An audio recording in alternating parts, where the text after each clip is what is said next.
Good evening, everyone. Tonight is the final night of the regular season. Boy, has it been a ride. I am your commissioner, Boofed, and tonight we have a 12-game stream.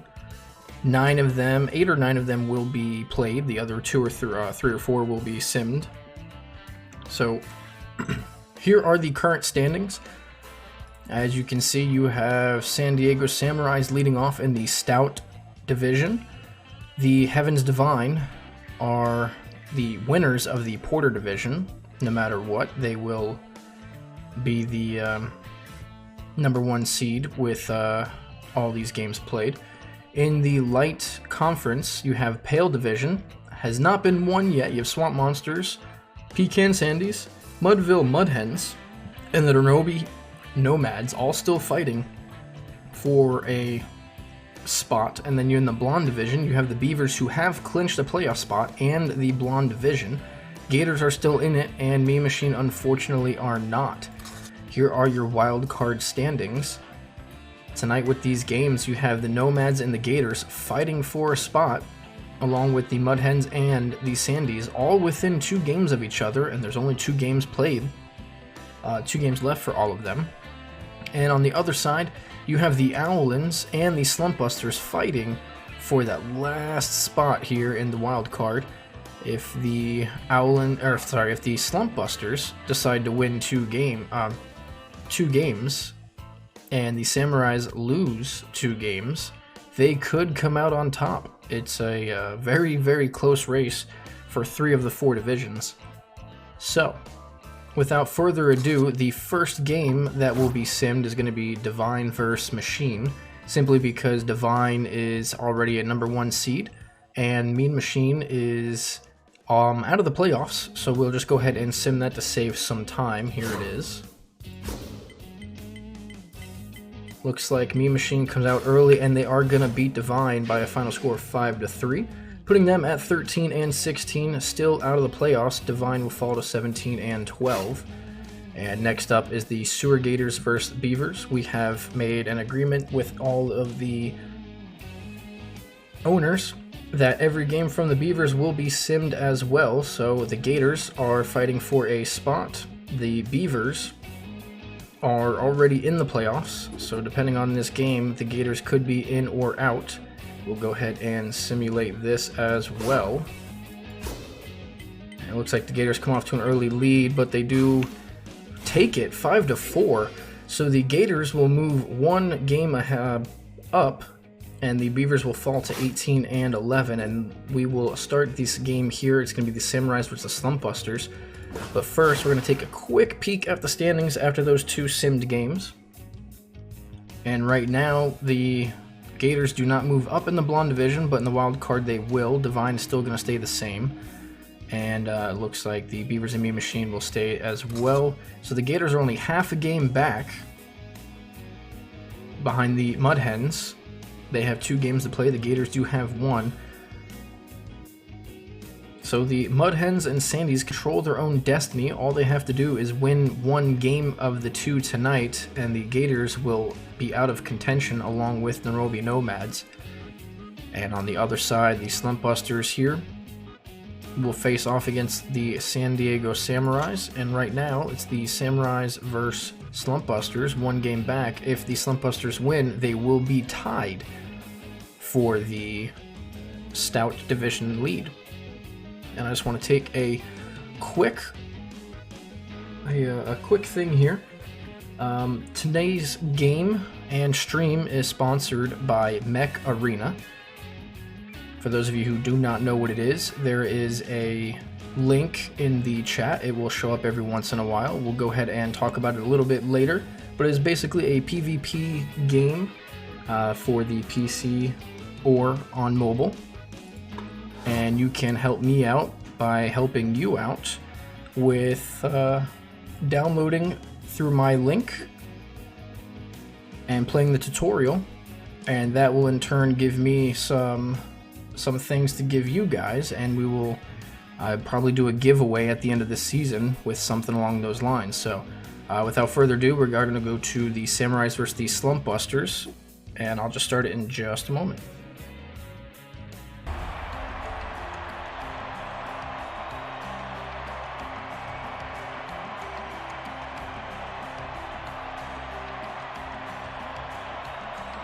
Alright, here we are. We have the San Diego Samurais versus the Pistol Park Slumpbusters. Up first for the Samurais is Anki Willis, the third baseman. He will face off against Dean Deputy. And he almost gets hit there. Dean Deputy has a .591 ERA, 155 whip, and 44 strikeouts. He is currently at his 8th game of the season being pitched. He's going to get Anki. And now it is the All-Star Eli Rampage. He will come in today on the last 2 games. .351 average, 6 homers, and 24 RBIs. This is a game that is do or die for the Slumpbusters. And Eli is going to put a charge into this one, deep to left center field. Just over the wall. That's going to be a solo shot here. 1-0 Samurais, 426 feet, his 7th of the year. And the Samurais come out to an early lead, 1-0. So here is Miskey Marshall. And that's not a start you want if you're a Slumpbuster fan. And this next one's going to be grounded over to Cox at first, out number 2. Here comes Cheesecake, who was an early MVP candidate this year and then just slowly declined to where he's at now, 314 with 5 homers and 19 RBIs. Doesn't mean he can't win it, but it's very unlikely as other players have had better stats. Here he is grounding over to second for the final out, so they do get 1 here in the top. Let's see if the Slumpbusters can answer.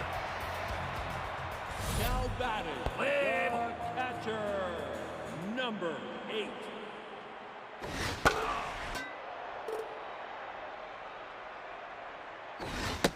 Here is Josiah Luna, the catcher who has not had a day off since getting acquired by the Slumpbusters.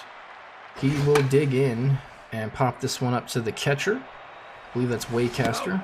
It is out number 1, who also needs a day off, but it is what it is. So here's Noel Branch, and he's going to be facing Sporkington Wallace. Wallace has a .243 ERA, a .130 whip, and 50 strikeouts. I believe it is her 8th game of the year as well. And this ball's going to be hit to center field. It should be Gooder, who's going to catch it, out number 2.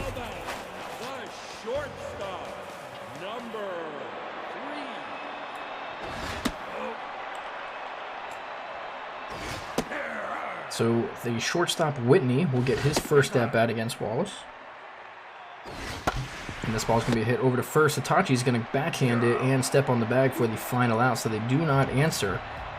But the Samurais will get another chance, 5, 6, 7 coming up. Now batting, the first baseman, number 26.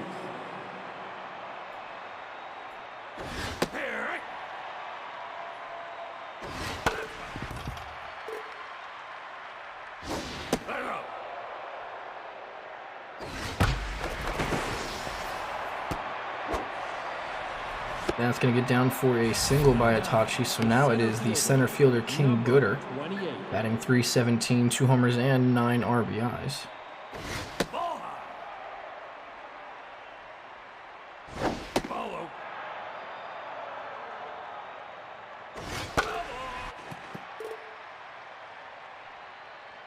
Pick-off play, not in time. It's safe over there at first.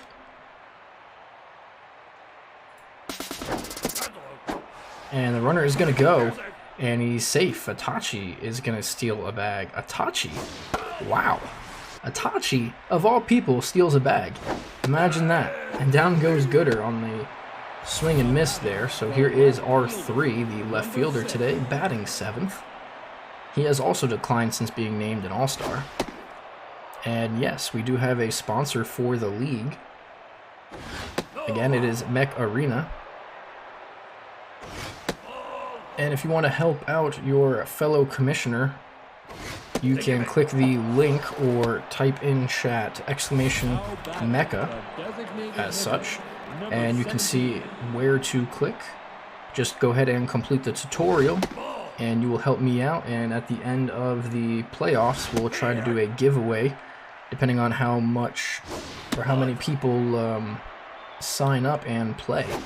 And it's pretty easy to do. Here this ball's going to hit over to Buchanan, who makes a nice diving stop to her right. She's not going to try to turn two, but they will get the out. So now 2 outs with runners on second and third. It is the catcher Waycaster. 0-2 count by Deputy, and the pitch is up high. He swings and misses. A missed opportunity for the Samurais. So the Slumpbusters will get a shot to even it out here in the bottom of the second, starting with Evermore Buchanan, the league leader in RBIs with 35. If she hits a home run, she'll be in second with 10. Instead, she's going to ground this over to Miskey, who's going to barehand it for the first out. So here is Yeoman Cox, the first baseman.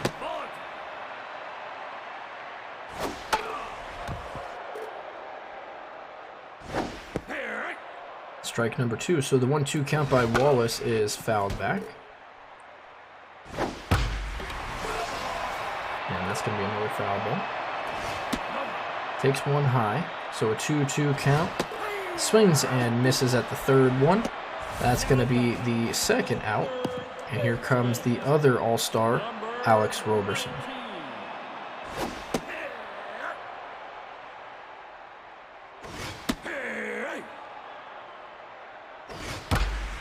Roberson's going to hit this one to left field. A nice sliding catch by Ramirez. That's R3 out there with the good defense. That will prevent the Slumpbusters from getting anyone on. So top of the third, it's going to be the leadoff man, Anki, who's 0 for 1. Does have 7 RBIs and 7 homers and 17 RBIs in the leadoff spot. He bounced around the lineup, and here he's going to get a single, and it's going to get all the way to the wall, so that's going to be a double, leadoff double nonetheless for Anki. He was everywhere, batting 1, 3, 7, 5, you name it, he's pretty much batted.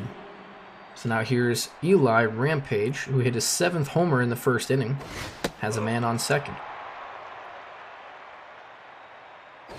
And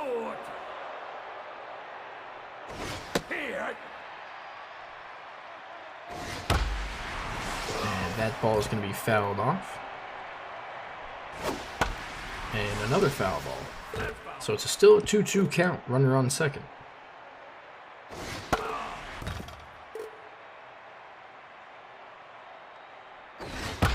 And Eli is going to hit this one to left field. Winters will field it. They're not going to send the runner home.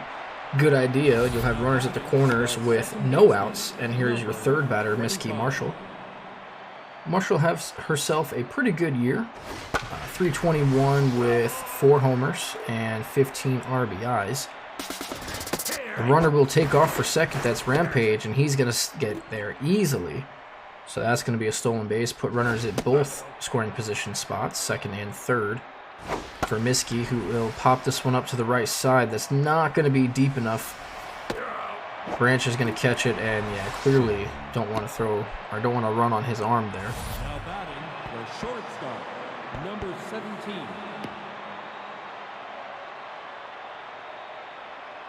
So now it's Cheesecake, and he's going to line this one to center. That ball is going to be trapped by Mashington. A good effort, but unfortunately, it was a trap. The umpire signaled no catch. So now it's runners at the corners, and here's Itachi, who has a single to his name today. The Samurais are looking to add to their lead. It's already 2. See if they want to send the runner, put him in motion here. As Luna, the catcher, hasn't had a day off, and it looks like he's, feeling it for sure.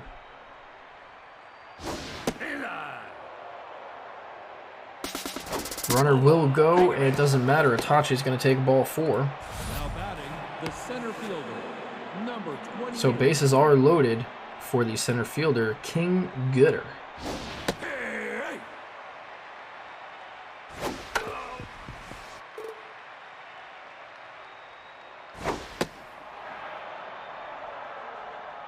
1-2 count. Ball's in the dirt. Good block by Luna.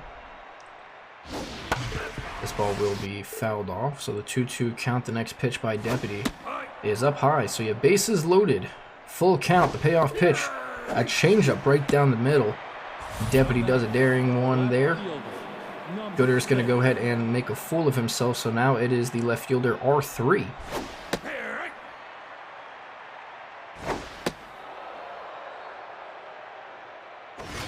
And now it's a 2-1 count. R3 is going to hit this over to second. Buchanan will field it easily, out number 3. So they only get 1. Could have been a lot worse.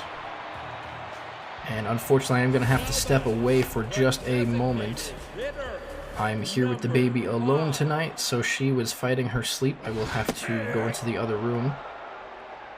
If you just give me 1 minute, I'll be right back.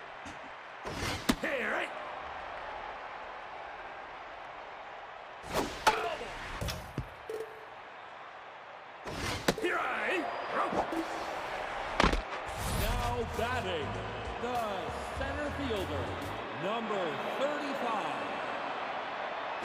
Here. Follow time. Oh.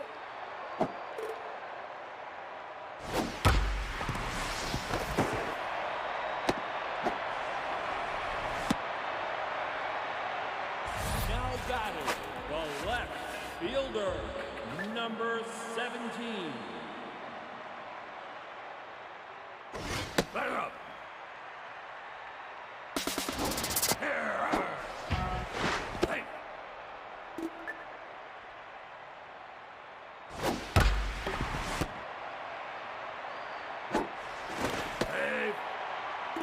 Now back, the catcher, number 8.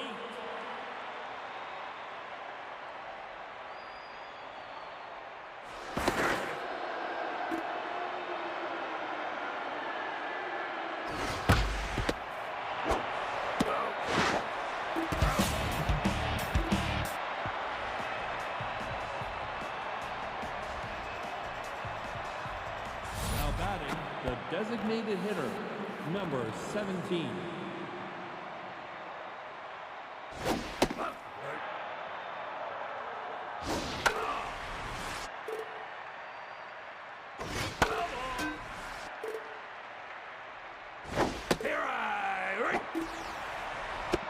Now batting, the catcher, number 10.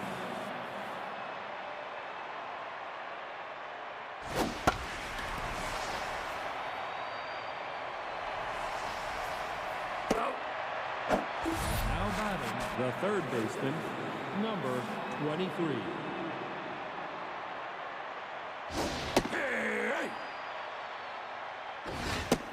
Alrighty, and apologies about that. It is Anki, the leadoff man, who's going to hit this one up the middle for a base hit.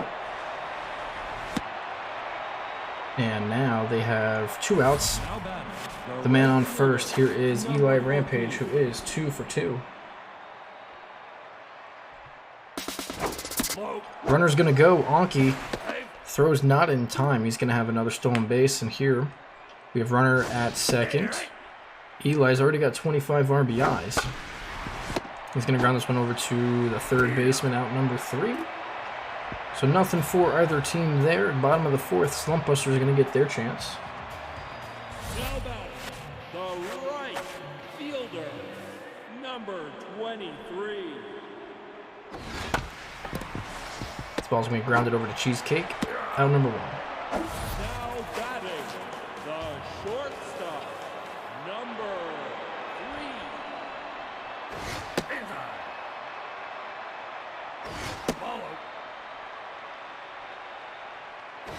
Inside. Here. This ball is hit deep, but foul.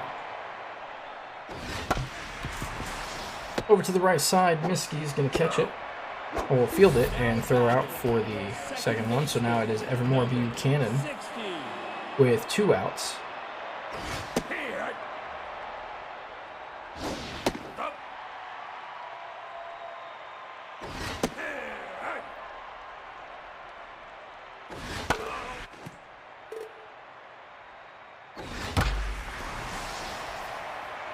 This ball is hit high, not very deep. It's going to be Gooder, out number 3. So, top of the 5th, still 2-0 Samurais. 3-4-5, heart of the order's coming up. Now batting, the second baseman, number 25.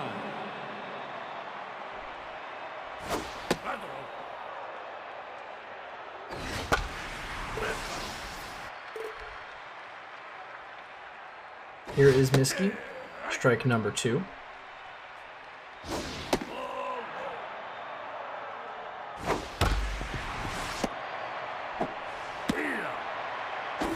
batting, the shortstop, number 17.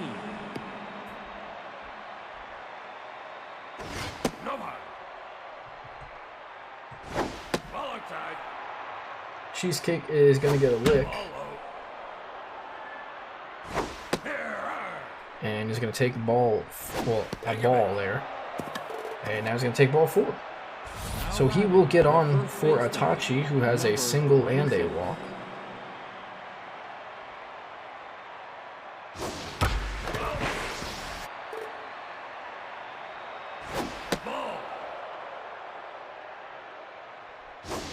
And Itachi's going to foul this one back, so it's a 1-2 count. And he's going to get this one to the right side and through. He's going to have his second hit of the day. Now it's King Gooder, who's 0 for 2. Dean Deputy is out. Frank O. McGregor is in. 4.63 ERA, a 154 whip, and 19 strikeouts. And this ball is blasted to center field. All the way back, Mashington dives and cannot get it. That's going to be 2 runs, and he's going to have himself a triple. 4-0 Samurais. And now that he's on third, they have 1 out. And here is the dangerous left fielder, R3, who's going to hit this one hard to left field. Over the left fielder's head, he's going to have himself an RBI double. And it is 5-0 Samurais. They really want to put on as many runs as they can. Slumpbusters cannot lose this game.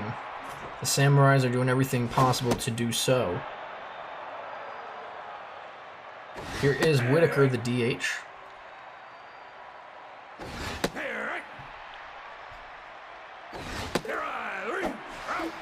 She's going to go down on strikes. So now it is Dylan Wakecaster, the catcher.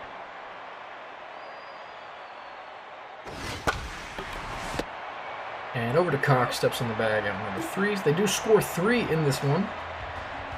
So, if the Slumpbusters want to keep their playoffs hopes alive, they're going to have to score some runs here. 26.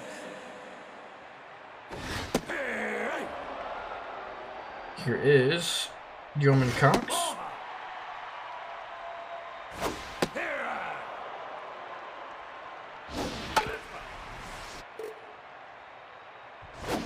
He's going to ground this one over to the third base side. Wallace will pick it up and easily gun it over. The third baseman, number 19.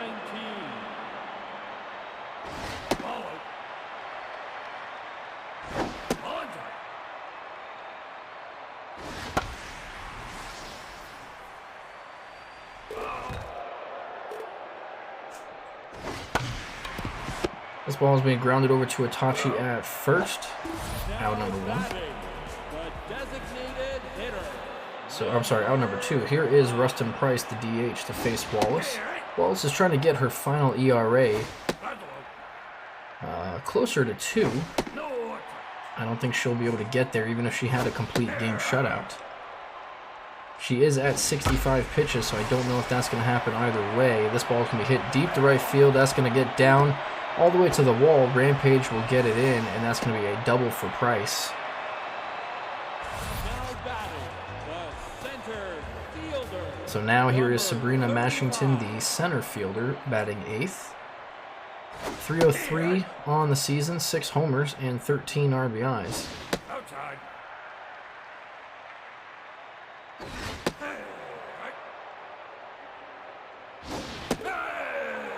And she will go down on strikes.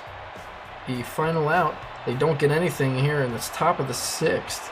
Still 5-0. The third baseman. Need to get a clean inning on defense.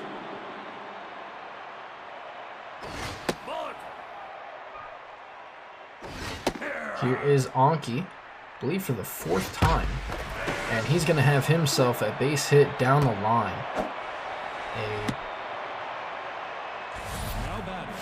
leadoff single for Rampage to hit now, 2 for 3 with a homer and a single. And this is a pretty crucial inning for the Slumpbusters. McGregor needs to get out of this unscathed. And then they need to go and get some runs. Otherwise, the Samurais will have pretty much... Right now, it looks like they have an 85% chance of winning. Maybe even higher after that walk. No outs, runners at first and second. Here's Miskey.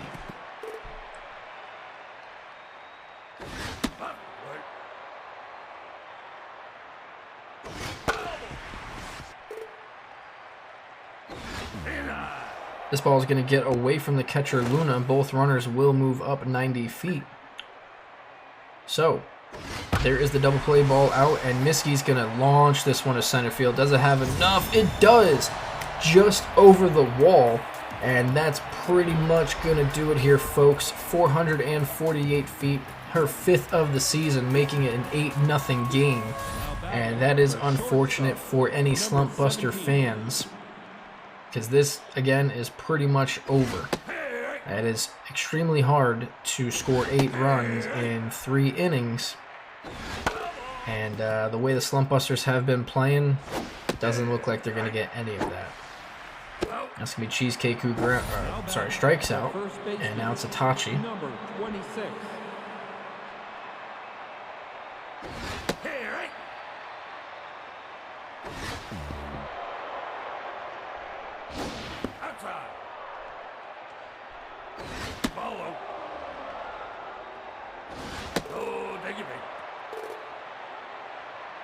Now batting, the center fielder, number 28.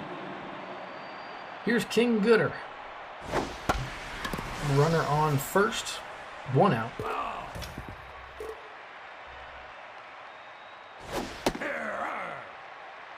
0-2 count. Next pitch is hit to left field. That's going to be another single. The Samurais are just piling it on, hit after hit. Here's R3. He's got a double and a walk with an RBI.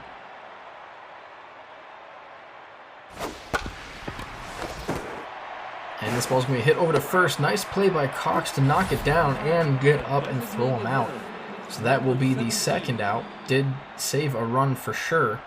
And now here's Whitaker.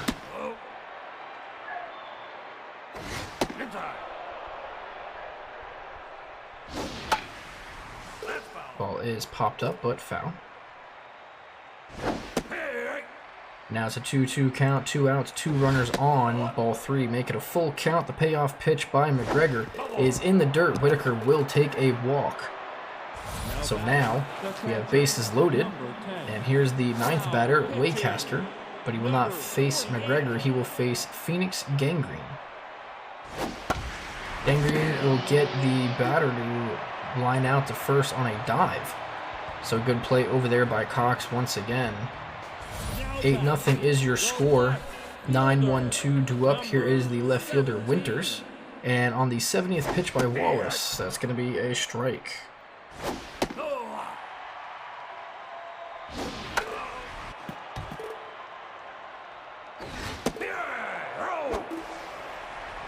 Down he goes on strike, so here's the catcher, Luna. Number 8.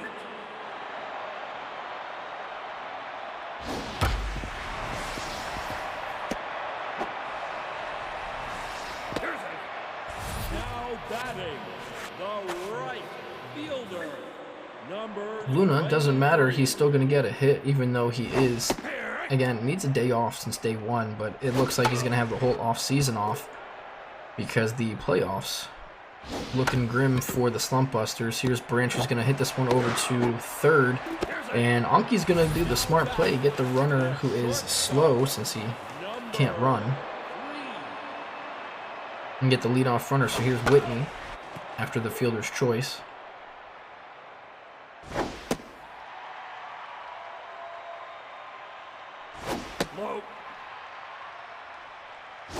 2-1 count, make it 3-1.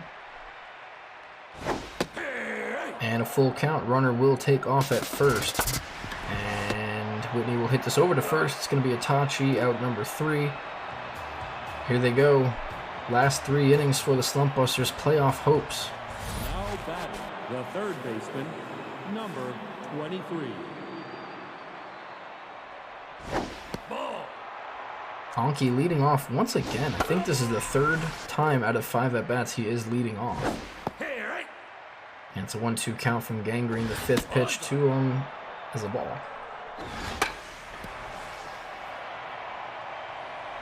Popped up, Whitney, out number 1. Now batting, the right fielder, number 14.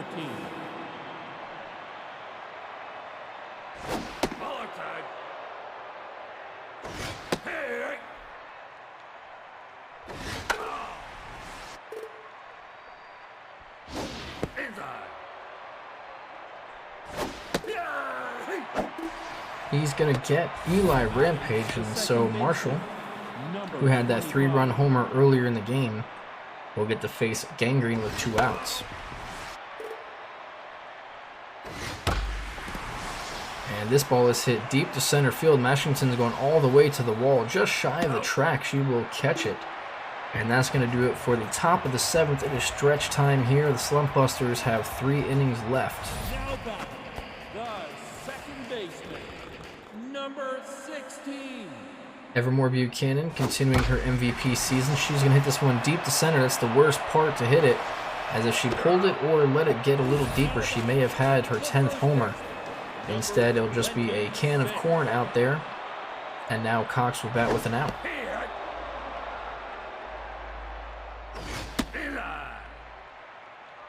Wallace is still pitching in this game. 88 pitches here deep.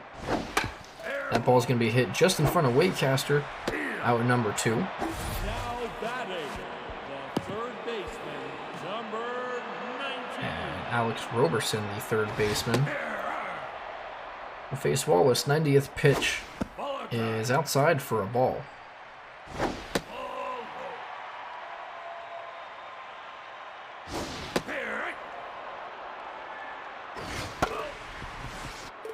A 2-2 count.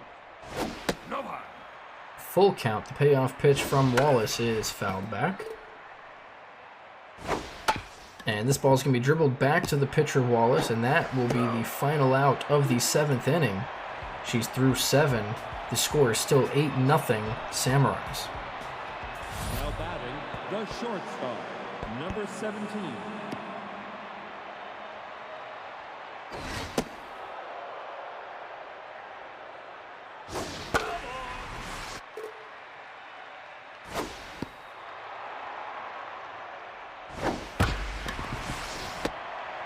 This ball's hit over to second, out number 1. Now batting, the first baseman, number 26.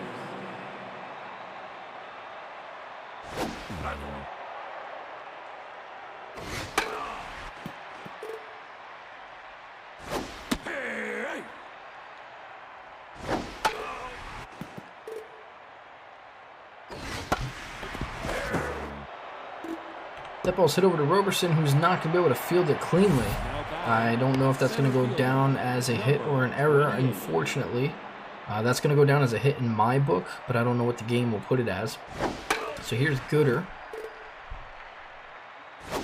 With a man on first, he's going to hit this over to second. That's 4-6-3 double play. So they get one good thing out of it. They still have 2 innings left to score 8 runs, 4 apiece at least.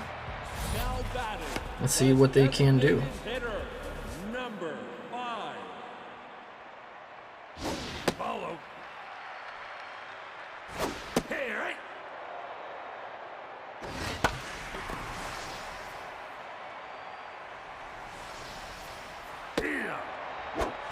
Now back, the center fielder, number 35. Here's Mashington.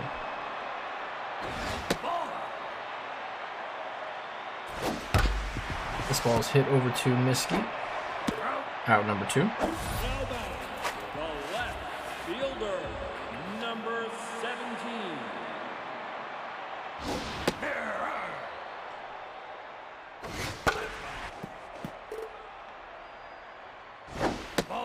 0-2 count to Winters as the ball low. Wallace is still in this game. 106th pitch coming in, and she's going to get him. That's 8 innings of shutout ball for the Samurai's pitcher. She looks like she may go the distance. She's got 1 inning left, 3 more outs. I don't know what they're going to do. If you are the manager, might as well. It's the last game for her. 8-0 is the score. Let her ride it out. Here's R3.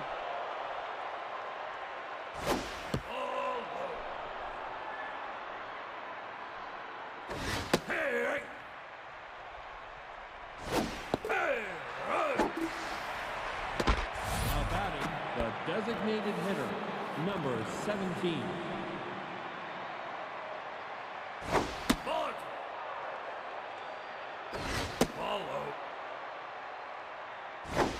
Whitaker on a 2-1 count. Get the pitch and swing and miss.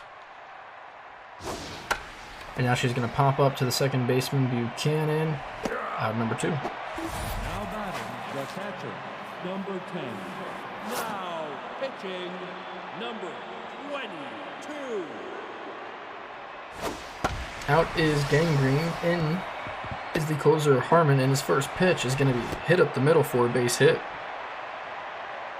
Now batting, the third baseman, number 23. So now it is Anki.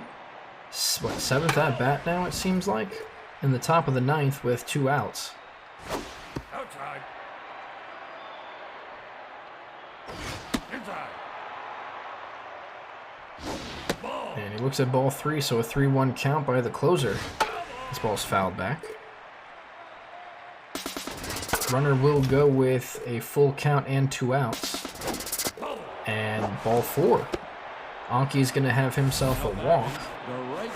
So now it is Eli, 2 for 4. A couple walks, a homer, a couple hits.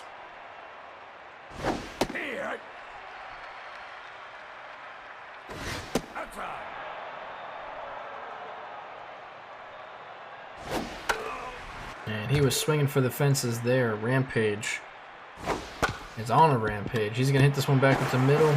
Harmon will field it for the final out, and the Slumpbusters are down to their last 3 outs.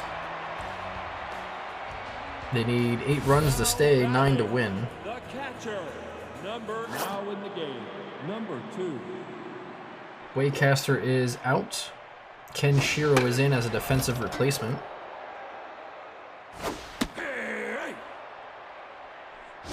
Follow.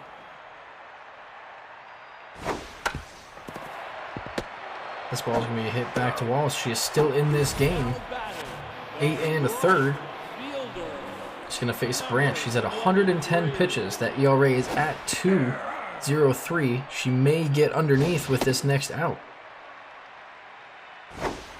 She's really struggling here. 113 pitches. This has got to make her arm fall off. Here we're going to have a base hit up the middle.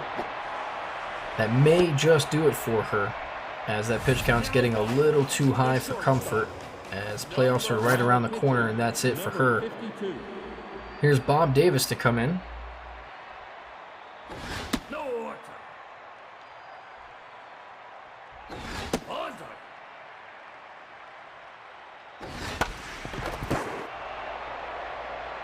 And that's going to be a ground out to Itachi. The second baseman, number 16.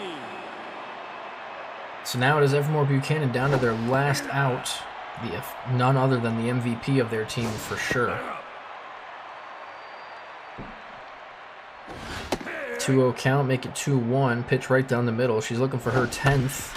She's not going to get it. She will ground out to Cheesecake. Out number 3. The Samurais will take this one by a final score of 8-0. And with that, they will win their division. I believe it is the Stout Division. Wallace, beautiful game. 8 1/3, 5 strikeouts, only 5 hits allowed. That will advance her to 4-1. The loss is going to go to Deputy, who is 1-2 now. Next up, we have Mean Machine versus the Owlins. And we are going to take a quick look at that. In fact, here we are. We're going to take a quick look at the standings. With that there, the San Diego Samurais did win the Stout division. There is no possible way for the Slumpbusters to win 2 games with only 1 left. So this, congratulations, San Diego Samurais. You are the Season 1 Stout division winners, which means you are guaranteed that second slot, the second seed in the playoffs. You will be facing either the Defenders, Owlins, or Slumpbusters. They are technically still in it. They do have 1 game left. The Owlins will be playing against Mean Machine, who have nothing to play for, so that's always a dangerous team. The Owlins are in a must-win situation.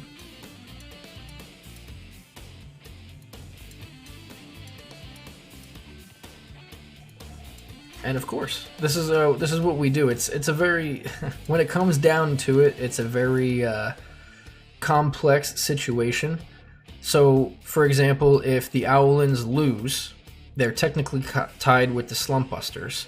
But depending on by how many they lose, the run differential will determine who is who is the 4 seed and who is out. When it comes to playoffs, 1 will always face the lowest seed, and 2 will face the middle seed. So Divine versus Owlins, if this is current, and Defenders versus Samurais, and then same thing on this side. So we will get this next one going. If you give me 1 moment. Alright folks, here we are. Mean Machine versus the Eric's Owlins. Mean Machine have nothing to play for. The Owlins have everything to play for. It is win or go home for the most part. For the Owlins, they control their own destiny. With a win, they will just about advance into the playoffs. If they lose, they have to win against the Gators, who are also in a must-win situation. And first batter, Lawrence, is going to take a walk. The catcher, number 14.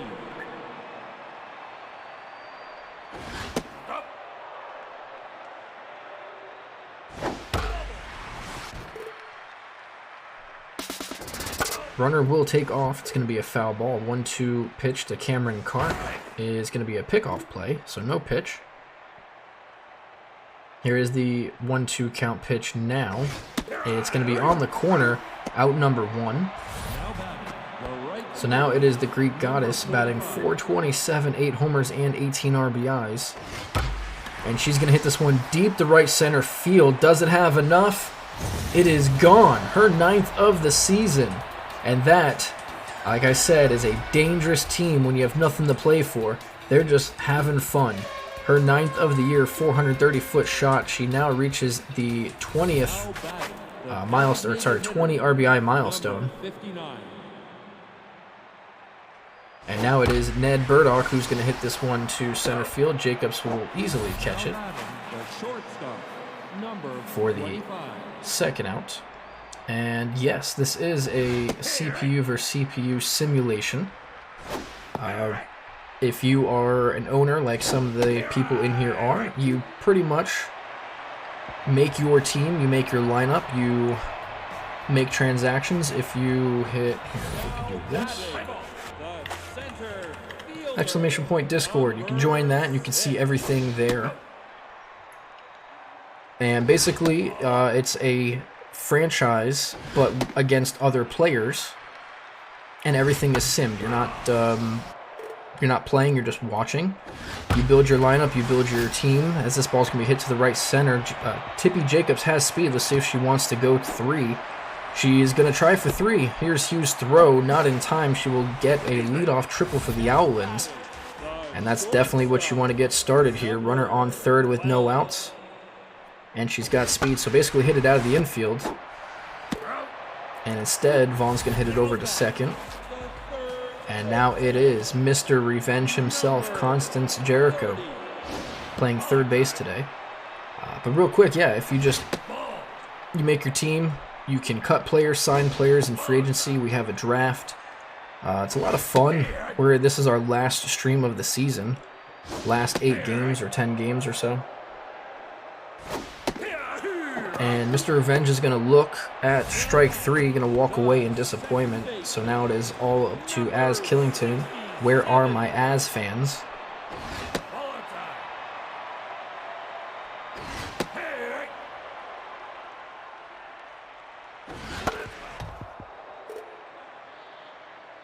1-2 count to Killington. He's going to strike out. So the Owlins get a leadoff triple and nothing for them. They just 2-0 Mean Machine. They're going to win that inning. Now batting, the first baseman, number 30. Here's Braden Copeland to face Cole Shields. Cole Shields, after giving up those 2 runs, has an ERA of 5.96, just underneath that 6 mark. That is abysmal. He has a 135 whip and 50 strikeouts. Now batting, the That's going to be a second pop-up baseman, to the first number baseman. So now it's the third baseman. I'm sorry. Excuse me. The second baseman, Khalil Peters. And on an 0-2 count, he's going to swing and miss for the second out, which will bring up Theo Floral, the center fielder. 7. Yes, you are the owner/manager. You will do what you please. The end game with this server, or league/server, is everyone is their own individual player as Floral goes down on strikes. And you will have your own team where you can cut players. Players will try to say their worth. You can sign players, cut players, draft players, and every single player that you have on your team is someone in the Discord. That's eventually my end goal, but that's going to take, 100 people. So a couple seasons of this sim league, and then hopefully we'll get there. Here's Aubrey Salinas, the first baseman, to face Case Hoover.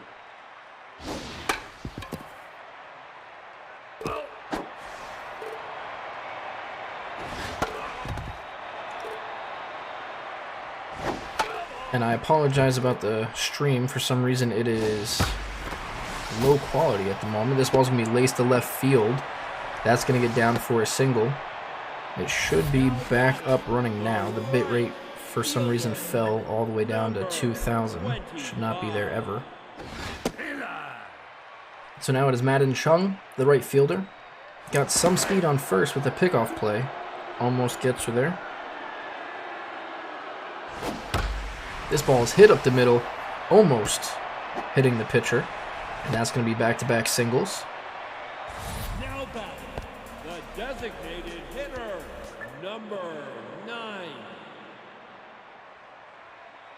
So now it is Austin Greenman, the DH today. He's one of the only All-Stars for the Owlins. I think he's the only All-Star for the Owlins, I believe, actually.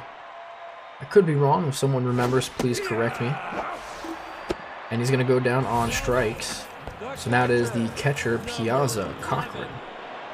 1 out, runners at first and second. Cochran's going to hit this one foul. Watch out. This ball is hit deep to left field. If it stays fair, it is not. Unfortunately, that is a foul ball. Runners will go. It's a double steal, and they're going to get the lead runner out at third. They do have a runner in scoring position still at second, but it doesn't matter as Cochran is going to take a curveball inside for the final out. So it is still 2-0 here going to the top of the third. 9-1-2 due up for the Mean Machine. Number 28. I appreciate that, Mike. It is a lot of fun.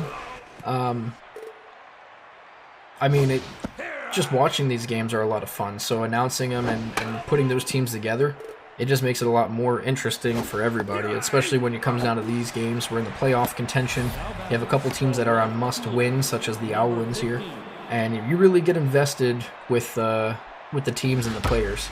As this ball's hit up the middle, that's going to be a base hit for Lawrence. Mean Machine looking to tax him on. Now batting, the catcher, number 14. But Mike, if you are interested, you can go ahead and join our Discord at any time. look at some of the channels, head over to the startup if you're interested. It's very easy. I am doing 95% of the work. Here's a ground ball to Jericho. It's going to be 5-4-3, double play.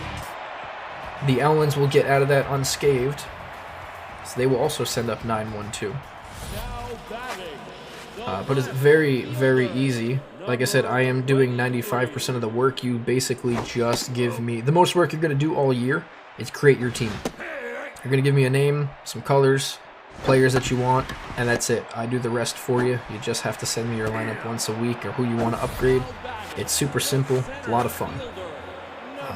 We stream Monday, Wednesday, and Friday at the moment. I don't know if that's going to change anytime soon, as that's best for all of us in the league.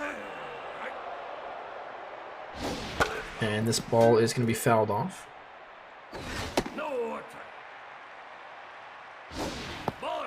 2-2.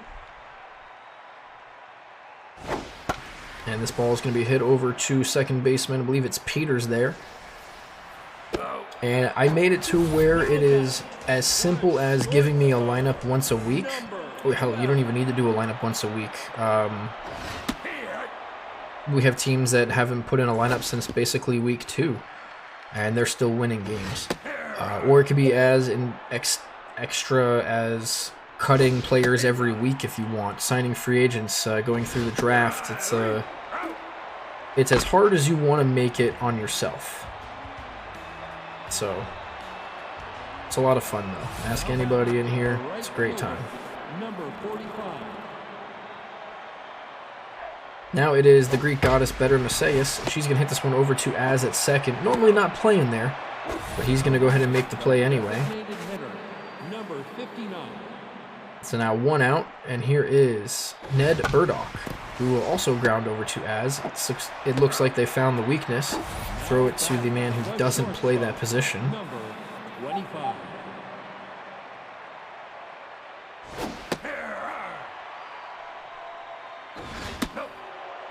It looks like my baby cam is about to die, so I will have to charge that here. Here's Spray Hugh on a 1-2 count. Will swing and miss. Drop third strike. Cochran will throw it over to first for the final out. Yes, I hear you. I have to turn you off now.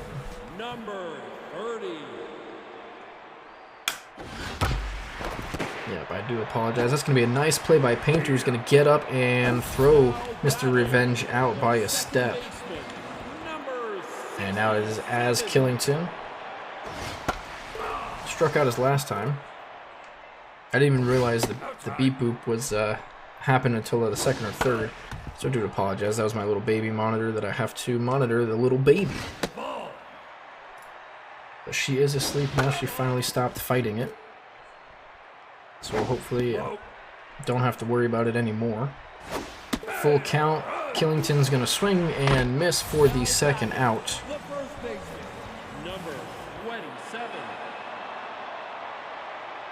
And now it is Aubrey Salinas, the first baseman, batting fifth with 2 outs, takes the ball low.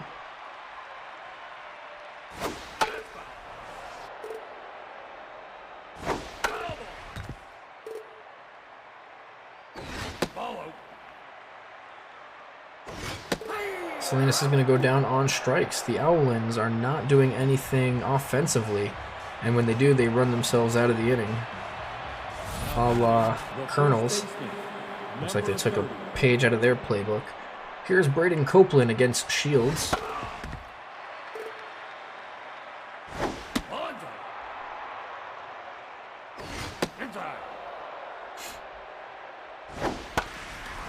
This ball is going to be hit over to, again, Killington at second. First out.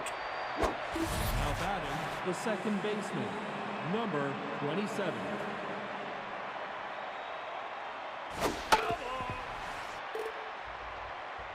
Peters, the second baseman, will face Shields, who is at 46 pitches through 4 1/3. That's pretty good, even with that 2-0 deficit.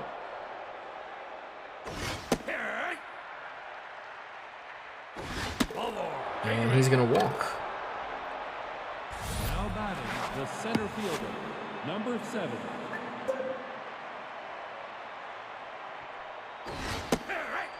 Theo Floral struck out his last time. He's going to get his second at bat here. He's going to hit this one to left center field. Is it going to get down? It is, right in front of the center fielder Jacobs, and he's going to have himself a single. So walk in a single to start the inning off. Third baseman, number 28.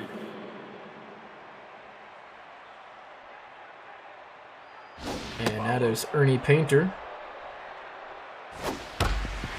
He's going to hit this one through the right side. That'll get all the way to Chung in right. They are not going to advance the runners. So now we have bases loaded. And here is the top of the lineup, Gad Lawrence, a dangerous hitter. Batting .319 with 3 homers and 10 RBIs out of the leadoff spot. That's still pretty good.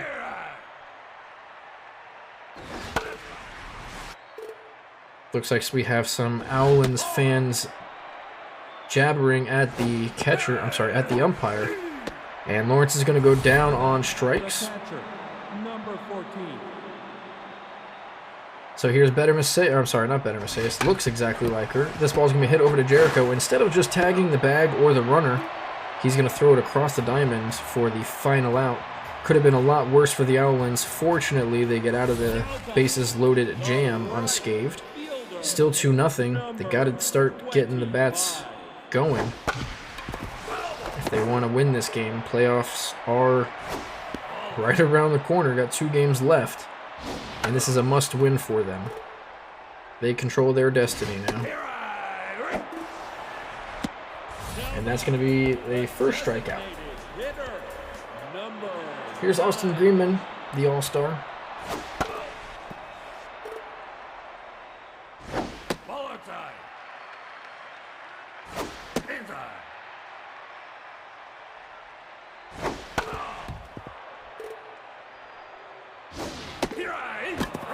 He's going to go down on strikes as well. I'm not sure if they have some kind of strikeout bug, but it seems that they are all striking out. Case Hoover is at 61 strikeouts for the year. I think he has 7 already this game. And that might be the league leading strikeouts at 61. Make it 62. We'll have to double check. Shields is also at 7 strikeouts today. He will face 3-4-5, starting with Macias, who has a 2-run homer, increasing her batting average to .429.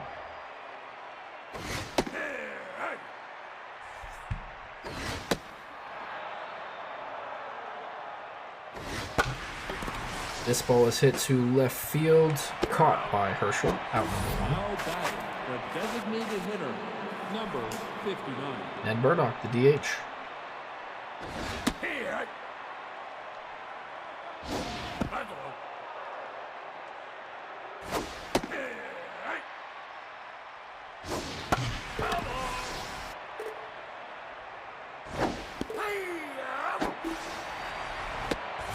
He's down on strikes. So now it is Spray Hugh to face Shields.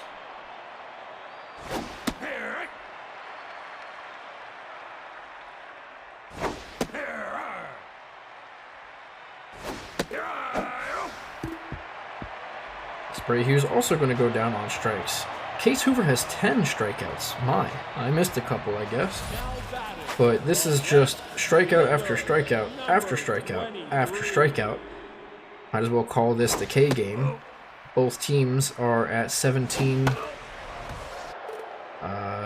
maybe 18 strikeouts now between the two teams.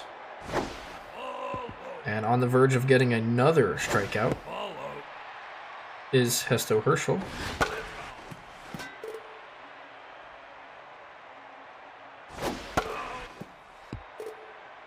Full count. The pitch is hit over to the right side, so it's not a strikeout, but it is a ground out. Now back, the center fielder, number 6. Now it's Tippy Jacobs, the center fielder, to face Hoover.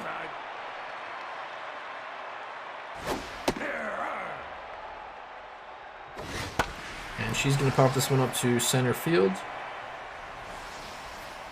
Floral catches it out, number 2. The shortstop, number 12.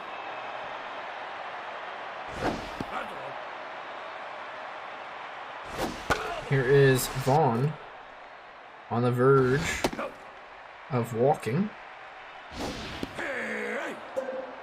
Full count, bring it back by Hoover. And he goes down on strikes. Boy, oh boy. We're calling this the K game. Dub it right now. Here is Braden Copeland to face Shields.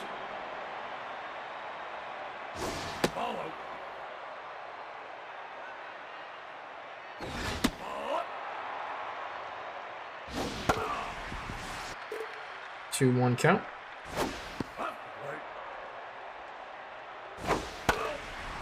Fouled away. And he gets him. Yet another strikeout. Number 27. This is ridiculous. 21 strikeouts between both teams in this game. 0-2. Make it 22. Nope, not 22. Salinas will grab this one. Step on the bag. So now it is Floral. 1 for 2.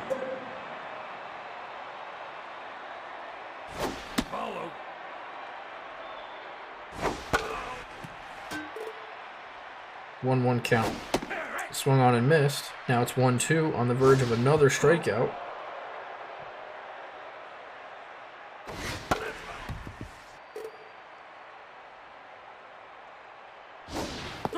And he gets him.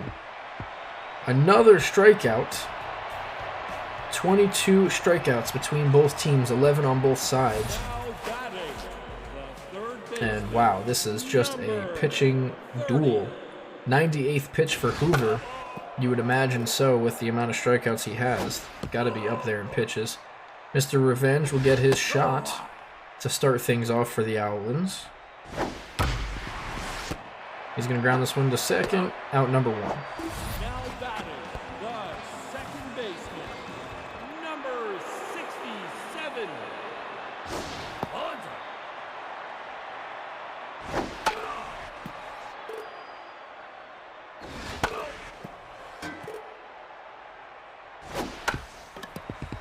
This ball is slowly grounded over to third. Painter does have a good arm.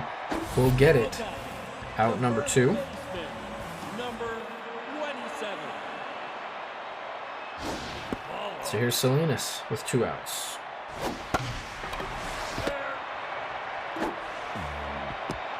And I'm not sure what happened there. It looks like Hoover dropped the ball.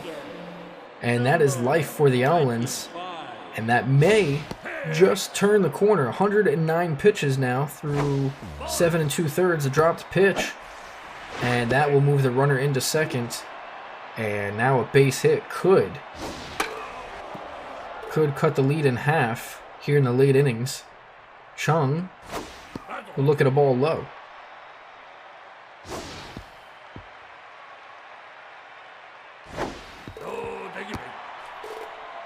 And there goes a walk.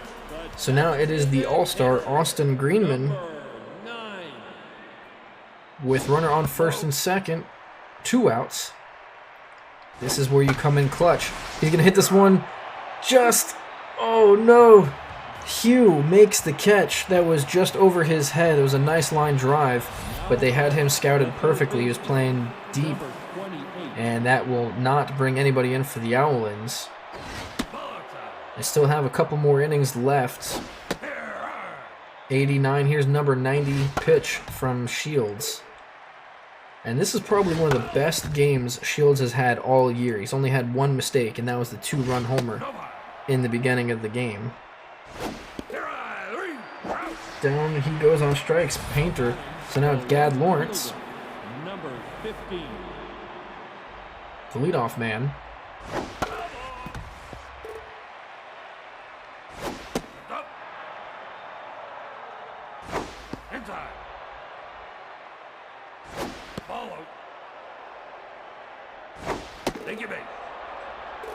And Lawrence is going to have himself his second walk. The catcher, number 14.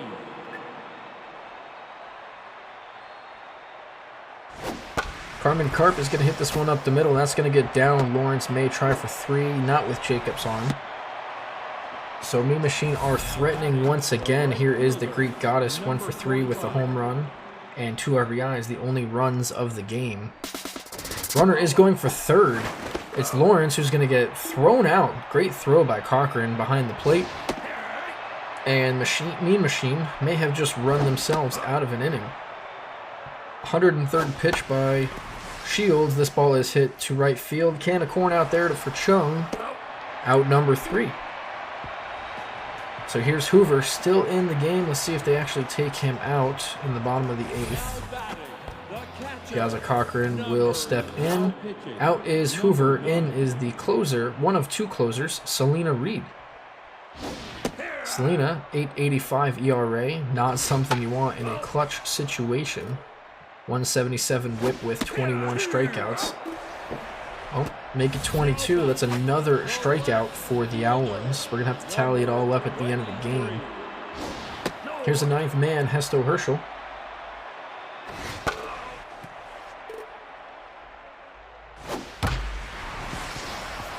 And Herschel has some life. I believe Herschel's 39 or 40 years old, so he may be done after this season. We'll have to see what he decides to do. Tippy Jacobs, the center fielder, has great speed.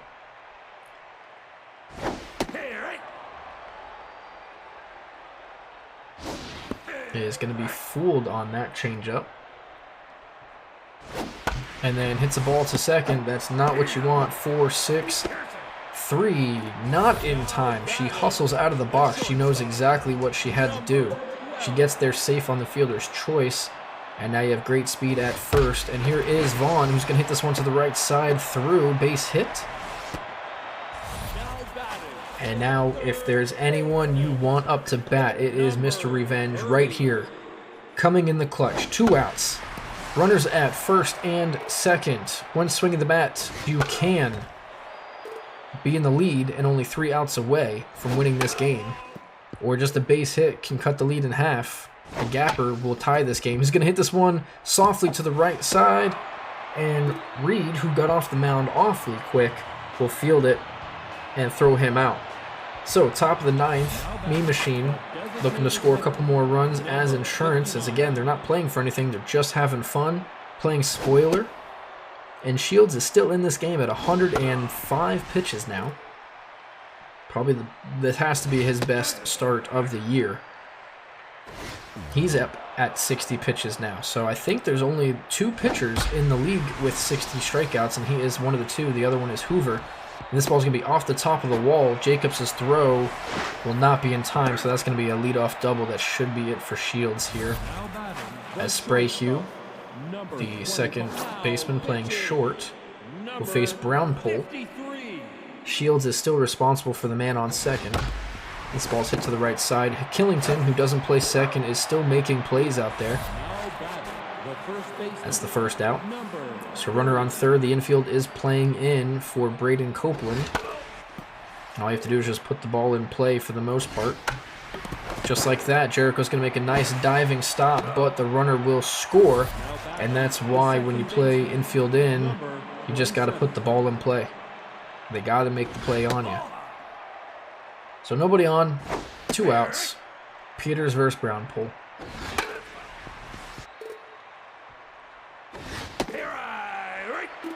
Peters goes down on strikes. So they do score 1. Last chance for the Owlins. They are creating their own destiny, and with a loss here, they will be in yet another must-win situation against the Gators, who are already in that must-win situation. Ahmed's going to come in as a defensive replacement, as Killington will lead things off against Reed. Quickly down 0-2.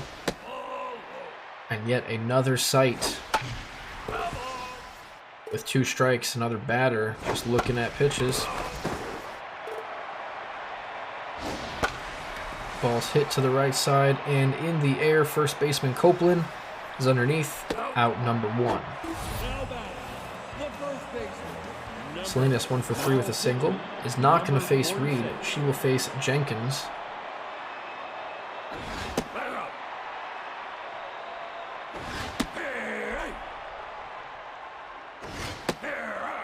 And a 1-2 count. Another familiar spot. 2 strikes. Outside. And that ball just missed outside. Full count. Pitch is swung on and hit. That's in the gap, splitting right and center. That's going to be down for 2. Let's see if they want to try for 3. They are. They are sending the runner to third. Not necessarily necessary, but that's in with a triple. So now you have Chung up the bat. And infield will be playing back normal depth. It's all right. You'll trade an out for a run here, just like this. So they get the second out. Nobody on now. Here's the all-star Greenman. Last out for the Owlins.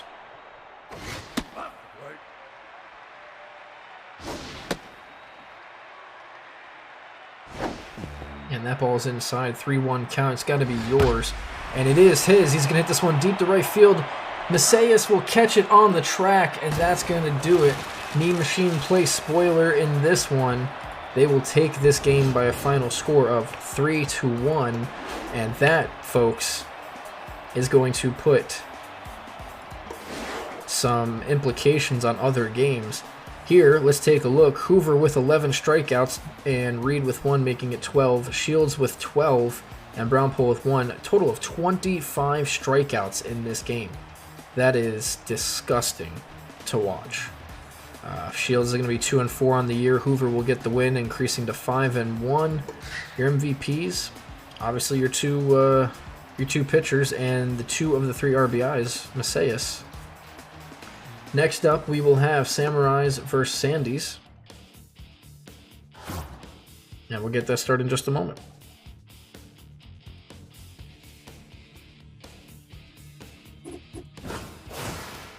Actually, quickly, we're going to look at the standings. So with that loss, the Owlins will drop to 13-16, and Mean Machine are 14-16 themselves. So the Owlins will technically be tied with the Slumpbusters, but because the run differential is they have 2 better, they're technically in that 4 spot, 1 game each. So next up will be Samurais versus Sandies, and then the Slumpbusters versus Sandies. So the Slumpbusters and the Owlins will play the last 2 games of the season, and that will be your final tally there. That's going to be a really good 2 games there. Slumpbusters versus Sandies, and then Gators versus Owlins, as all 3 teams are playing for a playoff spot. Up next will be the, like I said, Samurais, who have already clinched their division, so they automatically are in the playoffs. And you have the Sandies, who are still fighting. If they win, they are guaranteed a playoff spot. If they lose, they have a chance of being eliminated, if I'm not mistaken. Let's just double check. Give me one moment for math. It is a possibility. Just depends on the run differential between Gators and Mud Hens and the Nomads. So the Sandies are also in a must-win. If they win, they are in. If they lose, it's a chance they are out. So we'll start this up and just...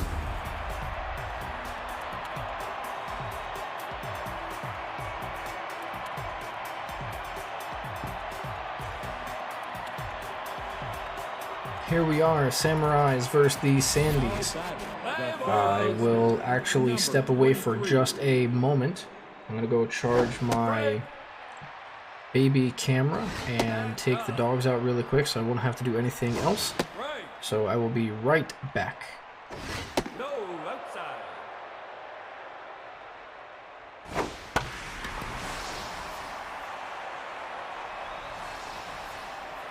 Foul. Brave. Up. Now batting, the second baseman, number 25.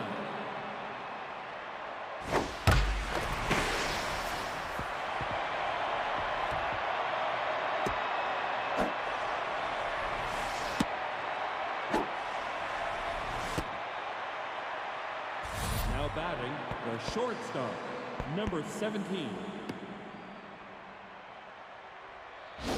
That's down.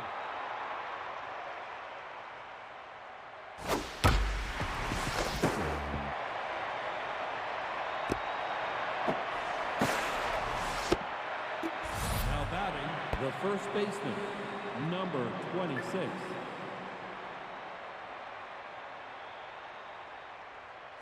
Hey!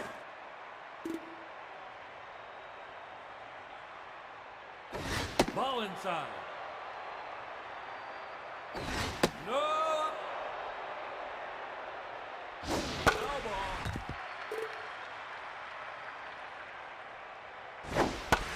Foul ball.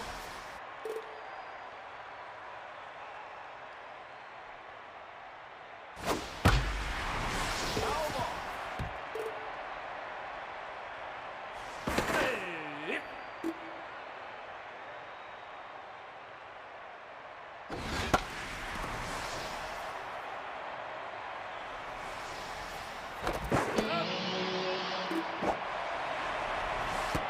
Now batting, the center fielder, number 14.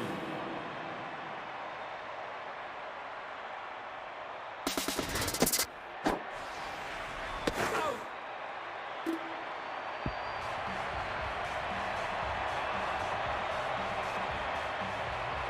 Now batting, Play ball. the left fielder, number 21.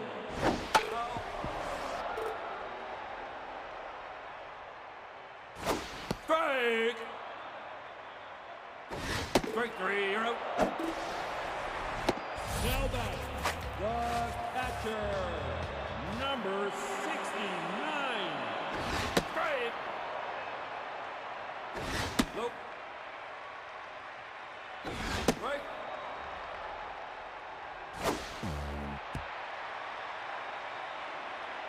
Foul ball.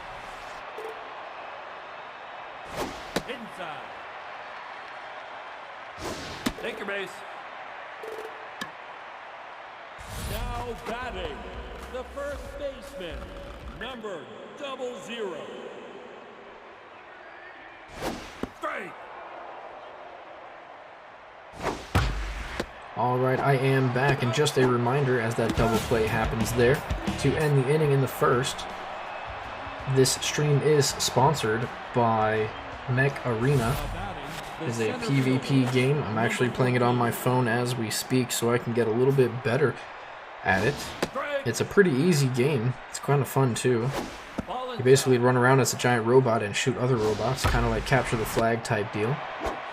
This ball's been grounded over to Ortiz. Now batting, the left fielder, Pretty simple. If you just click the link here, Strike. Mecha, you can go ahead and use my code, complete the tutorial, play a little bit, have some fun, and by doing that you help me out, and in turn I will help you out. We'll try to do a giveaway at the end of the season, sometime in the off season, for the league.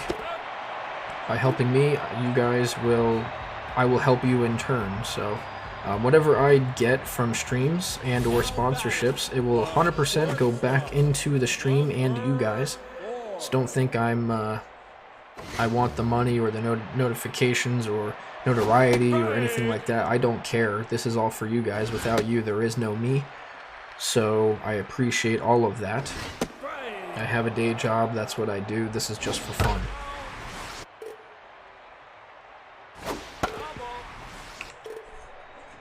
Here's Lachlan Ortiz, the shortstop. And that is going to ground over to third. It's Anki, out number 1. So it looks like the Samurais have also gone to a quick 1-0 lead here.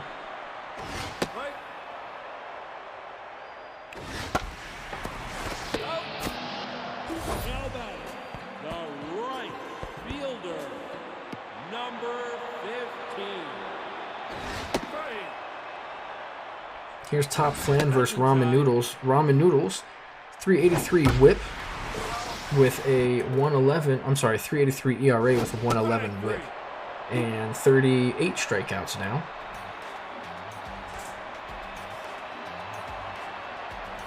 Top of the third, the Samurais sending in Mohamed Boyer. Haven't seen him in a while. Against Sweet D. Sweet D has a 4.7 ERA, 145 whip, 49 strikeouts. Nope, high.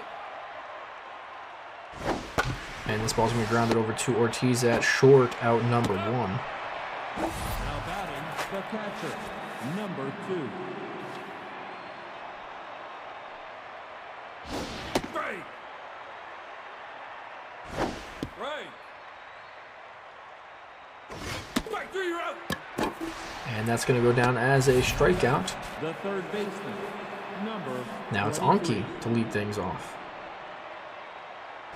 Strike. That's inside. Strike. Ball is hit in the gap. That's going to split the outfielders all the way to the wall. That's easily going to be a double for the Samurais. That's Anki again with yet another extra base hit. The second baseman, I'm sorry, that was Rampage. I do apologize. Rampage. So now it's Miski.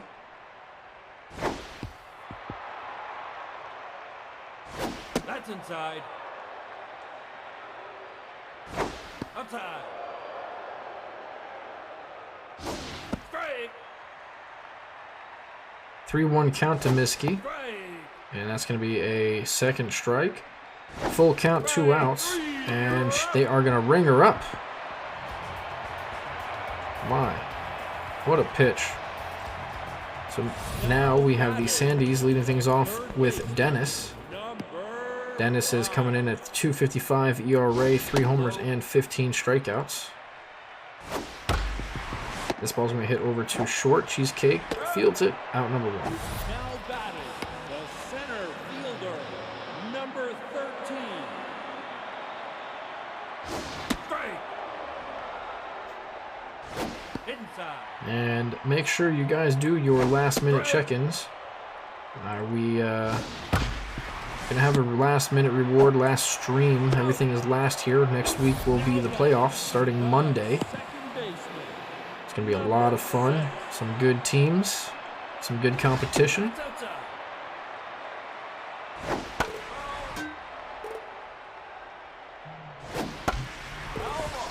This ball is hit foul.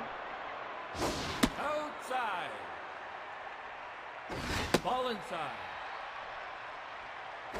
Take your base. That's gonna be a walk now batting, for the other Mohammed Boyer. fielder, Here's Brew Douglas number 21. batting with a man on first. Strike. This ball is hit over to Miski, out number 3. So nothing for either team there. Top of the 4th. Coming up, still 1-0. The shortstop, number 17.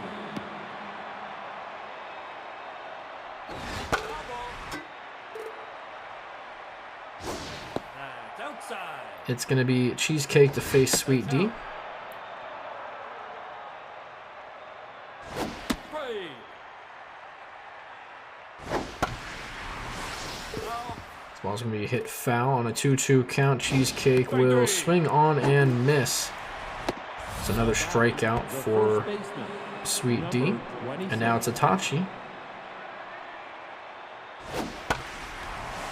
Who's going to hit this one high to the right side, not very far. It'll be the first baseman, Charlie, to catch it out number 2. The center fielder, number 14.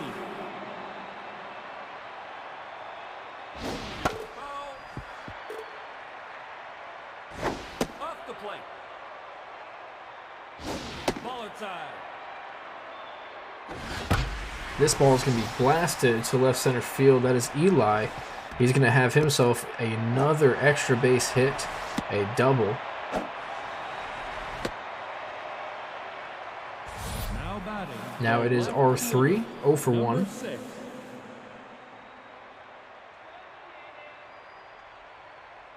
Strike. Right. 0-2 count quickly, Ball high. and a ball high. Nope. That's inside. Now he brings it back full from 0-2 to a full count, and he hits this one to the right side. It's going to be Boyer fielding it, out number 3.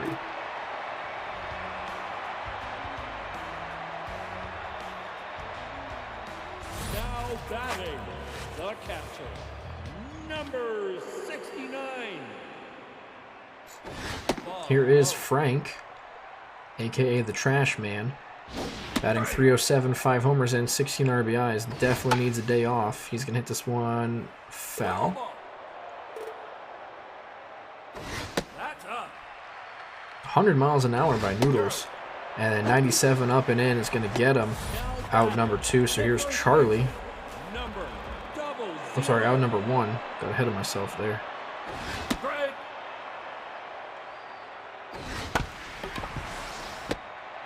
Charlie's going to ground this one over to short. Out number 2. The shortstop, number 4. Ball inside. Break. Break. No, that low. Ortiz will step in. And Ortiz is going to hit this one over to Anki at third. Out. And that's going to be the final out.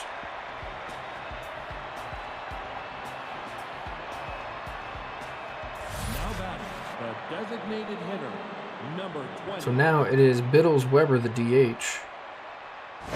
Low.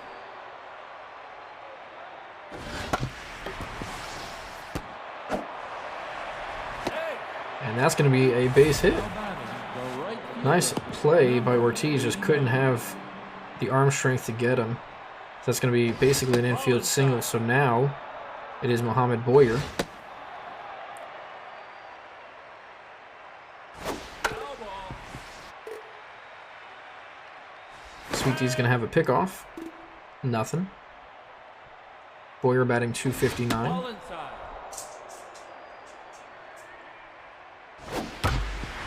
Ball hit over to the other Boyer. Out number 1. Double play. now batting, the catcher, number 2. Ball inside. This ball's hit over to Ortiz at short. Final out. Still 1-0 here going to the bottom of the 5th. The Sandies will send up 5, 6, 7, including MVP candidate Mac. 327, 8 homers, 25 RBIs, batting in the DH slot today. He's going to be first pitch swinging. It's going to be down in front of the right fielder for a base hit. Now batting, the right fielder, number 15. So now it's Top Flan, a dangerous power hitter. He's going to loft this one to right field. Short enough. Boyer will catch it out number 1. Now batting, the third baseman, number 5. Inside. So now it is Dennis. Foul ball.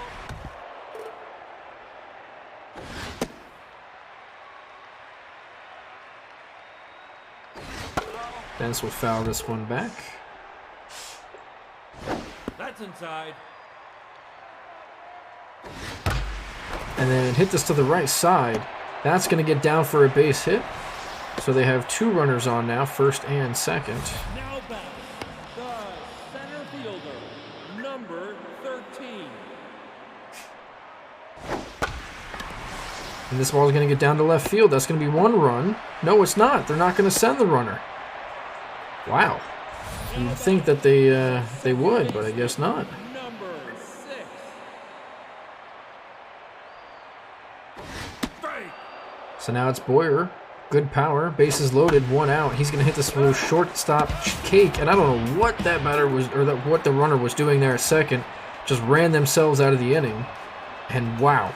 I mean, what a squandered opportunity. That was just absolutely dumb. No. And unfortunate for the Inside. Sandies there, as that was a double up right there. Break. All 4. Take your base. Now batting, the second baseman, number 25. So Miskey, after that hit, Outside. runner's going to go, and he's going to be safe.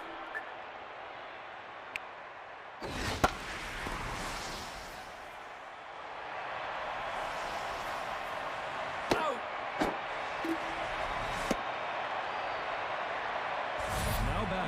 The shortstop, number 17.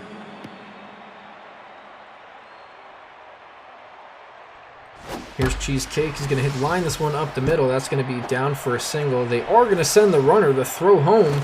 Not in time, as it hit off the mound and slowed down. The first baseman, number 26. So that will be 1 run for the Samurais, make it 2-0. And Itachi gets the bat now with the runner on second and 1 out. Low. No. This ball's hit over to third. Dennis will throw across the diamond, out number 2. Now batting, the center fielder, number 14.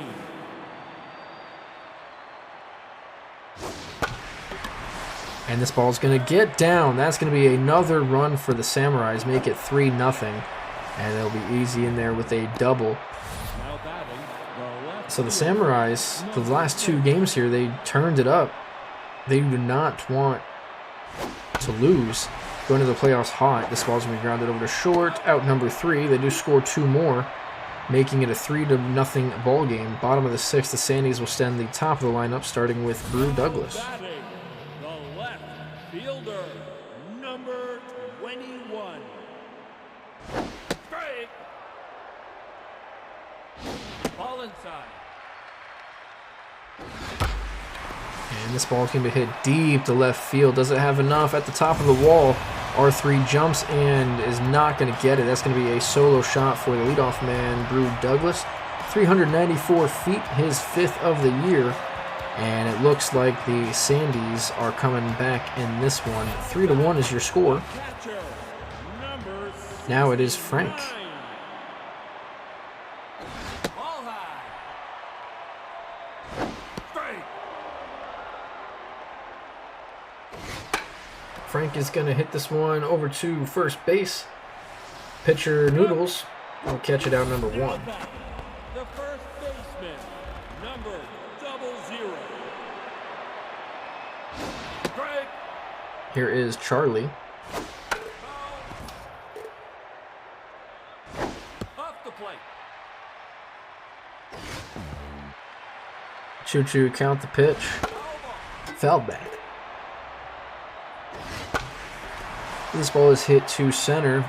Not deep at all. It is Rampage, out number 2. Now batting, the shortstop, number 4.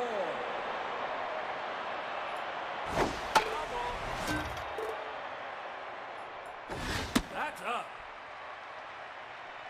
Foul ball. Ball is hit back. Ortiz on a 1-2 count will foul another one back.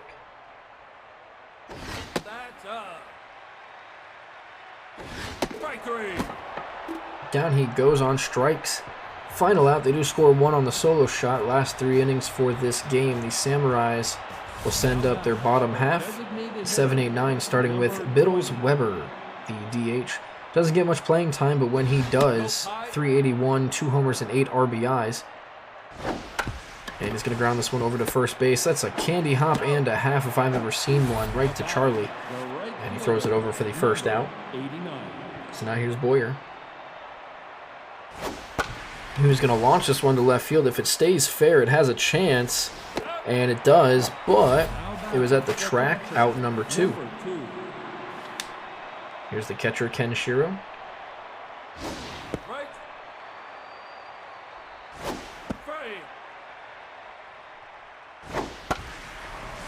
He's going to hit this one in foul territory, but like the A Stadium, there is so much ground out there. No. Strike 3. And down he goes for the final out. Bottom 7th, it is stretch time. Mac to lead things off. Ramen Noodles still pitching in this one. The designated hitter, number 26. Strike. Foul ball. Low.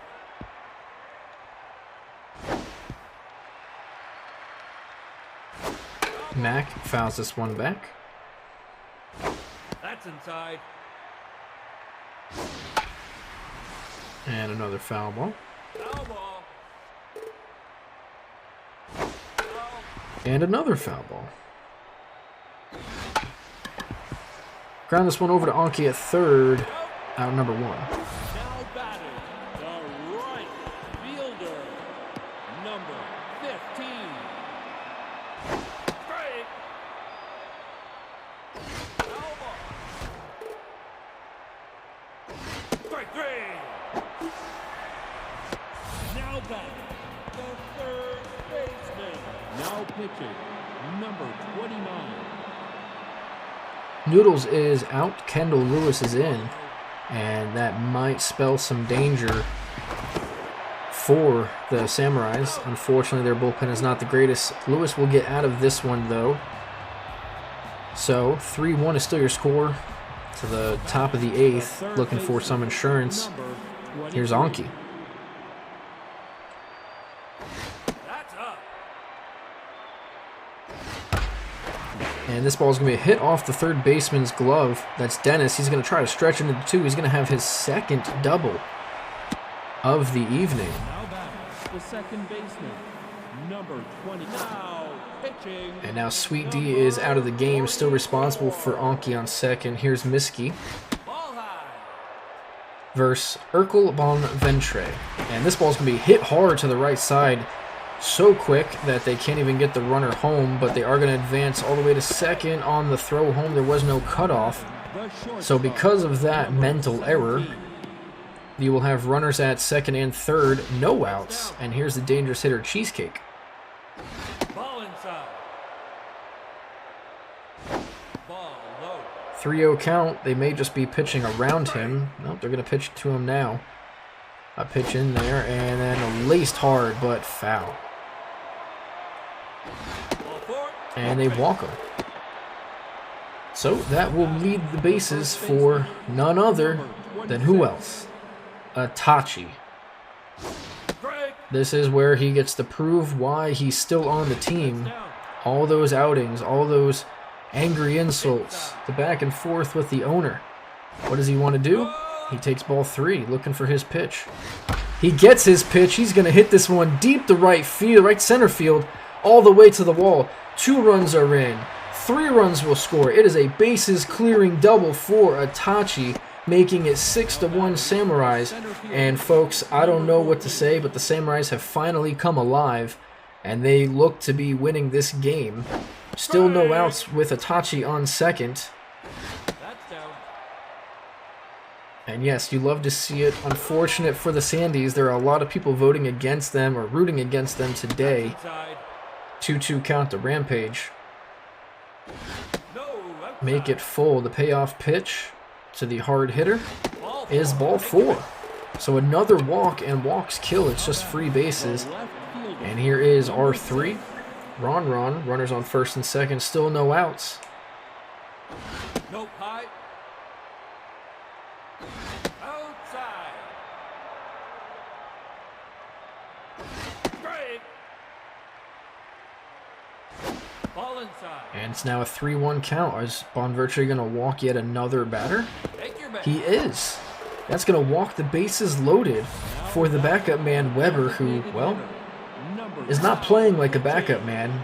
Bonventre is out. It is Blaine Pepperonis who is in. And on the first pitch, let's see what Weber does. He takes it for a strike.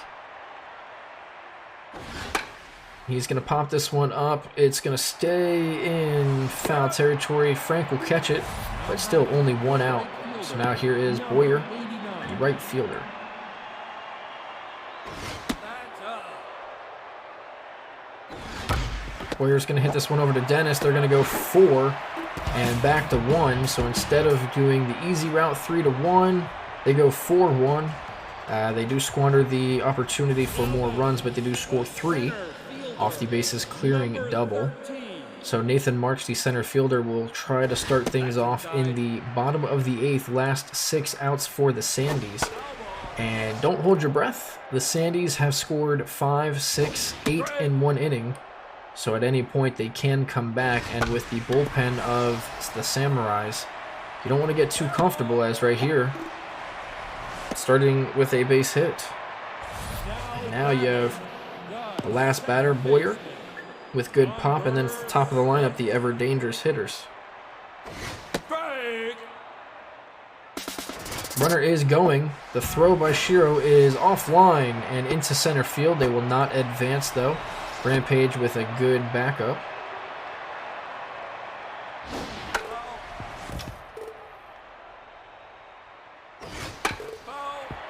This ball is hit foul, so a 1-2 count to Boyer. And he's going to go down on strikes. Lewis gets it. But now is the top of the lineup, the dangerous hitters, Brew Douglas, who has a homer in this game.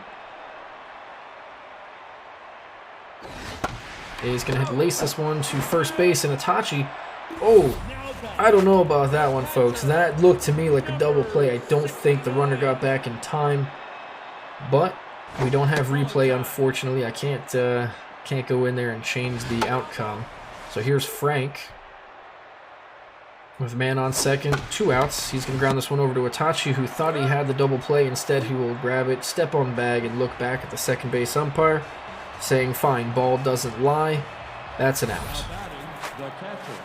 Here's Ken Shiro. To face Blaine Pepperonis. Last at-bats for the Samurais, trying to get more insurance runs.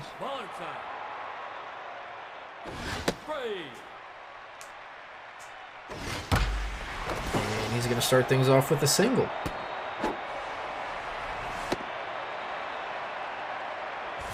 batting, the third baseman, number 23. Anki, 2 for 3 with 2 doubles and a walk. No outs, runner on first. Takes a strike inside.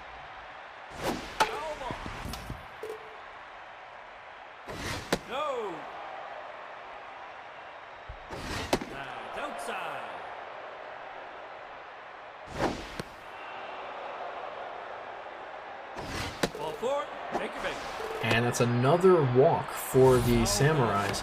Don't know how many that is. We'll take a look at the end. But here's Miski. 2 for 4, 2 doubles. No outs. Runners at first and second. This ball's hit but foul down the right field line. And make it strike 2, so 0-2 for Marshall. Good pitch by Pepperonis by going up. Now you want to go back down and change the scenery. When I say change the scenery, it's more of going up and down. Change the eye of the batter. It doesn't matter here. Miski's going to hit this one up the middle. Are they going to send the runner? They are not. So now we have bases loaded. No outs. And here is Cheesecake. 2 for 3 with a double, single, a walk, 2 RBIs. And he has a chance to put this game way out of hand. Here he's going to hit this one to deep right. Flan will catch it. That runner will score for sure. They are going to tag for 3 as well. So one more run will cross. And runners at the corners with Itachi, who had that bases clearing double last time.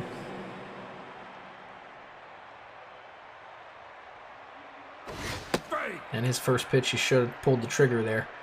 That ball was belt high, right down the middle. That's your home run pitch.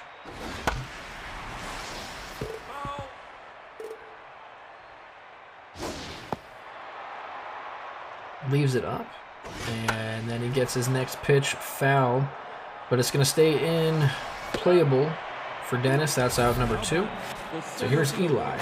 2 for 3, 2 doubles, a walk, and an RBI.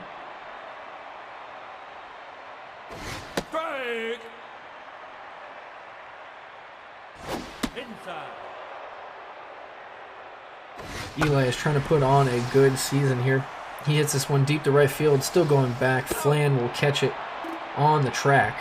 So they do score 1 insurance run, down by 6. The Sandies need to win. If they don't win, well, that pretty much puts them in a 3-way tie between the Mud Hens, the Nomads, and the Gators. But the Nomads and the Gators will be half a game behind. So that's why I say pretty much it's just right there. They have to play one more game. But the Sandies will play the second to last game against the Slumpbusters. And the Gators versus the Owlins will be the last game tonight. Plenty of playoff implications for every game tonight. Every game means something except for Divine versus Beavers later. Literally has no impact whatsoever. Both teams will be the first seed, I believe. We'll take a double check at it, but both teams are in the playoffs for sure. Here's Mac with 2 outs. He's going to ground this over to Itachi, who doesn't look like he had to dive, but he did anyway.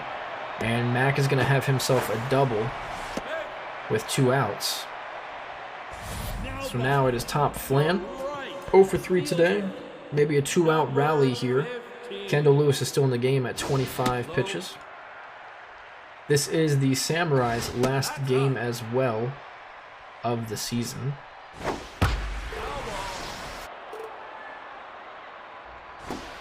Flan's going to ground this one over to third. It's Anki, and that should do it. Indeed it does. Out number 3, the San Diego Samurais will beat the Sandies, and I'm sure a lot of people are happy about that one. Final score 7-1 in this one. Your winning pitcher will be Noodles with a with a record of 4-2. Lewis will get the save, her first of the season. Sweet D will take a loss, her third. And here are your MVPs. Next up is Monsters versus Mud Hens. And that, folks, is going to be a game to watch for sure.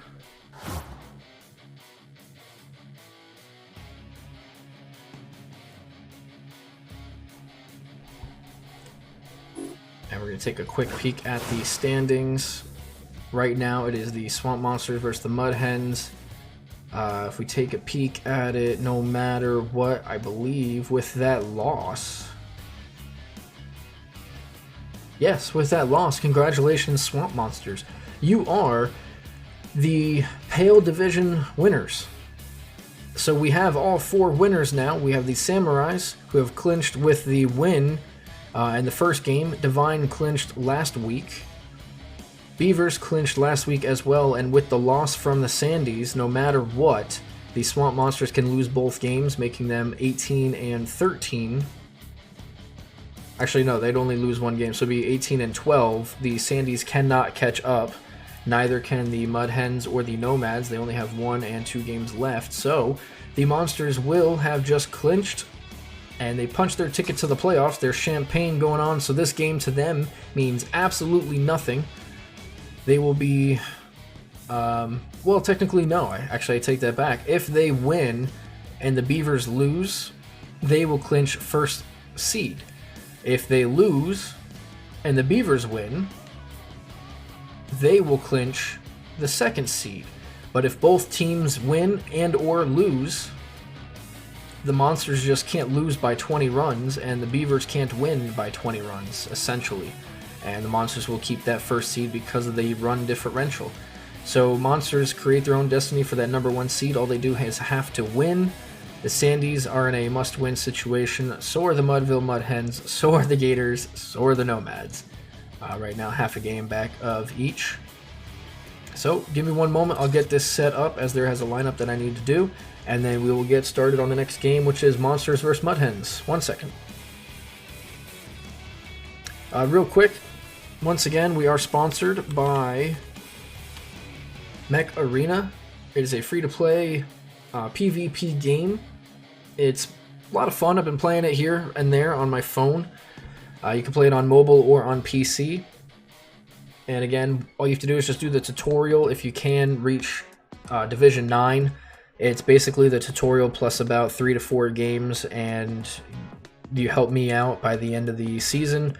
The off season, I will be doing a giveaway. So what you help me in, I help you. It's a lot of fun.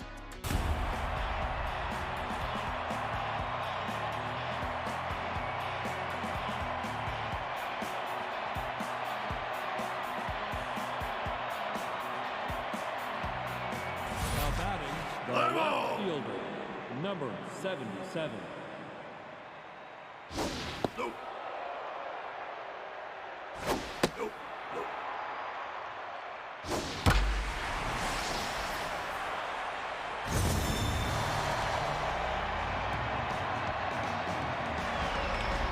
And wow, we are off to a quick start. I literally looked at my phone for a quick second, and Ophelia Mack Number 29.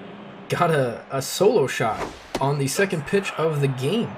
It is 1-0 Monsters, and it looks like we have more Monster fans in the chat here. Now back, the catcher, number 10.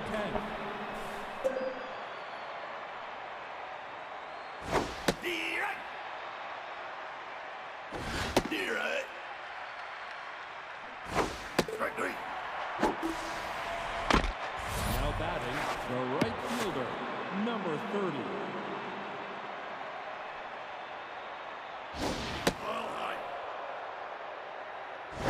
That's outside.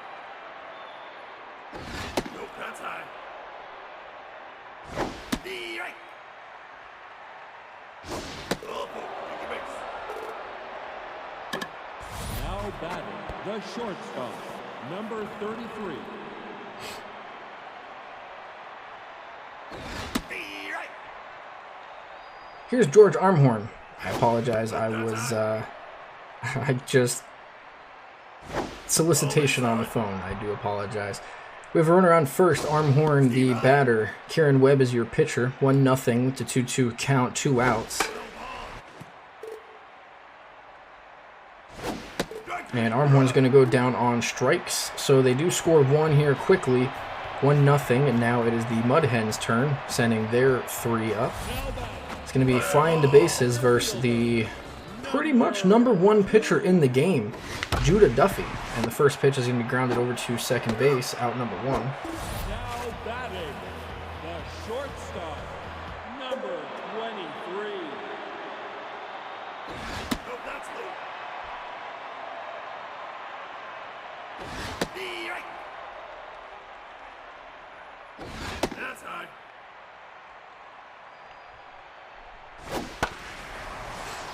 This ball is going to be popped up. Possibly in play for the catcher. It's Bochy, out number 2.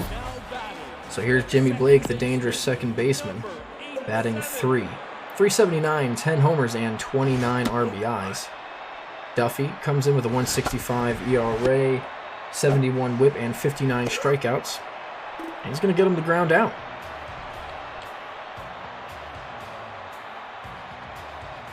Now batting, the first baseman, number 23. Nope, inside. Take him in. And that is going to be Duran, who gets beamed in the thigh. Let's see if that affects him later, as the lower half is all your strength there. Bobby Munoz will face off against Webb. That's inside. Oh, don't you worry. We have plenty of baseball to be played. And STG, I got to get into that. I've heard that it was a... Take him in. Oh, wow. 2-0 sweep. Nice. Munoz is going to take a walk. Here is Top Butterman with runners on first and second. No outs. Kieran Webb is struggling to find the zone. And yeah, STG, I've been wanting to get into it. I just really haven't had time to kind of play or look more into it, but it seems like a lot of fun. Top Butterman's going to take a ball. It's a 2-1. And he's going to hit this one deep to left field. Not deep enough. It's going to be McCarty who catches it for out number 1. Now batting, the second baseman, number 16.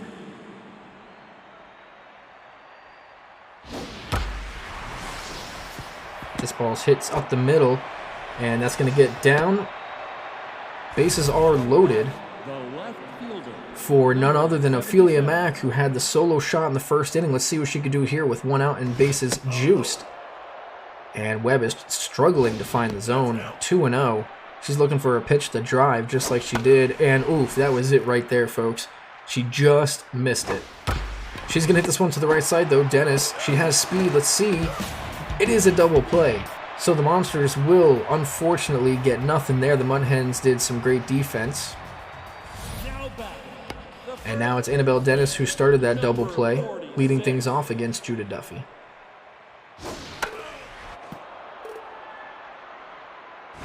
Ball inside. No ball. Nope, that's high. Nope.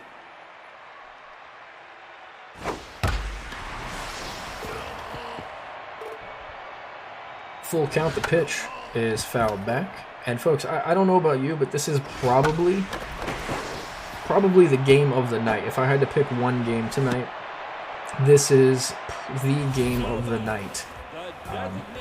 These two teams are fighting for a spot. They're really good. They're both hot right now going into late season. And yeah, this game right here, and then later on, the Gators versus Owlins are the two games to watch, for sure. So, if I were you, I'd definitely watch both of those games. Unfortunately, the Gators versus Owlins are later. It's going to be the last game. Usually should be around midnight. So if you can stay up, that's why it's on Saturday. So Saturday night baseball. That's going to be a good game. Here's Montoya versus Duffy. This ball is fouled back. Will it stay in play for Bochy? Will not. Hit the fence. 1-2 count. Runner on first. Ball is high. And down she goes. Second out. So now it is Thiago Cortez. Has some pop. 6 homers this year.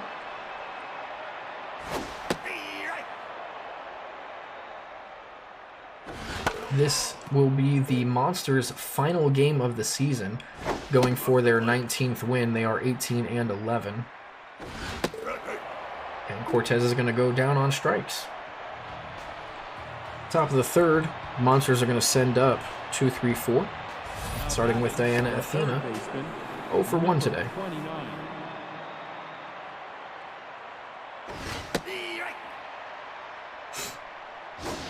Ball almost hits her there. Webb is really having a hard time finding the zone.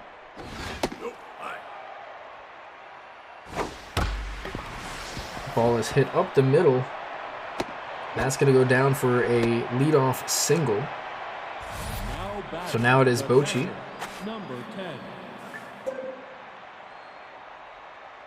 Bochy facing Webb.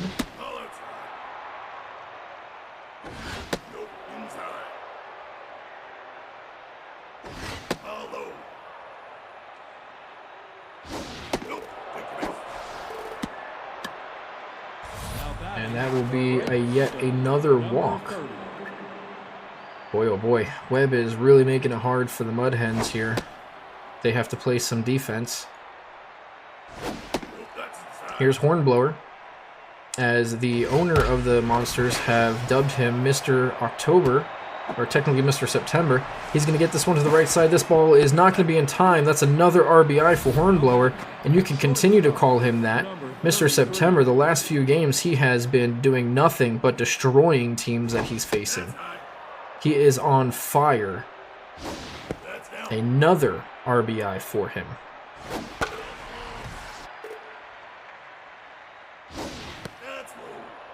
And now it is Webb versus Armhorn. Armhorn hasn't been great of late, but he's doing his job. And he's going to walk there. Another walk by Webb, and that's not what you want if you are trying to stay in this game. Bases are juiced, no outs, and it is 1/2 of the Duran brothers. For those of you who don't know, it's a band, Duran Duran. Fantastic music, by the way. And he's going to hit this one deep, but foul. 3-1 count. Full count now. Duran's going to hit this one. It's off of Blake's glove. It could have been 2 instead. Instead, it is a run, a fielder's choice, and this Webb is out of the game for Daxton Reel. Swamp Monsters, 3-0 now. 1 out, runners at second and third.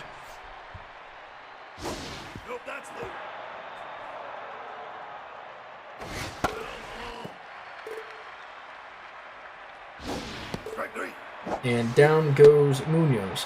So, quick thing about the awards. There will be awards for both conferences. Just like in real life, you have National and American, Cy Young, MVP, and stuff like that. That will be for both conferences as well. And Butterman, I know the Monsters fans are loving this. Butterman's going to get a hit. Flying to base is going to throw home. And not in time. The second run will score.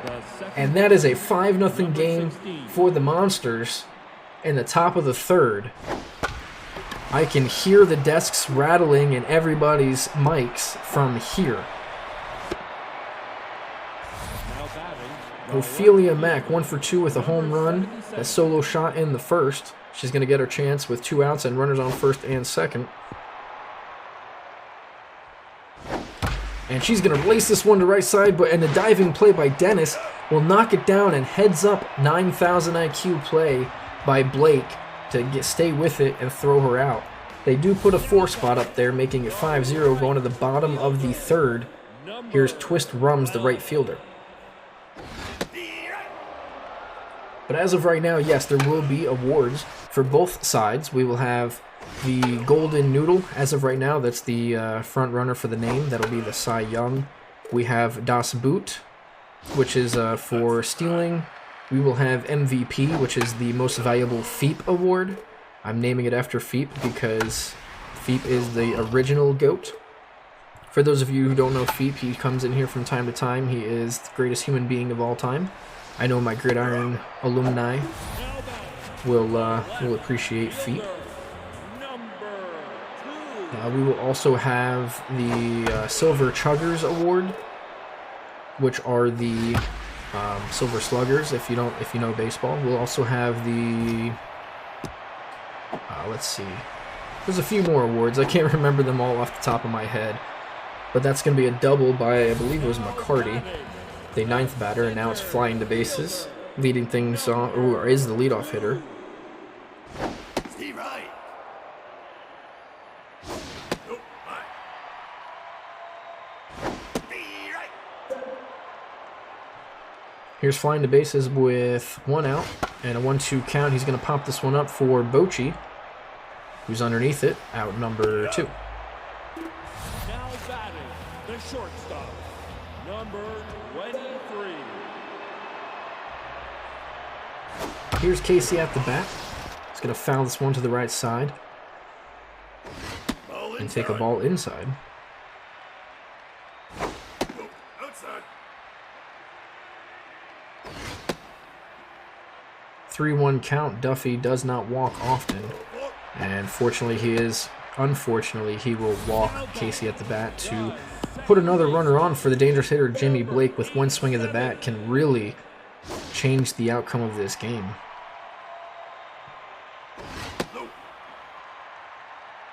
Never count out the Mud Hens.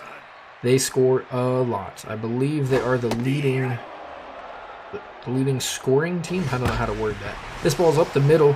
1-1 will definitely score. The runner will go to third. Butterman will take the throw there, and he will be safe. So I said you can't count out the Mud Hens just yet.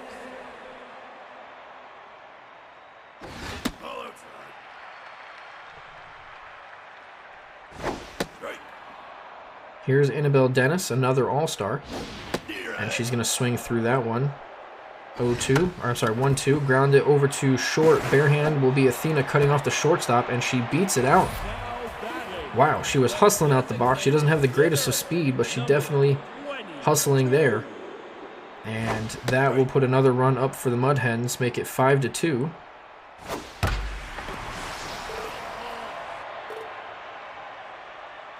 So it's a 0-2 count for Reina. This ball will hit over to Athena. And out number 3. They do score 1 run. I'm sorry, 2 runs. Now batting, the third baseman, number 29. So here is Diana Athena, the third baseman. Usually plays first base, but occasionally does play third. 3-0 count. I would give her the red light. And there it is. She does not swing. Now batting, the catcher. So she will take a leadoff walk.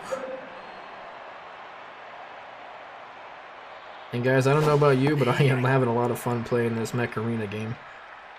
I'm currently playing it as I am announcing, and that's how easy it is. You just run around and you start killing other robots. And they are other players, along with bots sometimes, so it is a lot of fun. This ball is going to be fouled back.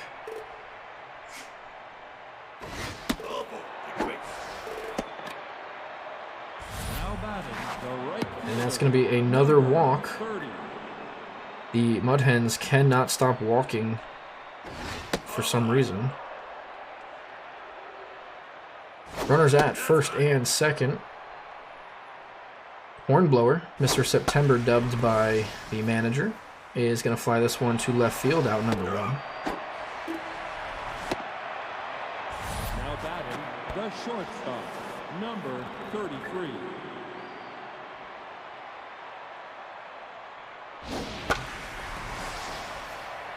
Infield block.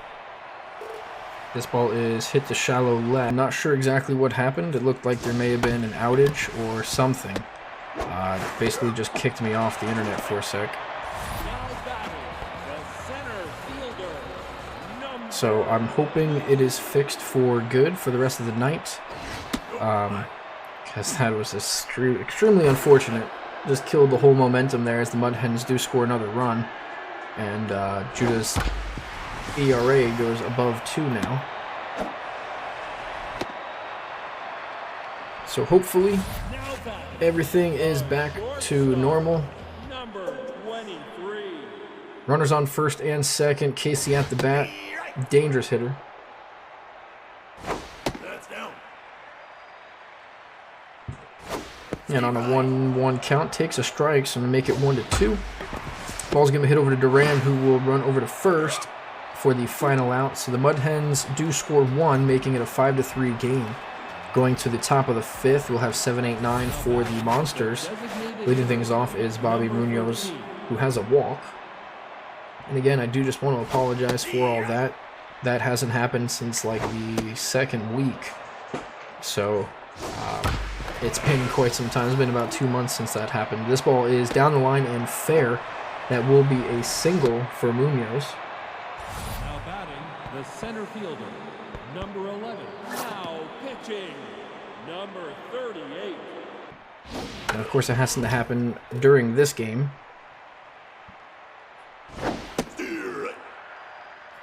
So let's maneuver some things here, as that's a strikeout to top Butterman. The second baseman, number 16. Man, that is really frustrating. I do apologize because I was on a roll. We were feeling it. We were getting through, and it just killed all the momentum for the Monsters, and the Mud Hens then score 3 runs. So I do want to apologize for that. Here's Dalton Chen, the second baseman, to face Emmanuel Moran. Moran came in for Deal earlier. We missed that in that whole confusion. And down goes Chen. I think that's going to be Chen's last at-bat as a Monster. No, he's got one more. So here's Ophelia Mack, who's going to pop this one up to third base. That will be Cortez, out number 3. So hopefully we get this thing cooking now. 5-3 going to the bottom of the 5th. Mud Hens will send up 3-4-5. Meat of the order, starting with Jimmy Blake.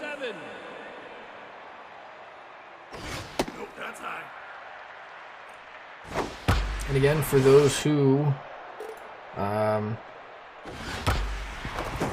I guess you can't hear me. I'm just going to go ahead and type it out. Just refresh your page if you still don't hear anything. Now batting, the first baseman.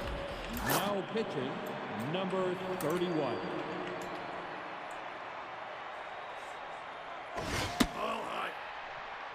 Here's Gina Tanner coming in to face Annabelle Dennis after that hit. 2-0, make it 2-1. Lefty on lefty matchup. Tanner is an all-star, vying for the best reliever, and we need a name for the best reliever. So if anybody has a good name for a reliever, as Dennis is going to hit this one deep to left field, doesn't have enough. It is just over, and that, folks, will tie this game at 5 apiece. We have ourselves a brand new ball game. 388 feet. Here, 7th homer of the year, 24 RBIs now. And this game is tied at 5 apiece in the 5th inning. No outs. Here's Wally Reyna. And like I said from the beginning, this is a good game. Unfortunate that it happened to be cut off halfway through in between all that, but this is the game to watch for tonight. Monsters versus Mud Hens. This is going to be a good playoff matchup if both teams make it. Here's Montoya after the strikeouts for Rayner. But I need an award for the best reliever because I don't want to leave it as just a best reliever. So if anybody has any ideas.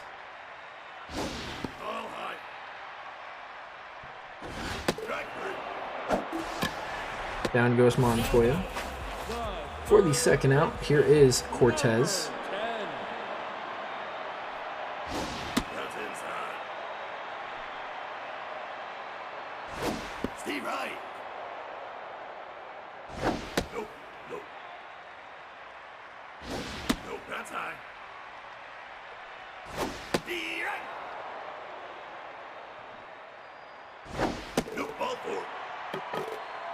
And that's going to be a walk to Cortez, which will bring up Twist Rums, playing right field today, batting eighth.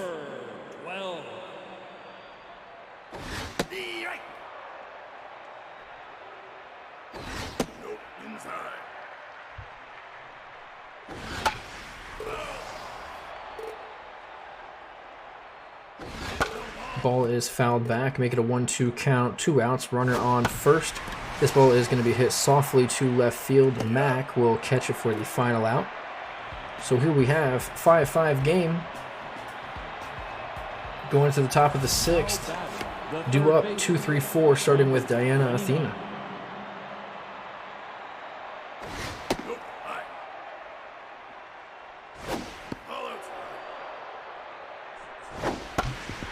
This ball is hit, but foul by a mere foot.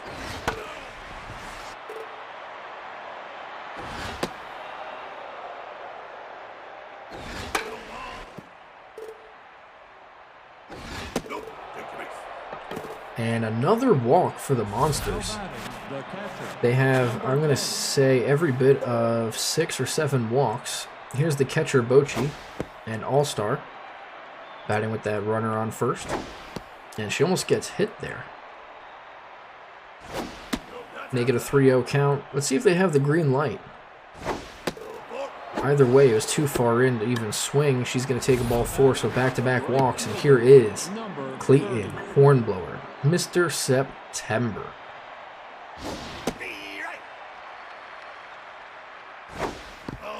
Takes the ball low. Fouls this one, so now it's a 1-2 count, no outs. Runners at first and second. He's going to lace this one down the left field line. That ball's going to get all the way to the wall. 1 run's going to score. Let's see if they want to wave that second runner. They are not. It's Bochy, doesn't have the greatest feet, so she will get to third. And now you have runners at second and third. The infield will be playing in, no outs. And now to the hard-hitting shortstop, who gets hit. I believe that's his second time. If not, it is Duran who got hit.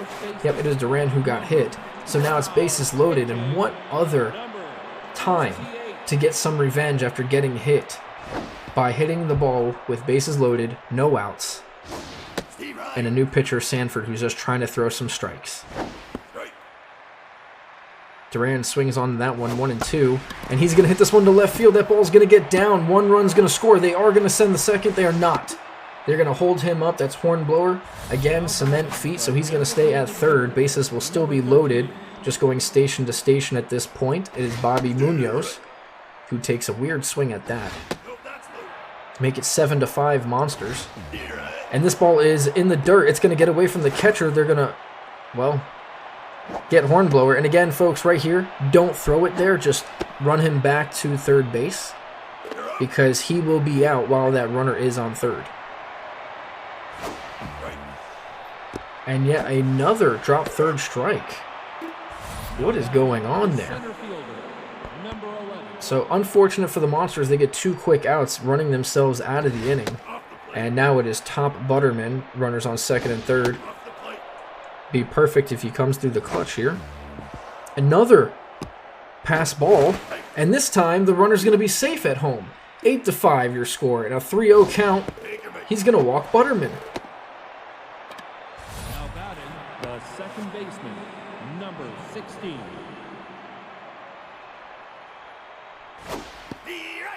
Here's Dalton Shen.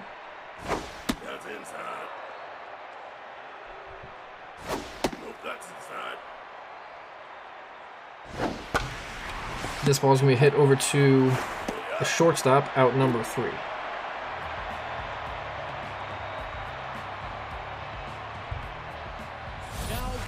is The left fielder. suffering again. Out. So should be good. Here's Tanner versus McCarty.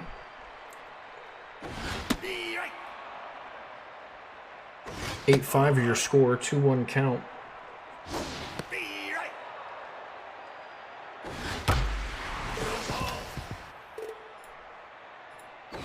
Ball inside.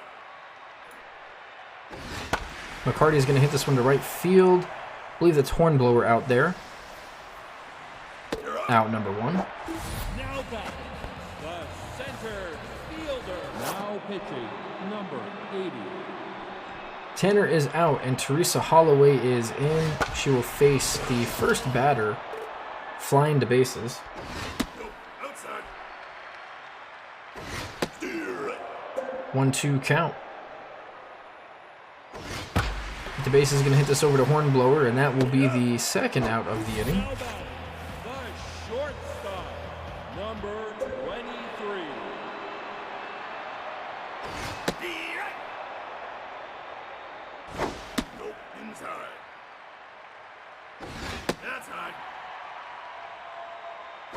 Nope. That's high. Nope. Ball 4. Now And batting, that will be a walk for Casey at the bat. number 87. So now it's Jimmy Blake. Down. Dangerous hitter up. 99 on the corner, and he swings and misses. That's low. And then takes the ball low, 2-1 count. Pops this one up to left field. That'll be Ophelia Mack underneath, out number 3. Going to the top of the 7th, Monsters will send up their 1-2-3 batters. Now batting, the left fielder, number 77. Nope. Nope. Nope. That's inside.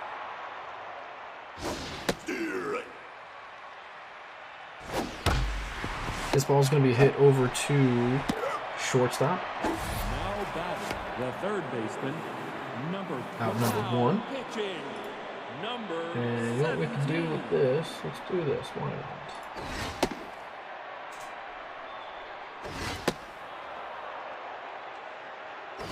That's outside. Steve right. Steve right.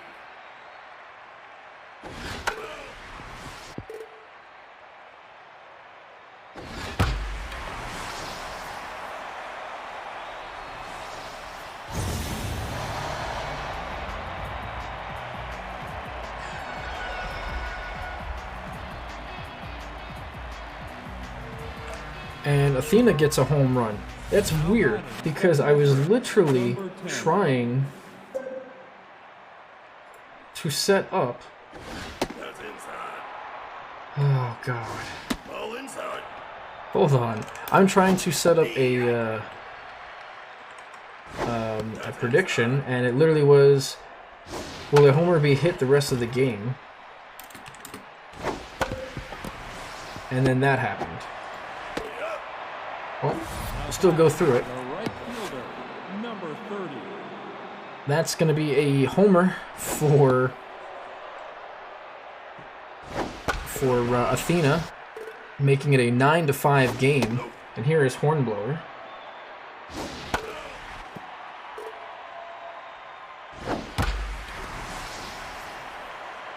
And this ball is hit to center field.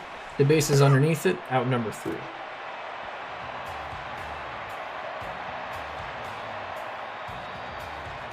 Now batting, the first baseman, number 46. Here's Annabelle Dennis versus Teresa Holloway. Lefty on lefty like last time. Take a miss. Now batting, And that will be a hit by pitch. number 20. So now she is hurt at the hip. It is Wally Reyna who hit this one deep to left field. It is home run distance, but it is foul. Nope. Inside. This ball is going to be hit to the right side. It's going to be Chen who makes the diving play, gets up and throws out 1. The catcher, number but not getting the double play. Runner is going to take off for third. Bochy's throw will get her. That's Dennis, and what a costly decision for the Mud Hens to try to steal third when you are in scoring position, and right now you need runs. I'm not sure what that was, as this ball's grounded over to short for the final out of the inning, and the Mud Hens may have just cost themselves this game. Down by 4, they are running out of time. Here is Armhorn. Number 30 now pitching. He will not face Fry. He will actually face the next starting pitcher, Uriel Koch.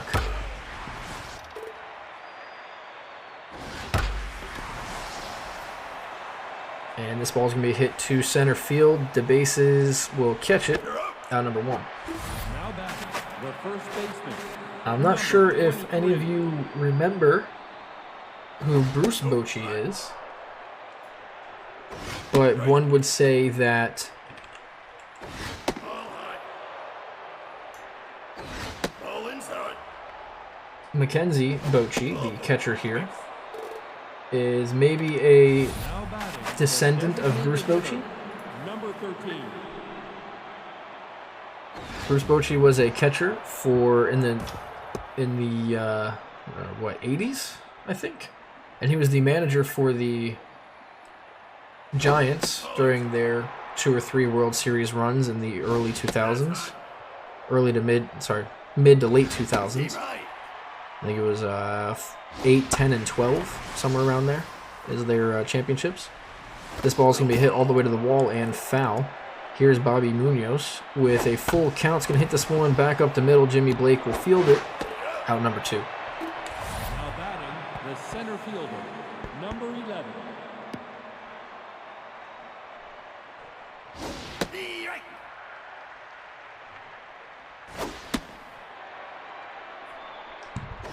Right. Top Butterman.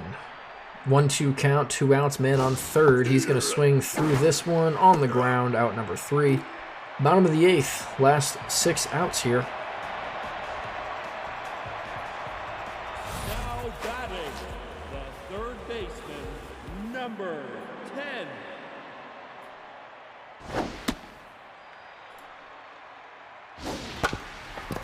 This ball's going to be grounded over to Armhorn at short. Out number 1. The right fielder, number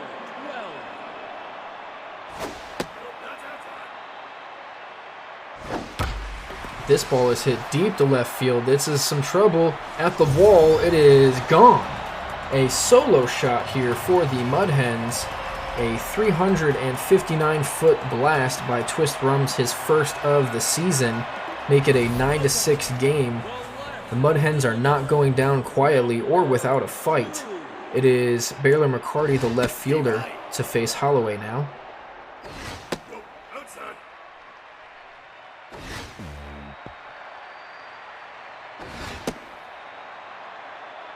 And they are making this game interesting for sure. Ball right back to Holloway. And that is 2 outs. Center fielder, So now that a home run has just been hit, guess what? Right. The prediction has ended with the home run. So everybody who bet yes will get points. Congratulations to whoever did. And that's going to be a ground out for DeBases, or sorry, a strikeout for DeBases.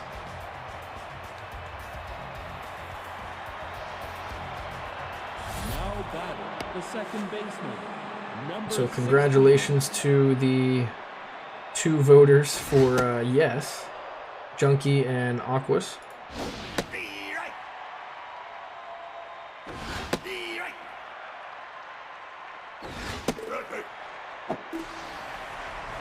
Koch is going to get himself a strikeout. number 77. And he will face Mac. Mac has a couple hits on the day. Last at-bats for the Monster. Try to get some insurance runs, and you definitely want more. Seeing as you will probably have the top of the lineup coming up for the Mud Hens. And your leadoff Batter will get on with a walk. The third baseman, number 29.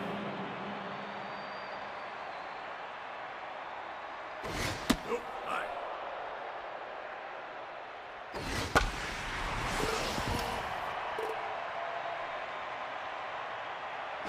That's outside. Near it. Nope, that's high. This ball is going to be hit deep to center field. Back is the bases. It's over in that nook area, 432 feet.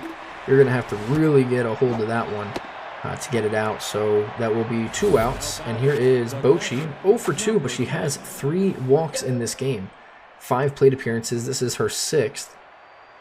And let's see if she can hit or stay hot and get a hit here. Pickoff play, not in time. And Bochy's going to hit this one, but right at Dennis, so no more for the Monsters. They are up 3. Mud Hens, last 3 outs, and they will have 2, 3, 4. They're dangerous hitters up. Casey at the bat versus Hartman. And this is exactly who you want in the game to close things out. Donovan Hartman, the not a closer, but pretty much the closer. He is one of the best relievers in the league right now. He is an all-star. He's going to get Casey at the bat. 2 will fly out to center, and now it's Jimmy Blake. Let's see how this matchup goes. Hartman has 43 strikeouts. That's more than some starters, if that tells you anything. A 3-0 count. Gets one in there. And that's a walk. So now it is Annabelle Dennis, and with one swing of the bat, they can put themselves within 1. She has the power to do it. Does have 7 homers on the year. Let's see if they want to send Blake. Would be dumb to send her. I'm sorry, send him. They are going to run the... Oh, Butterman's throw gets him. What are we thinking, Mud Hens? What is going on? That is a fantastic throw by Butterman. You do not need to try to extend that runner. There's no reason for it. Stay at second, base to base, because now if Reina hits a home run, it's only 2 runs. Your run means absolutely nothing.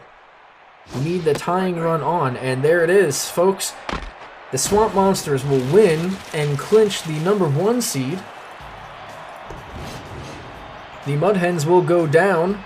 Your final score, 9-6. And what a season for the Monsters. They started the season, I want to say, 2-7? 2-7? And they came back and are 19-11 on the season. 1-6, there you go. They started 1-6. Then 2-7, and then they are now 19-11. Your winner for today is going to be Tanner. Gets her 2nd win. Save will go to Hartman, his 5th. And Moran will take the 5th loss of his season. Your MVPs will be Dennis, Athena, and Hornblower, of course. Let's go ahead and check those standings now.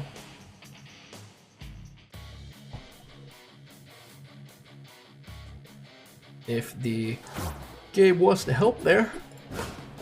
Alright, so with that, the Swamp Monsters have officially clinched everything. The number 1 seed, the Pale Division, blah, blah, blah. So they will face the number 4 seed, which at the moment could be any one of these 4 teams. They're all within 1 game. Nomads, Gators, Mud Hens, all within 1 game of each other. So whoever wins between these 3 basically will be that 4th seed. The Nomads need to win by 10. They are on the outside looking in. The Gators need to win, period. And if they win, they need the Mud Hens to lose. If the Mud Hens win by any margin, they will advance. So it all comes down to the last game for all 3 of these teams. Up next, though, who did we have? The Kernels versus the Nomads. So we will see. The Nomads are in a must-win situation. They have to win just to be eligible for the playoffs, and they have to win by a lot. And fortunately for them, sorry if you're watching Milk, the Kernels are the worst team. They are 9-20, and yeah, with a negative 52 run differential. So it's a possibility that they can score a lot of runs this game. We will see. We'll be right back. I'm going to go ahead and set this up. Our stream is sponsored by Mech Arena. Just type in !Mecha, click that link there, and the more people who do the tutorial and can advance to Division 9, it'll help me out, and in turn I will help all of you out. We'll have a giveaway at the end of the season, including playoffs. So sometime next week we can do a giveaway. Whatever I am awarded through this, I'll go ahead and give right back to you guys, since this is all because of you. So if you can help me out, it literally takes about 5 minutes at most to do the tutorial, and to advance to Division 9 you have to play about 5 games, which last anywhere from 2 to 4 minutes each. So about 20 minutes total, and you'll be in that Division 9. And it'll really help me out, and again, it's all for you guys. I don't need it. It is strictly for the stream, as the Kernels are already on a hot start. They have runners at first and third, and now it is Stephen Duke, the shortstop. And they will be facing Stokes. And if anybody has watched the stream while he is pitching, Sanchez is going to try to go to third. Clark's throw is not in time. Very close, though. So they'll have, again, runners at first and third with Jorge de Guzman, who's trying to get the league lead on the, well, league tied for the league lead in home runs with 11. He's been stuck on 10 for about 4 games now. But when Stokes gets a strikeout, you know what it is. You'll see it. 1-0 Kernels already here in the first. And he's going to walk de Guzman.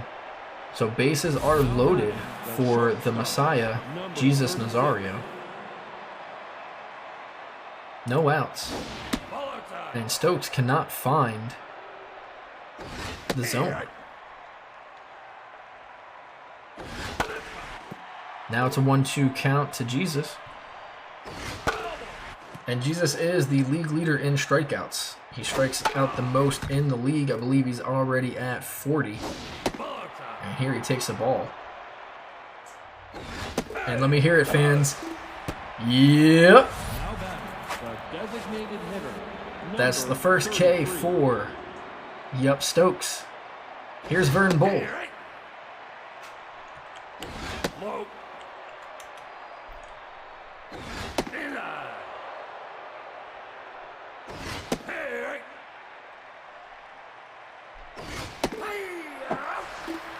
And let me hear it, folks. Yep. Vern Bull goes down on strikes. That's 2 strikeouts in a row.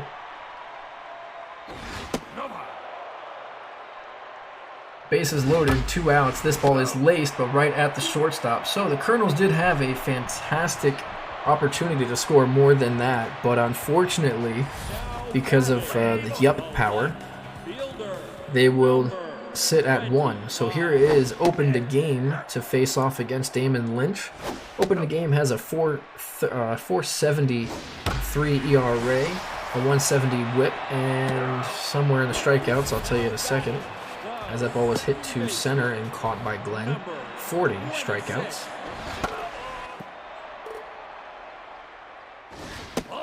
Here's Russ Rivers.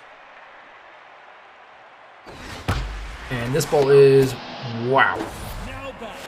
Alright, I'm going to say that was a fantastic play, firstly, but it's even a better play because that man is 106 years old. Figuratively. I think he's only like 38, 39, but still, figuratively, the man is 106 years old. It shows you why he's still playing the game as Gaines goes down on strikes. So here is Russ Richards. We have Russ Rivers and Russ Richards, the man who made that nice jumping catch. It's Old Man Richards. And uh-oh, folks, 0-2. You know what time it is. Yep. Another strikeout 24. for none other than Stokes. Here is Galvin, the catcher.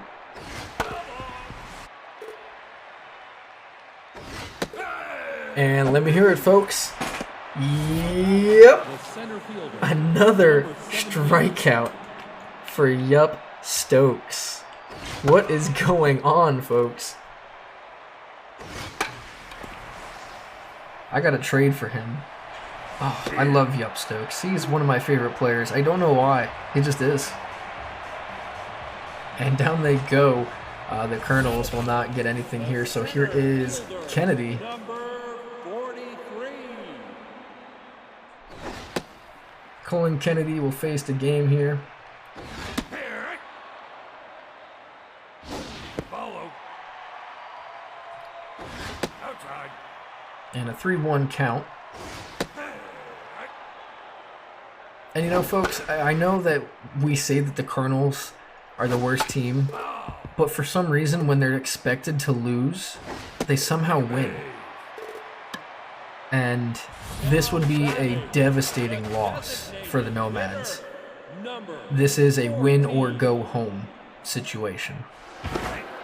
And oh, almost got him there. He was leaning. Here's Conley.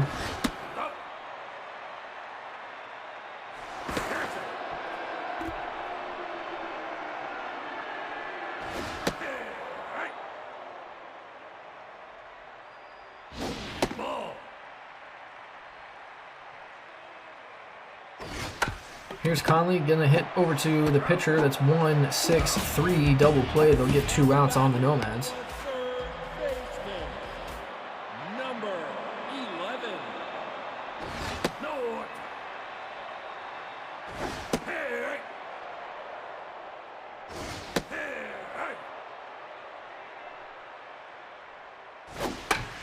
And this ball's gonna be grounded over to Duke at third.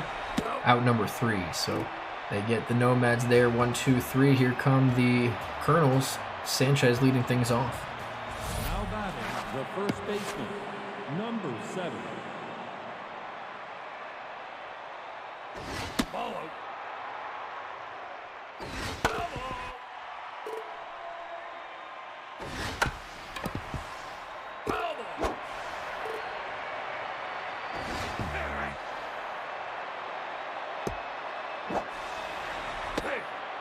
Now batting, the third baseman, number 22. Here's Stephen Duke with that runner on first. And it's an 0-2 count. You know what it is. It's time to stoke the fire.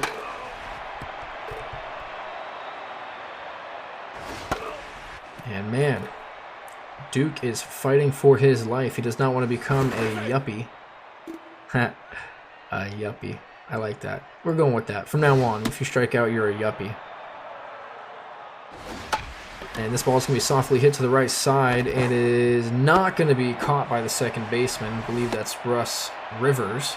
Now batting, the And now it is Jorge de Guzman number 28. with runners on first and second. No outs.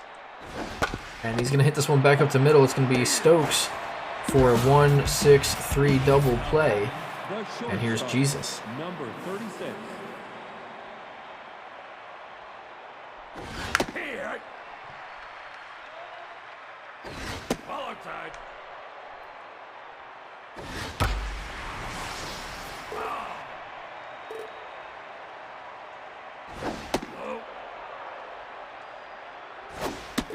Jesus is going to go down strikes, and let me hear you, folks. Yep. Yet another strikeout. Now batting, So now it's Trenton Clark, the right fielder. He'll be leading things off for the Nomads. They are still down by 1 here in the bottom of the third. And he's going to hit this one very high, but not very far. And as I've said 100 times, I do not like this field. Right field is like 210 feet, and second base is basically right field. Just seems dumb to me, so...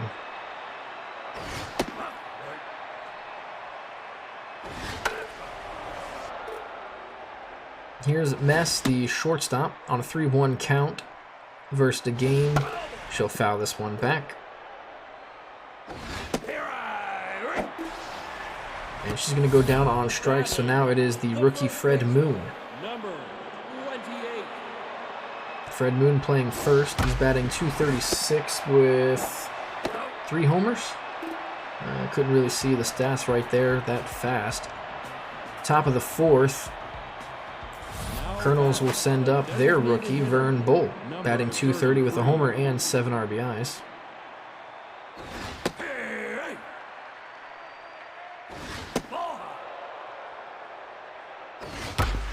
This ball is hit up the middle. That's going to be a base hit for the rookie, continuing his rookie campaign Now batting, the right fielder. and trying to become the rookie of the year. Here's Quash Olson.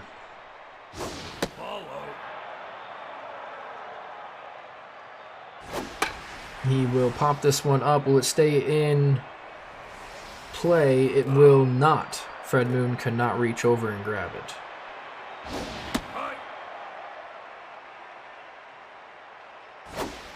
So now it's a 3-1 count.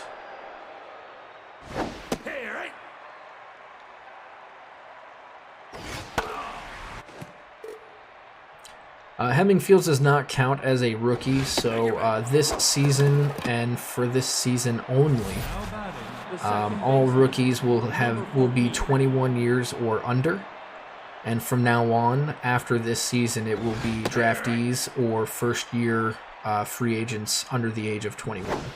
That's what we'll go with, just because it kind of makes it fair that someone who's like 30 isn't going to be, a rookie, because technically, if this were to be an actual league, it wouldn't really be like a rookie. So that's what we're going to go with. After that ground out, here's Galvin, runners at the corners. So I hope that's all right with everybody. Just it makes sense to me. This ball's going to be hit down the line. That will be fair. One run's going to score, and they are just going to trade places, first and third, Now batting, with an RBI single. Now it's the top of the lineup, Marcos Glenn.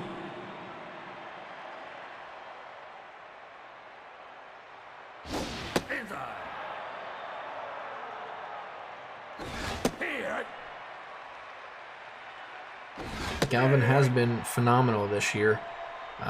Very underrated.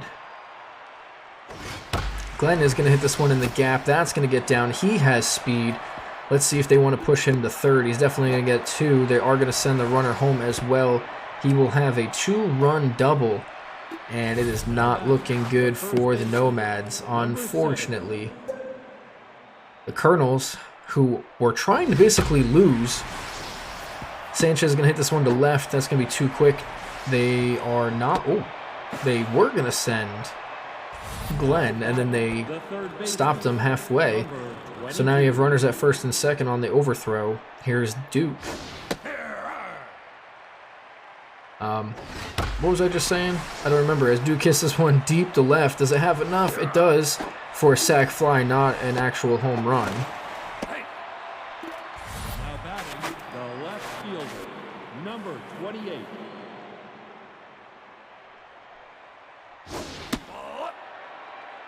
Now it is Jorge de Guzman looking for number 11. Full count. I'm sorry, full count.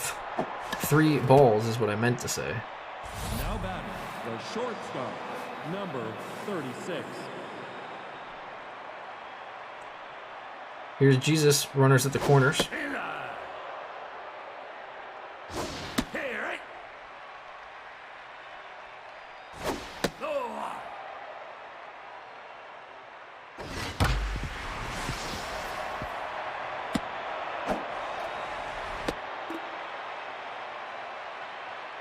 Now batting, the designated hitter, number 3. Now pitching, number Out is Yup Stokes, 24. unfortunately, and now it is Ply Sesame. Careful and don't let him give you your seed. That's going to be a Now batting, base the hit. right fielder, number 11. And now it is 6-0 Kernels, and this is just yikes. If you're a Nomads fan, this is hard to watch. 3-1 count. It is Olsen.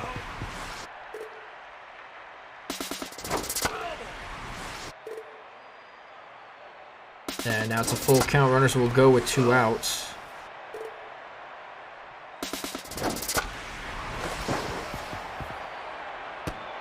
And this ball's going to get down. That's going to be 2 runs on the single. Now it is Russ Richards, or Old Man Richards.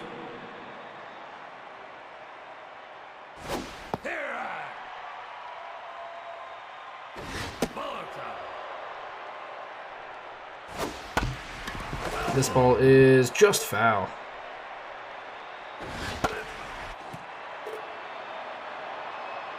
One-two count. This ball will be hit over to third. The Don could have just stepped on third. Instead, he's going to throw all the way over to first. And now they've put up a 7 spot in the 4th, making it 8-0. And the Nomads, it looks like their season is coming to a close, unfortunately, to the worst team in the league. And, yeah, the Kernels have just found themselves doing whatever. I'm not exactly sure what's going on, but they decided to show up today, even though they don't need to. Let me just take a quick peek.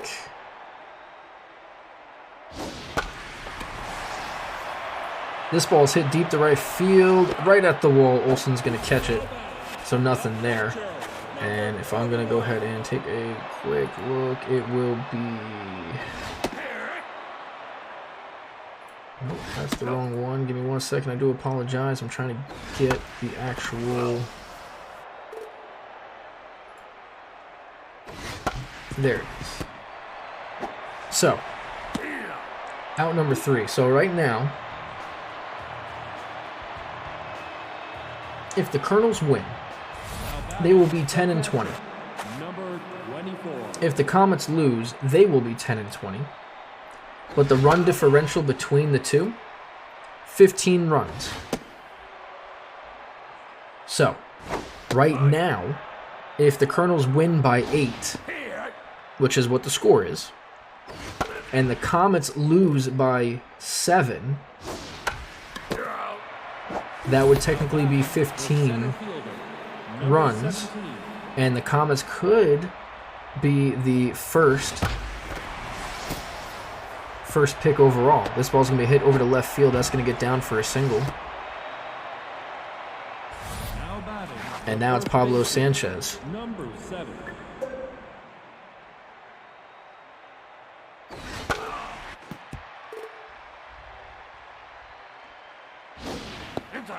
So we'll have to see how this one plays out, and then next game is Sandies versus somebody.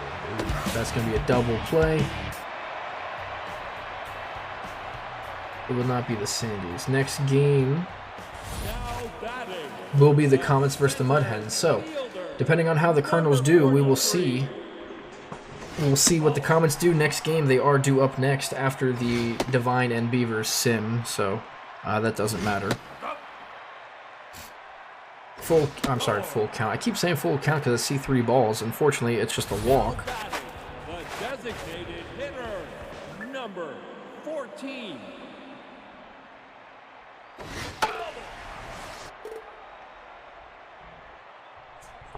Oh, 0-1 to Conley. Opened the game, is still doing a decent job. Runner on first.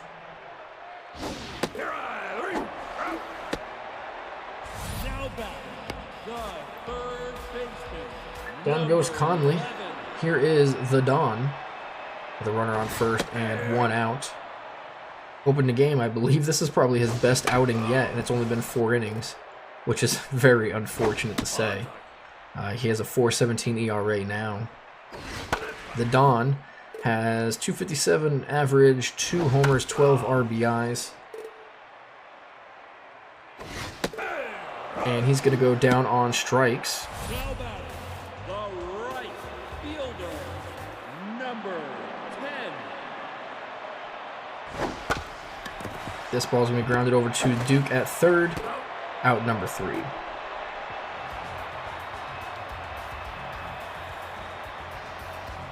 And it looks like The third base. Conley may be in his last game as a Nomad. We'll have to see.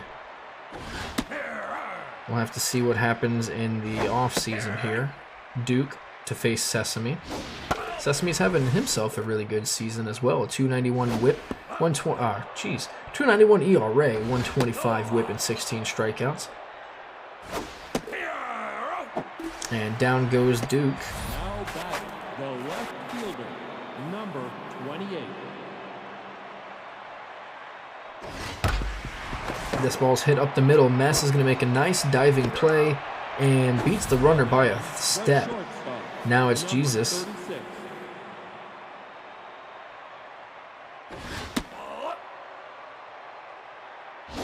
Outside. Here. Here. Jesus is going to take a second strike there. 2-2 count. Now it's full. The payoff pitch is in there for strike 3. Down goes the Messiah. And here we are, 8-0, going to the bottom of the 6th. The Nomads are, well, you see it. I'm not saying it. Here's Janiyah Mess, the shortstop. Number 27. Here. This ball's back to open the game, and that's going to be out number 1. Now batting, the first baseman, number 28.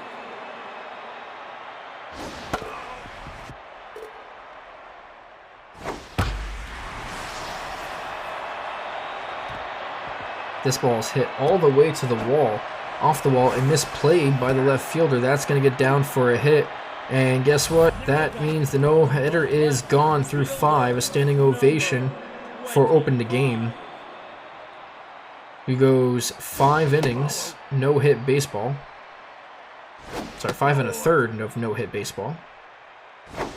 And again, his best outing of the year. No high. So now, Ball four. Take him in. that's going to be a walk.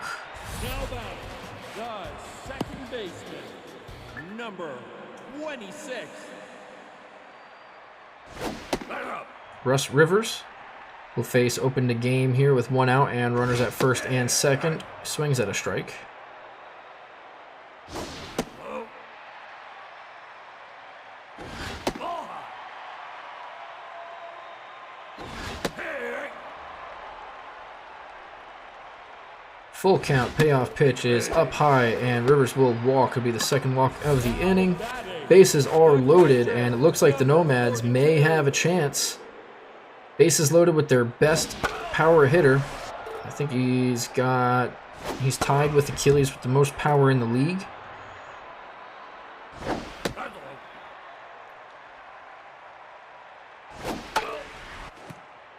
low. 1-2 count. And he takes the ball high. And he goes down on strikes. Now batting, the center fielder, number 4. So unfortunate there. Here's Kennedy, the center fielder. 1 strike. 2 outs. Bases are loaded. And this ball is hit to right field. Calling for it is Olsen in right. And he dropped it! He dropped it! That's a routine fly ball, and he drops it. Oh my. Number 14. Folks, we have ourselves a game. This may be No high. the Follow. opportunity that they needed. Outside.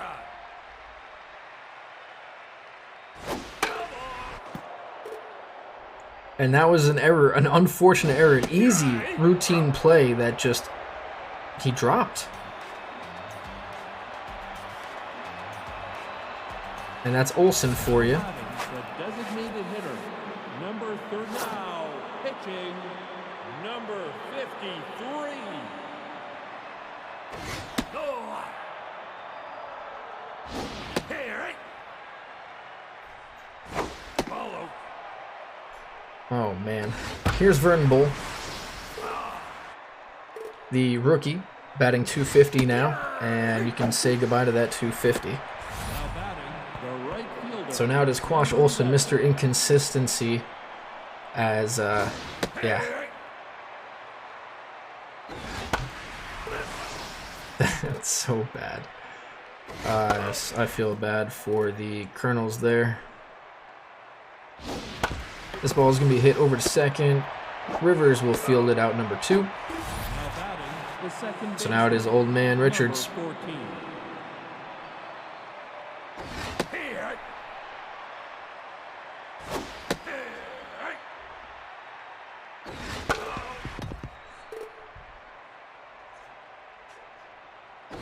Oh, 0-2 count, another ground ball right to Rivers at second.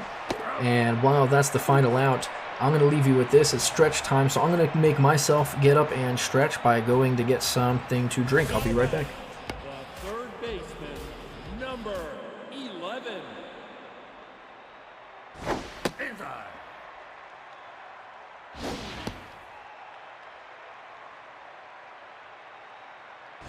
Hey.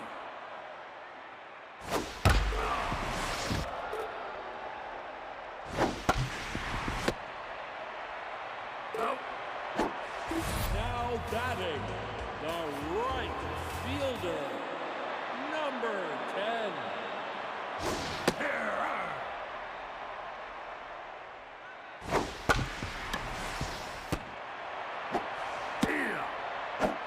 Now batting, the shortstop, number 27.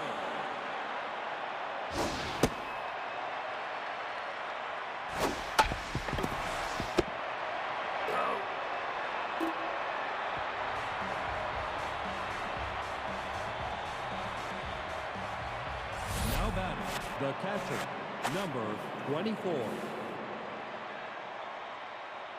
All right, here we are. Braylon Galvin, the catcher, was having himself quietly a very good year, 329, 2 homers and 8 RBIs. We'll have to see if he might be on the trade block for the Kernels in the offseason. 2-2 count. He's going to hit this one over to first base. The rookie Moon will step on the bag, out number 1. Center fielder, So here's Marcos Glenn, 3 for 4, double, 2 singles. And he is the league leader in stolen bases. I think he has 17 or somewhere around there.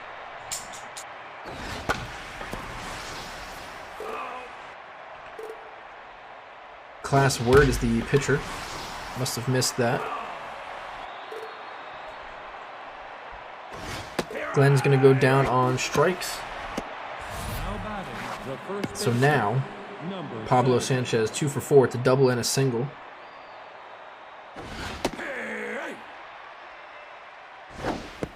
And we're getting down to the nitty gritty. The Nomads need to get out of this inning and start hitting.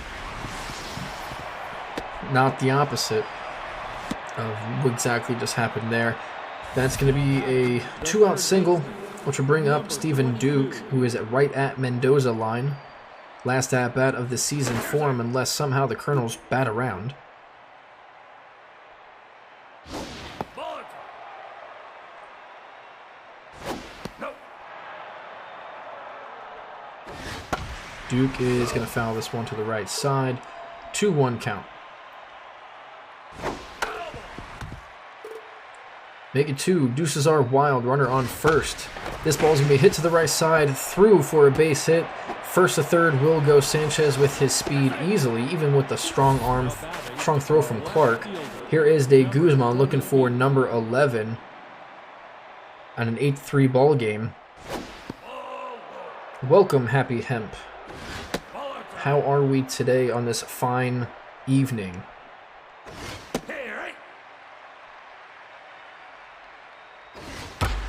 And this ball is laced to left field. That's going to be down for a single. One more run will score. It is now 9-3. The Kernels are adding their leads. Number 36.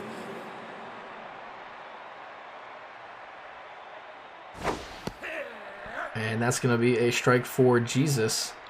I am doing fantastic. Jesus is not, while he grounds over to shortstop for the final out. And the Kernels will get one. 9-3 is your score so far. Going to the bottom of the 8th, the Nomads need something doing. The first baseman, number 28. But nice to see you here, Happy. And this ball is launched to left field. Forget about it. Upper deck? No, just shy. That's going to be a solo shot for the rookie Fred Moon. I want to say it's his 4th. We'll see in a second. 431. It's only his 3rd. But 7 RBIs on the season. He's trying to make a case for his Rookie of the Year. And out is Open the Game. In comes Klaus the Game. So brothers are switching positions. And first pitch is right up the middle.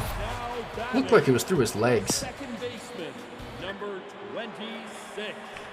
And, well, Klaus may or may not just blow this game. Let's find out what the DeGame brothers will do here. Runner on first. Rivers, not Richards. Again, they're both named Russell. Look completely different on different teams. It's just hard to tell. He's going to hit this one hard, but right to Olsen, the right fielder. Now it's Harcourt Gaines, the catcher.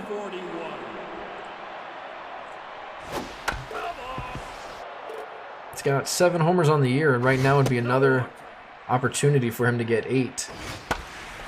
Instead, he's going to hit this one to center field. It'll be Glenn camping underneath it, poking the fire because it's camped under.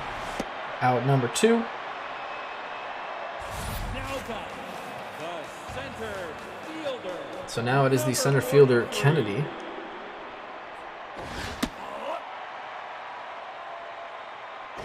Two outs. Bottom of the 8th, down by 5. And he's going to hit this one to Sanchez, who will step on the bag. That will do it for the 8th. Last at-bats for both teams here. Last game of the season for both of them as well. Nomads are needing to get out of this inning quickly. And Vern Bowl hits this one deep to left field. Does he have another homer? He does, just over the wall. And, well, folks, that's what happens. 400-foot shot, his 2nd of the year, and 8 RBIs. And he is looking to solidify his Rookie of the Year award. Class word is out, and here comes Lena Dozen Rolls.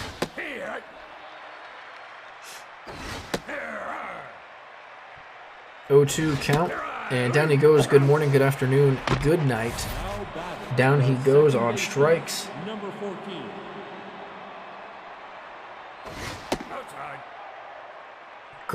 Girls, stop fighting over the rookie. My goodness. Here's Russ Richards,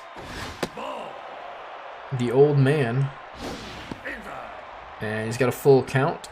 The payoff pitch is swung on and hit deep to left center field. That's going to get down all the way to the wall. The old man is going to try to hustle into second, and he does just by a step. Now batting, the catcher, number 24. So here is Braylon Galvin.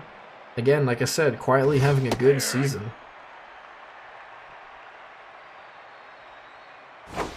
He may be loyal, but money talks. Oh, hey, look at that. Money talks. That's funny.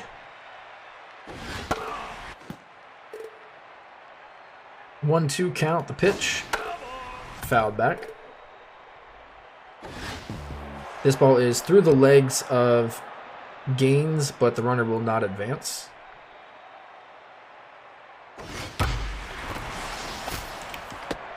This ball's going to be hit to left field. Lynch will get it in quickly, so the runner will not score. Now batting, the center fielder, number And now it's runners at the corners. Here is Marcos Glenn.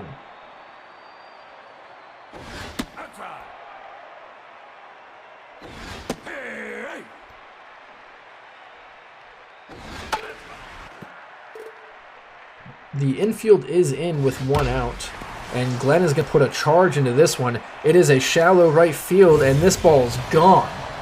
Another 3 runs for the Kernels, and that's pretty much going to do it for this game. 369 giggity, his 2nd home run of the year, 15 RBIs. the first baseman, Number 7. And, well, that's a 13-4 game.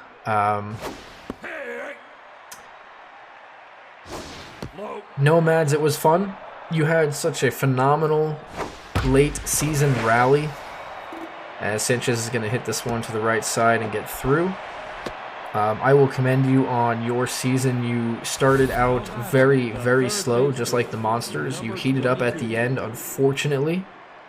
It was the spoiler of the Kernels. And the Kernels have, I think, this is their 3rd game in a row? This might be their 3rd win in a row. I think so, because I think they were 7-20. So, yeah, here's Jorge de Guzman. He does get another at bat, trying to get number 11 to tie Hemming Fields. And this ball is hit deep to center field, but not gone. The runner will tag, and wow, that's a strong throw by Kennedy in center. So now it is Grand Portage.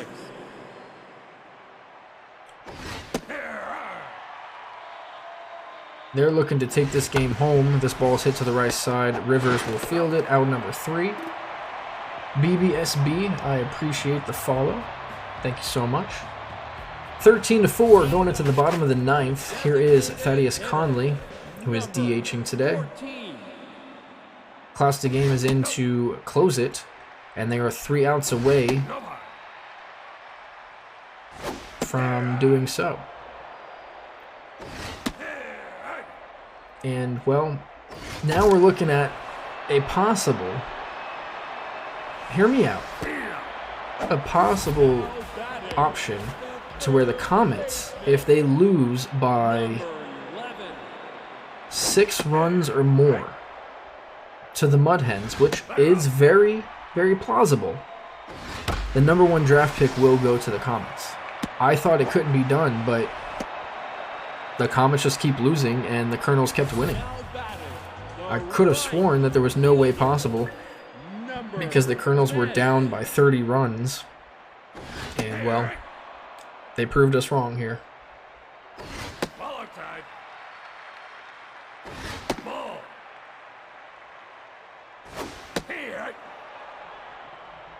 2-2 count, 1 out. Clark is going to take this one high, so it's a full count. The payoff pitch is up high again. And there is Mess to face the game. Runners on first and second. She swings through that one. Lovey Smith. Ha! Oh, that's funny. Down goes Mess. Out number 2. So here's Fred Moon, 2 for 3, home run, double, and an RBI, competing with Vern Bull for the... Actually, he wouldn't be because they're separate conferences, so never mind.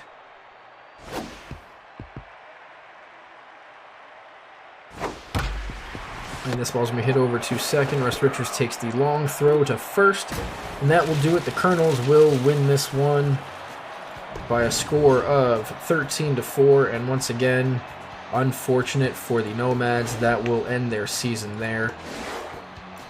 Yep, Stokes will take the loss.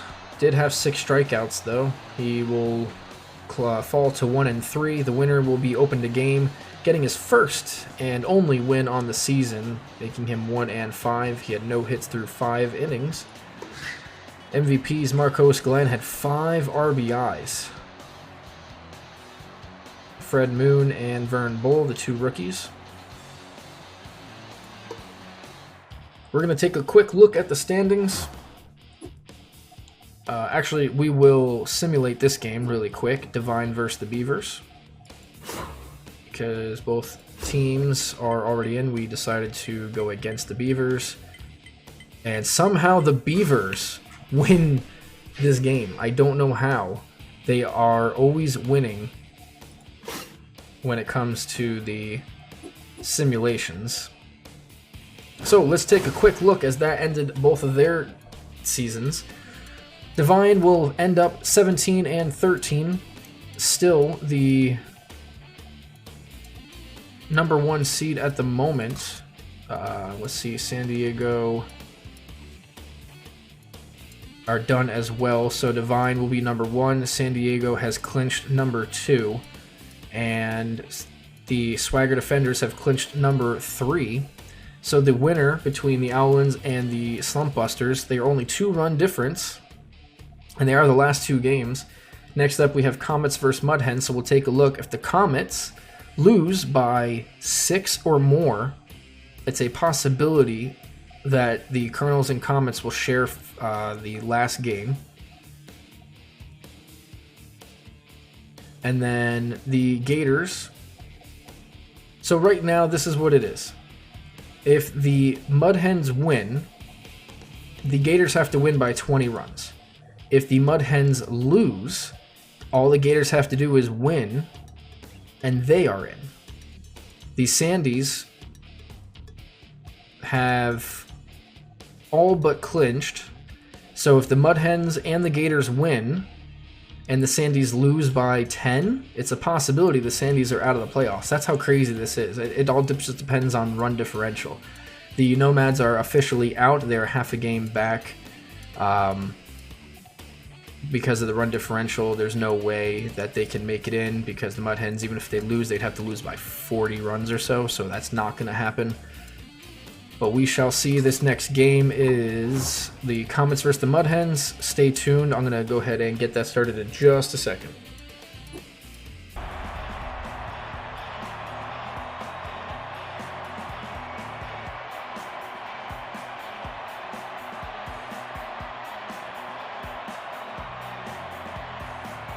Now batting, the center fielder, number 70.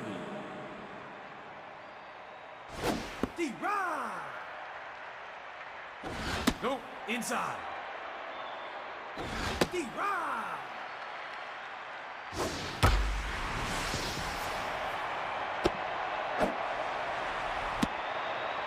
Here we are. We Now have batting, excuse me. shortstop, number 3. Comets versus the Mud Hens. I also put up a prediction. Will there be a run in the first 3 innings with these 2 teams? It is very likely.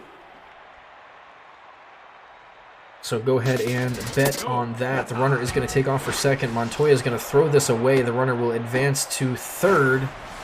And, well, let's see what happens here. This ball is hit deep to left. And that ball is caught at the wall. Well, there you have it, folks.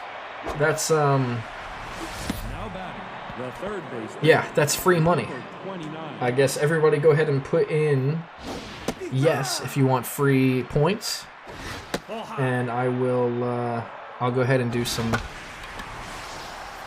manipulation here. If you want free points, just go ahead and put in Number 53. yes, because obviously a run has already scored. Go. Ball, that's low.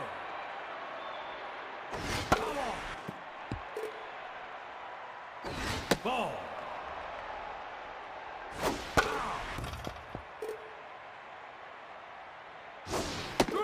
You're out. And down goes McGahee. That's going to be a strikeout. 1-0 Comets. Now batting, Play ball. the center fielder, number Here's flying to bases to face Wasman. Ball outside. D-Ride.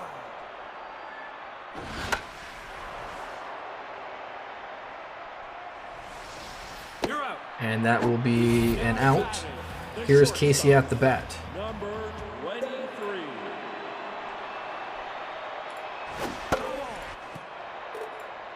And there you are, your free points.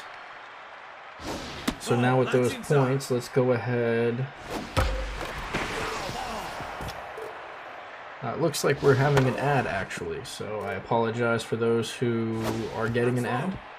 If you don't want the ads, get a use your Prime or an ad blocker. Either one will work.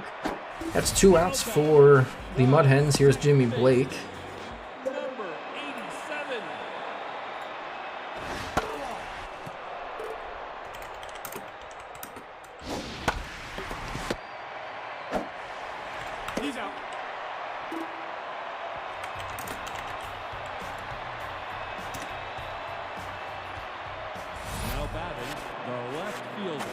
Here we are. Go ahead and there's a new prediction. Who will win this game? Comets or Mud Hens? You have 5 minutes to put in your bets. Rick Winkelson, the left fielder, will face Caleb Arroyo. This ball's going to be hit over to third base. It is Cortez, out number 1. The second baseman, number 26.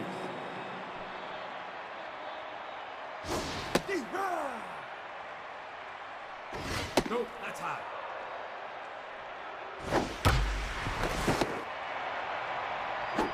Now batting, the first baseman, number 27. Here is Gilbert Lampman. That's up. 2 outs, nobody on. And this ball's going to be hit over to Blake at second for the final out. Now batting, the first baseman, number 46. That's inside. Here's Annabelle Dennis facing Wasman. Wasman will have a 4.50 ERA, 172 WHIP, and 36 strikeouts. And Dennis will strike out there. Now batting, the designated hitter, number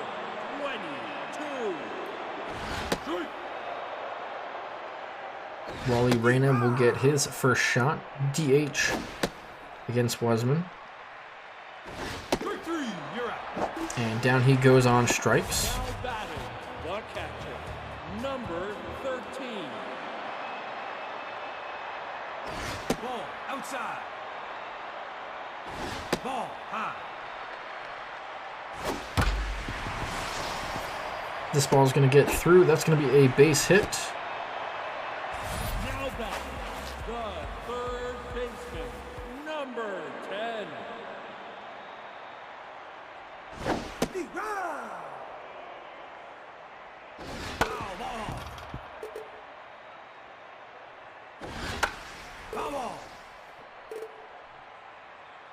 That's high. Cortez on a 1-2 count gets brushed back. That's going to go down for a ball. And now he's going to strike out looking. That's going to be a third out. Now back, the right fielder, number 57.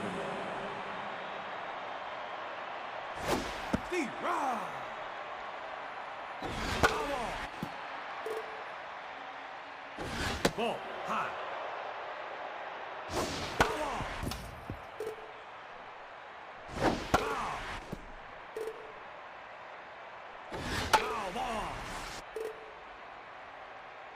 Apologize, I'm just trying to make sure that my girlfriend is alright. She went out tonight, so just making sure everything's good. I do apologize. Here is Stafford with 1 out. Nobody on. Now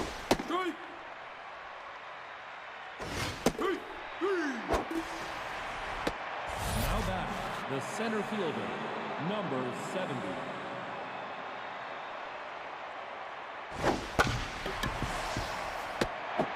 He's out.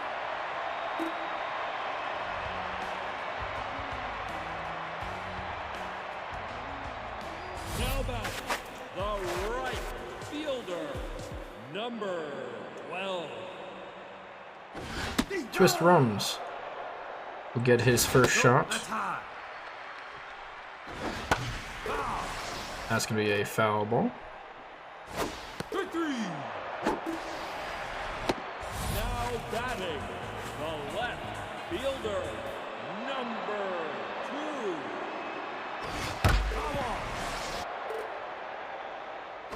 That's outside. High. No, inside. Here's Bailey McCarty. Full count. And that ball is away. That's going to be a walk. So here's flying to bases. Number 2. With a runner on first. 0-1 count. He's going to hit this one deep to right field. This ball has enough. It is gone. That's going to be a 2-run shot for the Mud Hens. And 382 feet. 5th home run of the year, his 15th RBI. And like I said, that's going to be 2-1 Mud Hens. Here is the second batter, Casey, at the bat. 23.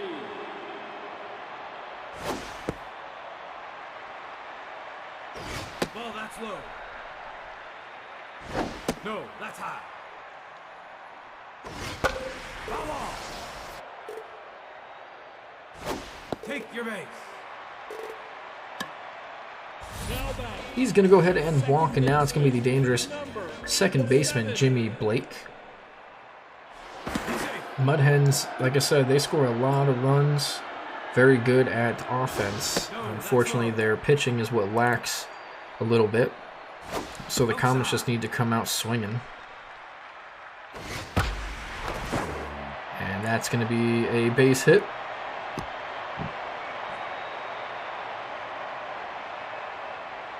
Now batting, the first baseman, number 46. That's down. Foul ball.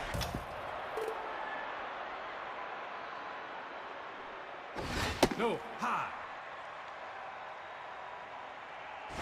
Low. Foul. Foul ball.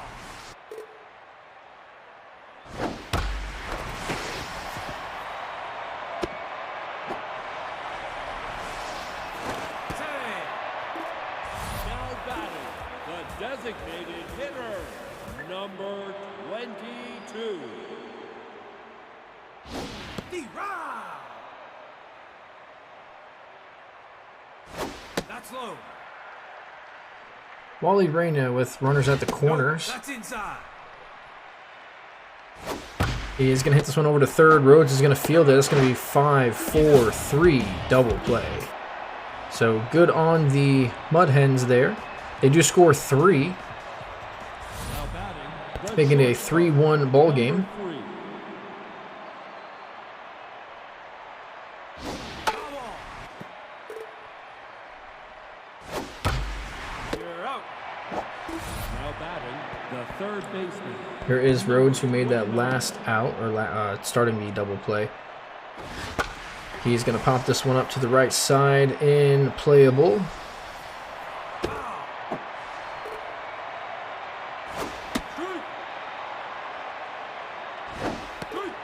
And Rhodes is go down swinging. So now it is McGahee. number 53.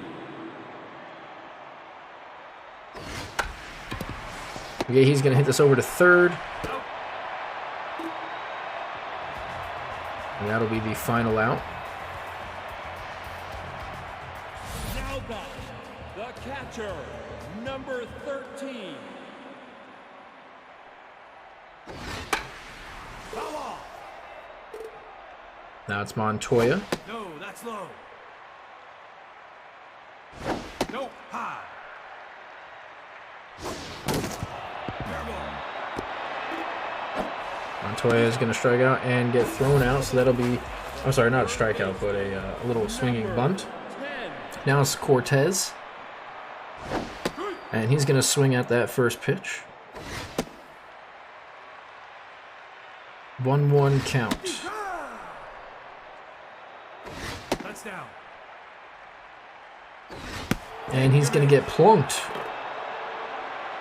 on the right side, or well, his left side. Right fielder, number So put a runner on, and he's got a sore hip now. Here's Twist Rums, the right fielder. This ball is going to be hit and stopped by Struts. He's not going to make the throw at first. He's going to try to go to second for the lead runner, and is not going to get it. number 2. Ball, that's low.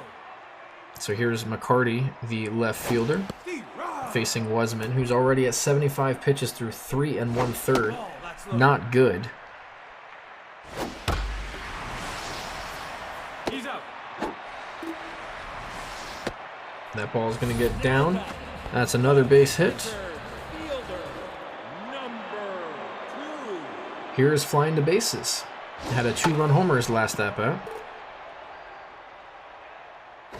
That's low.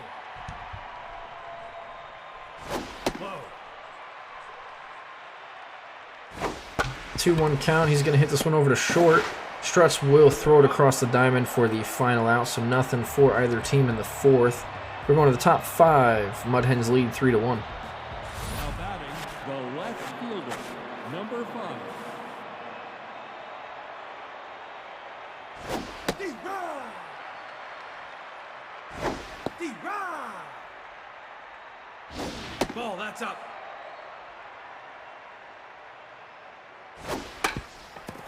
This ball's hit back to Arroyo, the pitcher.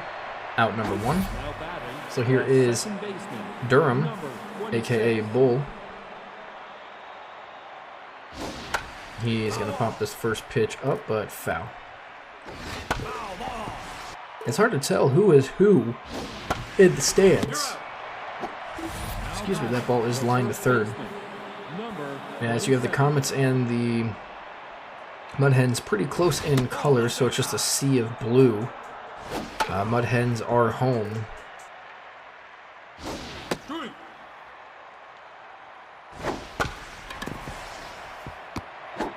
He's out.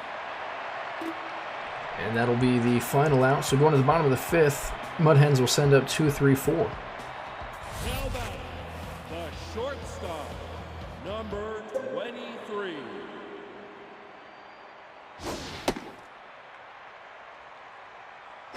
Ball inside. That's high. D-Rod! That's ball 4.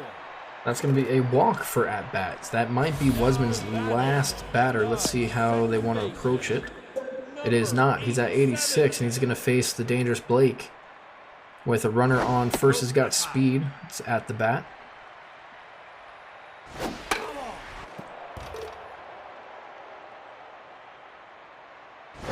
That's inside.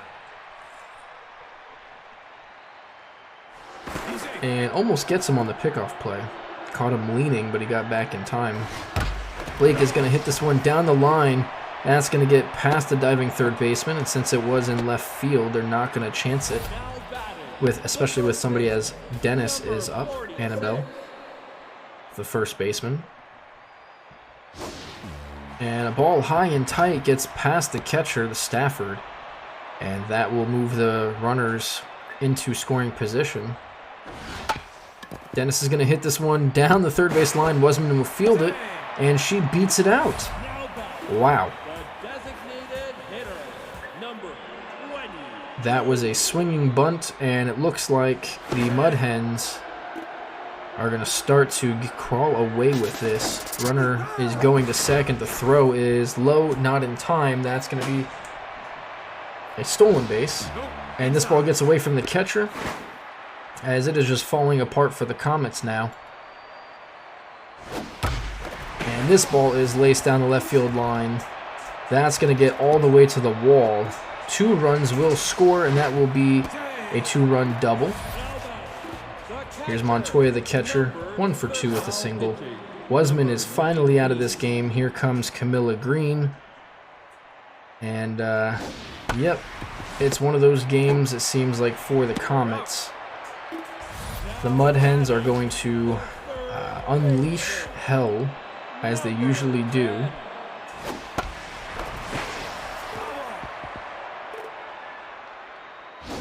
Ball outside. That's outside. 2-1 is your count to Cortez. He's going to hit this one to right field. Let's see if they want to test the arm He's out. of Hamran. They will. This ball goes all the way to third, but slowly, so the runner will be there safe. Here's Twist Rums. 2 outs, man on third. And he laces one up the middle. Another run will score for the Mud Hens, making it 7-1. And this is not looking good for Kernels. It is not looking good for Gators. It is unfortunate that the Comets had to come in to Mudville and lose like this. Hopefully they can come back and make this game a little bit interesting, but it doesn't seem to be interesting anymore, as it's already 7-1. Nope, that's inside. And I think most people are voting for the Comets. This ball is going to get away from the catcher yet again, and runners will advance 90 feet. Take your base. And now the bases is going to walk Now batting, the shortstop. and bring up the bases loaded for Casey at the bat with 10 homers and 30 RBIs.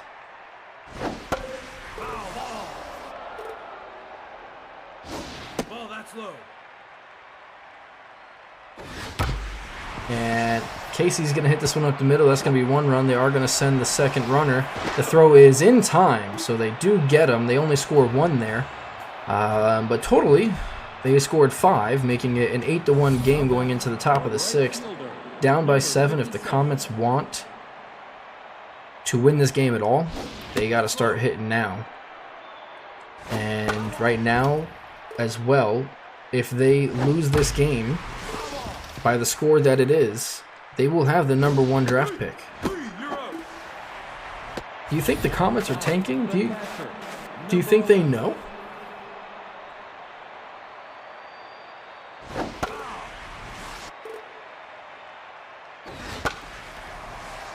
This ball is popped up right back to the pitcher. Arroyo catches it for the second out. Batting, the center fielder, number 70. That's low. Ball, high.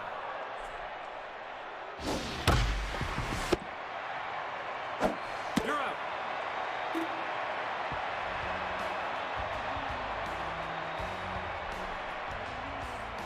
Now batting, the second baseman, number 87.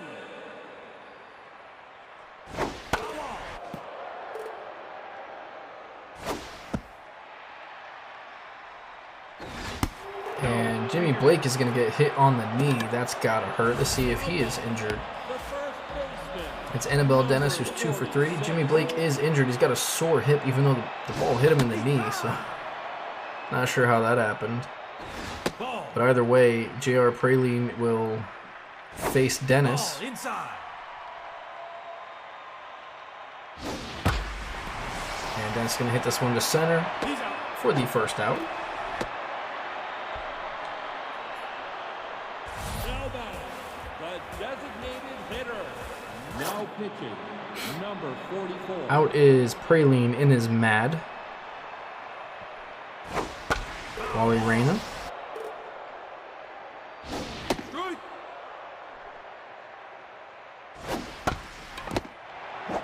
You're out. Back to the pitcher. That's going to be 1 and 2 double play, so they do get out of it. Still down by 7. They got to score a few runs here if they want to try to get back into it. Shortstop, number 3.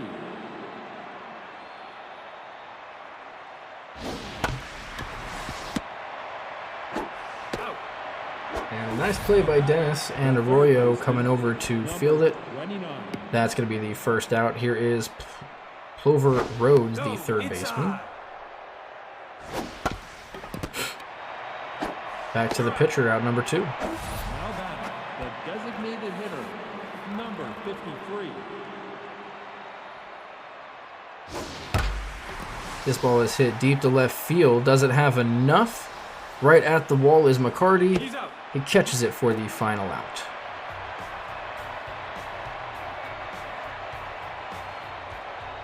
Now batting, the catcher, number 13.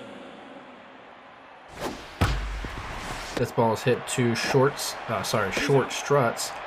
Out number 1. Now it is Thiago Cortez, the third baseman. 0 for 2 with a hit by pitch.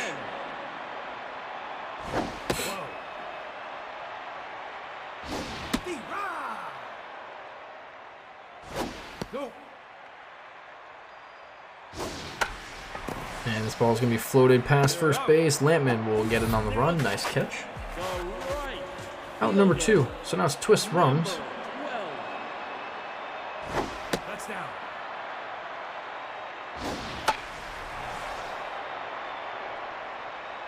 Not sure where this ball is going. That's right back to the catcher, out number 3. So top of the 8th, Comets.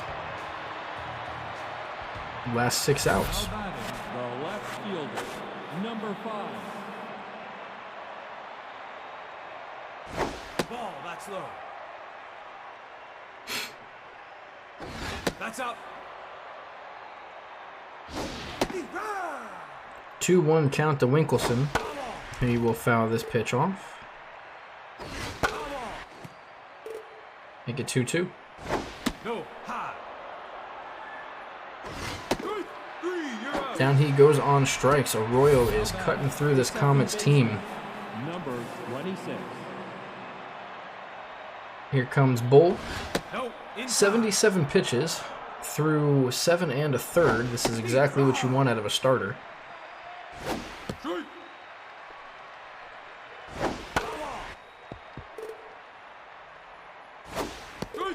And another strikeout for Arroyo. I'm not sure how many that is. I want to say it's about 8 now. So here is Lampman, the first baseman for the Comets. 2 outs.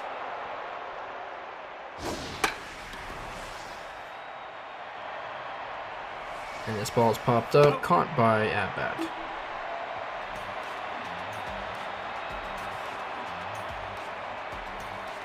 Now batting, the left fielder, number 2.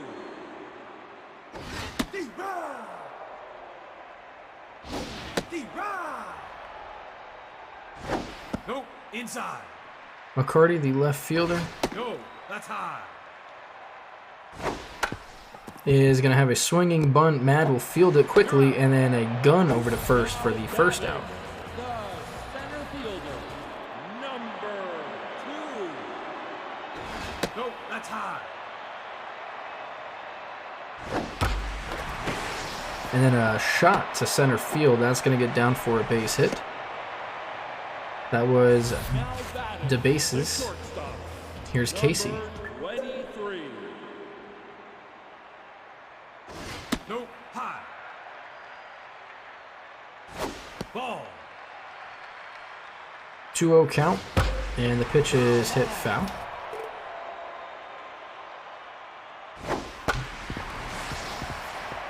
This ball is hit up the middle. Runner will try to advance to third. Gleaves throw gets him in time, and that will go down as an assist for the center fielder, Jimmy Blake, who is sore from getting hit. Bats on 0-1 count, make it 1-1 now. With 2 outs and a runner on first, he's going to hit this one back up the middle, so 3 straight hits for the Hens. Now batting, the first baseman, number 46.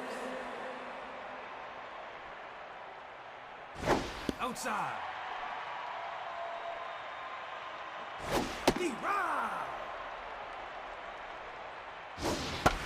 And Dennis is going to hit this one really high, not far at all. Camped underneath it is Gleaves, Out. out number 3. So, top of the 9th, last 3 outs for the Comets. And if they don't score any, I believe they will have the first draft pick. They slotted that number 1 draft pick because the Kernels couldn't help themselves and win 3 in a row and That's inside. lose that deficit of, 60 runs to like 30? So that's on them, I suppose, for playing hard.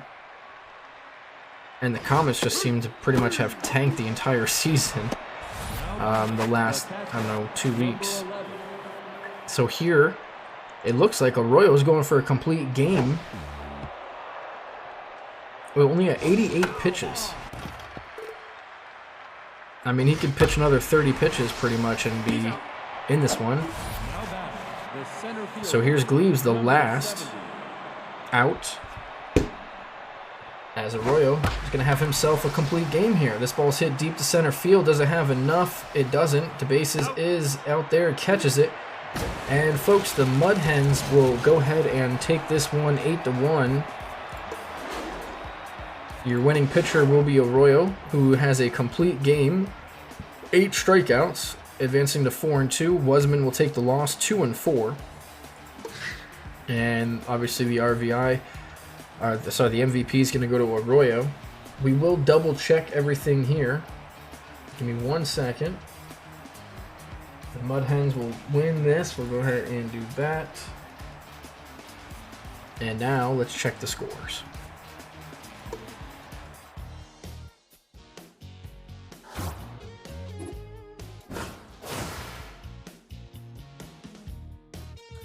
Yep, by 1 run, the Comets will go ahead and be the #1 draft pick. By 1 run, because again, the Kernels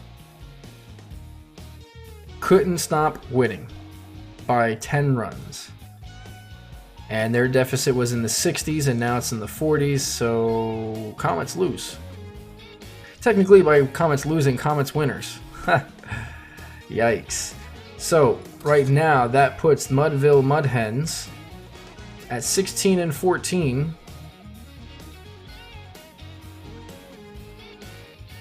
And that pretty much clinches it for the Mud Hens. I believe no matter what, they will be in, unless the Gators win by 29 runs. Well, minimum of 29 to beat the Mud Hens. And then if the Sandies lose, the Gators will have to win by at least 17 at the moment. But if the Sandies lose by any amount, that obviously goes down. So it comes down to the last 2 games here. The Slumpbusters versus the Sandies. Both are fighting for a wild card spot. And then the Owlins and the Gators both are fighting for a wild card spot. So here we are, last 2 games of the season. We're going to get this started, and as this is going, again, this is exactly, I'll show you how it works each game. This is all I do. I make sure that everything is set and in order. But one more time, our stream is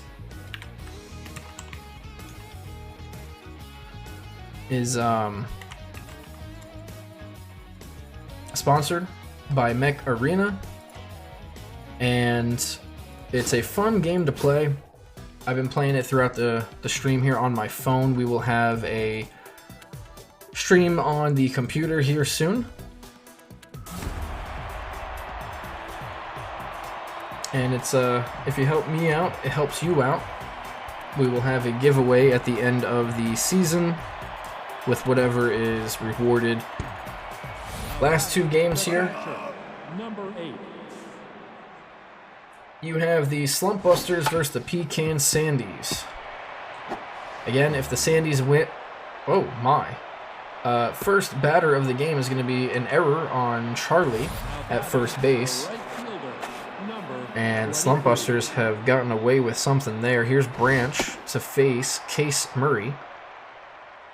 If the Slumpbusters win, the Owlins are a must-win. If the Slumpbusters lose, the Pecan Sandies make the playoffs.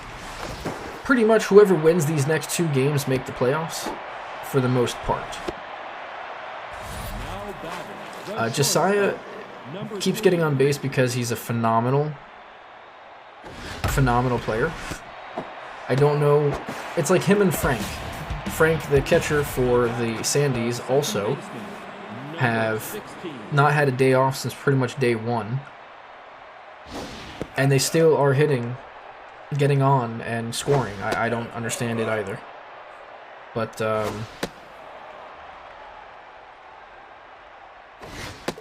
yeah, here it is. Buchanan's going to take a walk there. The first baseman, number 26.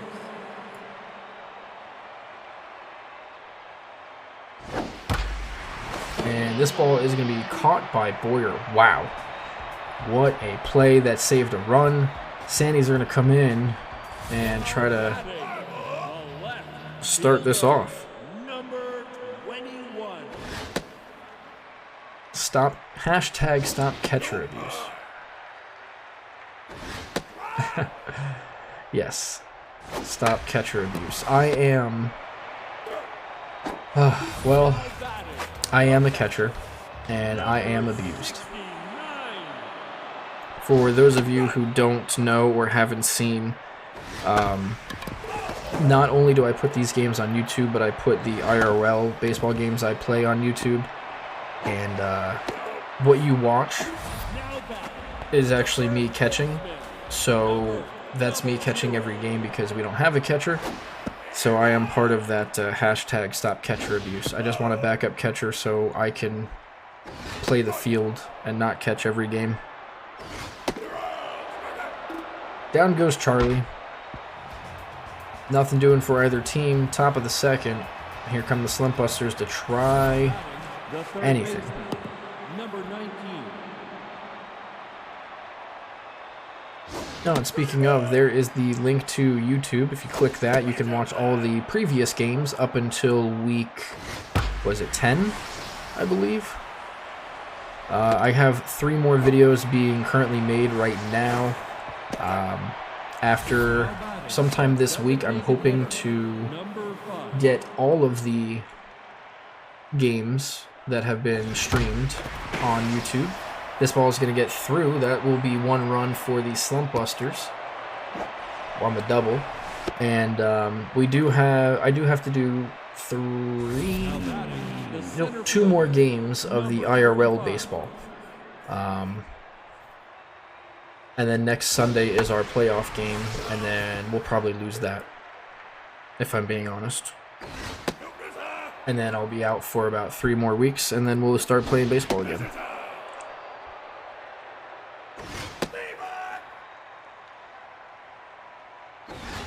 Here's Mashington. 2-2 count. She's going to go down on strikes. Now batting the left fielder, number 17.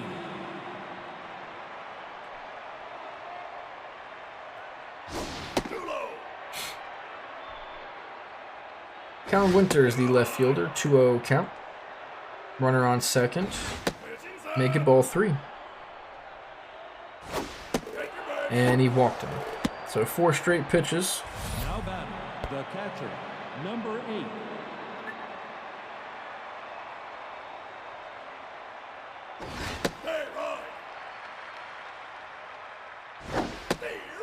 Now 2 straight strikes to Luna. And he goes down on swinging. So now 2 outs. Here's Noel Branch. Number 23.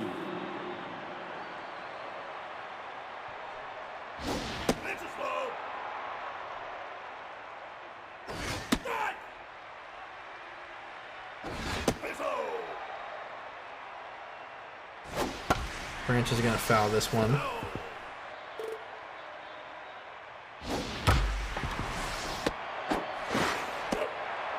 And that's going to be the final out. They do score 1. Let's see if the Sandies can answer back. 4, 5, 6 coming up.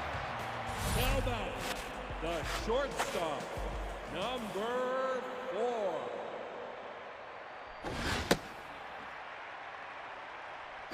Leroy. That's low.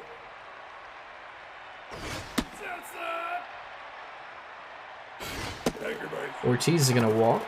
So that'll be the leadoff man. And here comes Mac. Designated hitter, For those of you who haven't checked in yet, if you've chatted in here, don't worry about it. I have you in as the check-in. We'll do the last one today. And we won't do any more for the playoffs. But if you haven't checked in already, go ahead and check in or just say anything in chat just to make sure that you are checked in.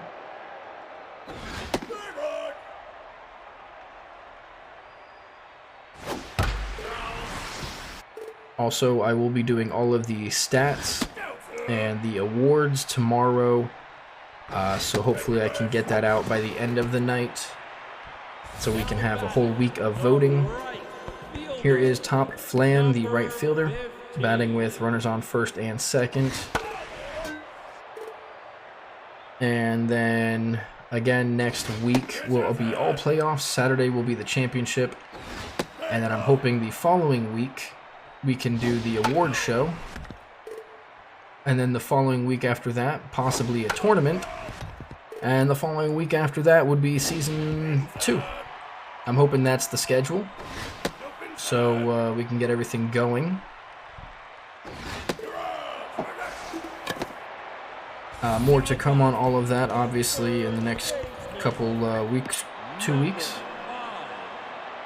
What would the tournament be? It's going to be just a fun like preseason tournament, kind of like the WBC as this ball is launched to right field. Forget about this one. That is Dennis who hits this one a country mile, 480 feet. Just kidding. 432 feet, 4th homer of the year, 18th RBI.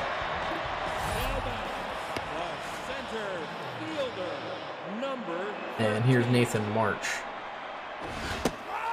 Do I capture the recording of the game separately from the stream? No.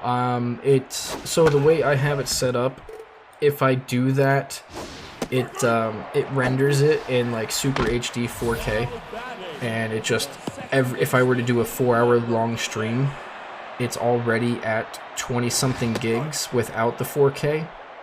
So if I dumb down the settings, it won't be as much, but so it's like, yeah, it's a lot of storage, like a lot of storage. So it's already 20 gigs just for the video, like the stream itself when I download it.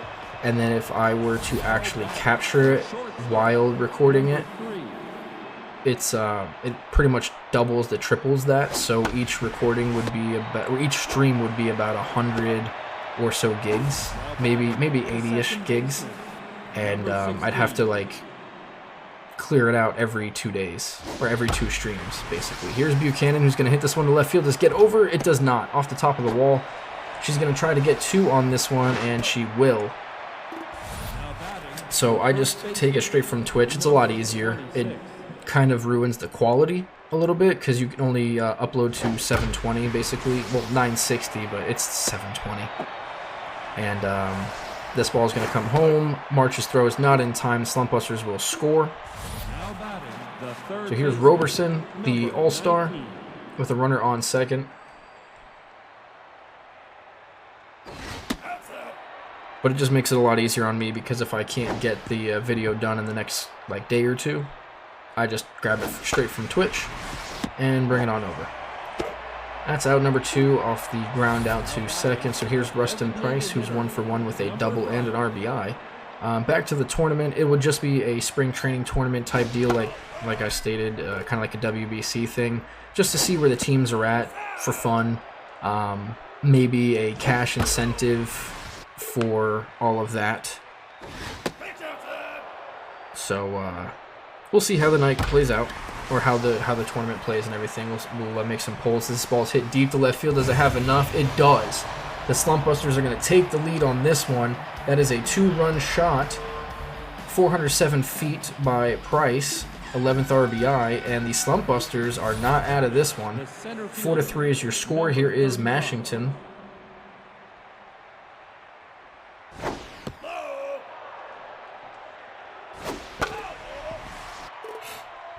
And the tournament, I also want to put the new teams that are ready. I want to put them in there as well, just to see how well they will do.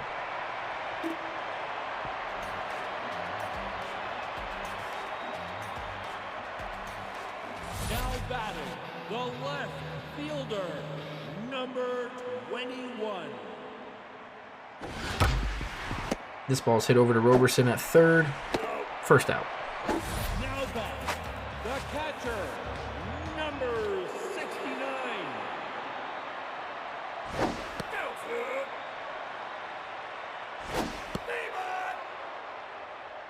Here's Frank.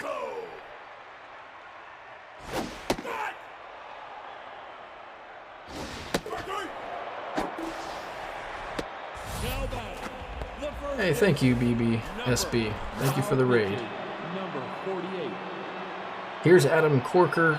He is out after, I guess, a bad pitch. And now it's Gangrene.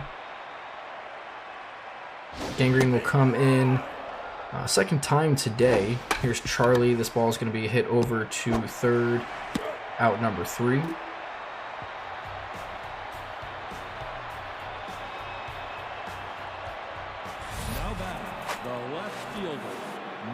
17. That's low. That's high. Too low. Aim high.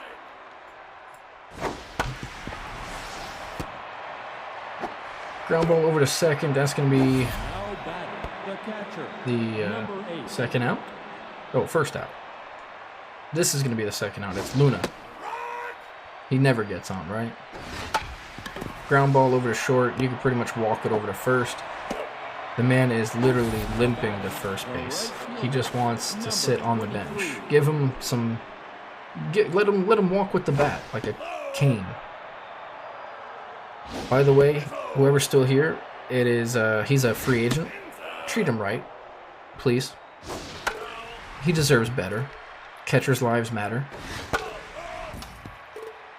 Here's Noel Branch. I'm telling you, catchers, our knees are destroyed by age 30. Like, I feel it in my knees every day. So please, please, for the love of all God, save catchers' knees. Pitch is low. Here's Ortiz, the shortstop, to face Gangrene.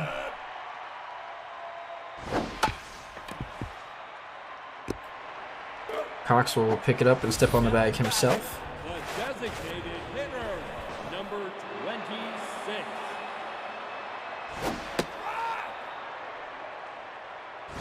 Outside. Too low.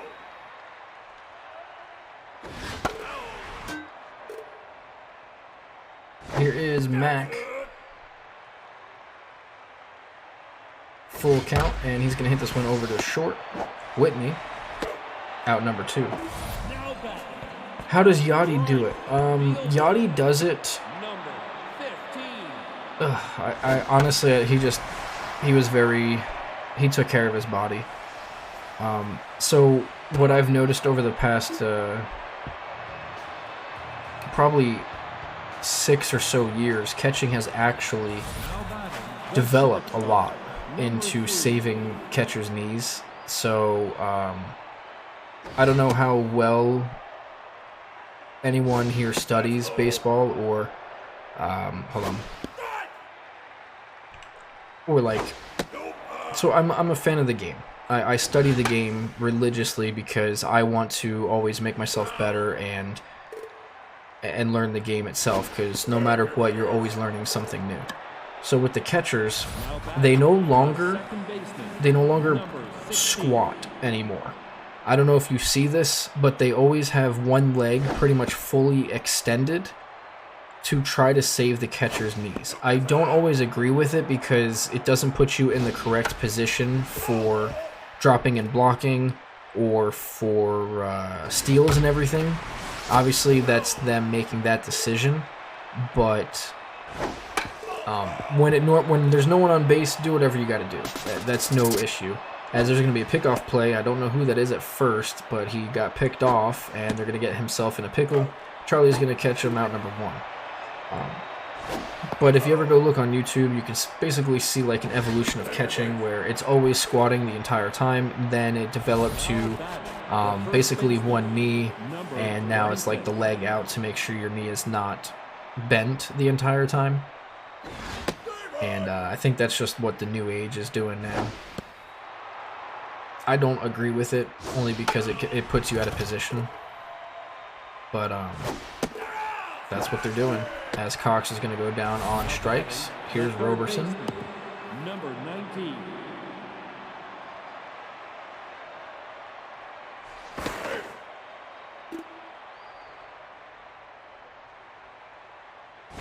Pitch is low.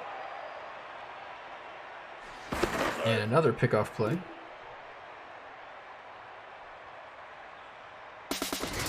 Runner is going. The throw by Frank is low. That's going to be a stolen base.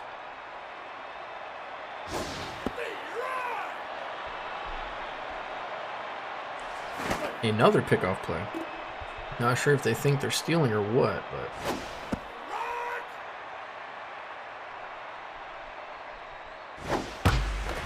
And this ball's hit up the middle. That's going to get down. They are going to test the arm of March. And the runner is in there easily. I believe that's Buchanan. Now batting, So that'll be a 5-3 game. The Slumpbusters will kick out Murray and face Tiddly Good now. Rustin Price, who had the 2-run homer earlier, is in. 2 outs. Runner on first. Pickoff play.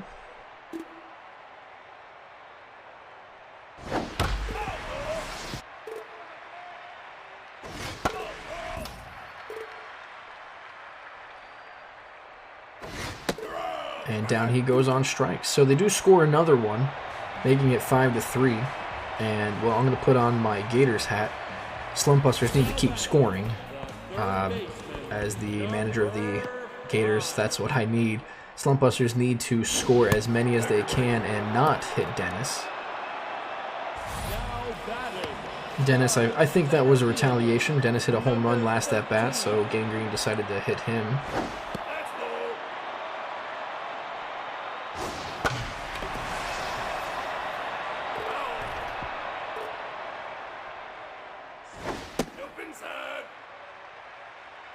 Nathan March, 2-1 count, runner on first. The pitch is up high.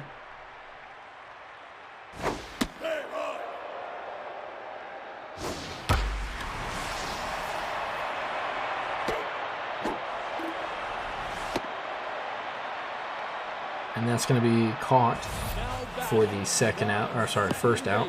So now it's Boyer. Not going to face Gangrene. He's out. It is now Chloe Longstroke.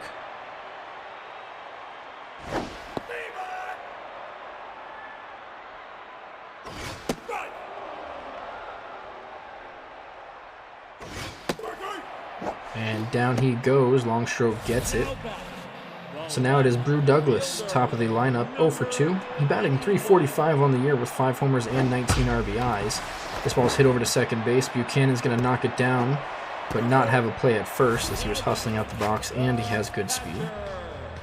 number 69.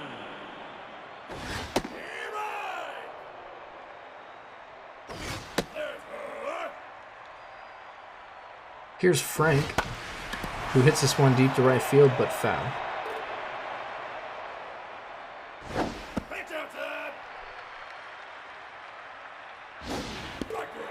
And down he goes on strikes. I'd break my bat too if I was in his position. Top of the 6th coming up. Your score is still 5-3. Slumpbusters leading. Now batting, the center fielder, number 35.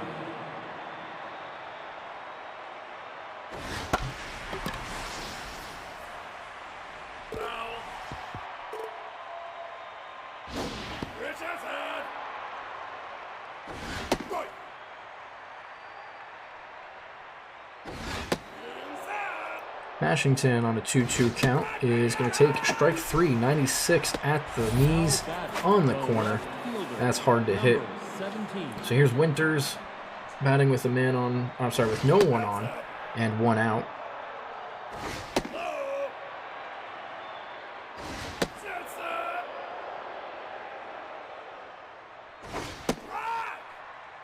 Three 3-1 count.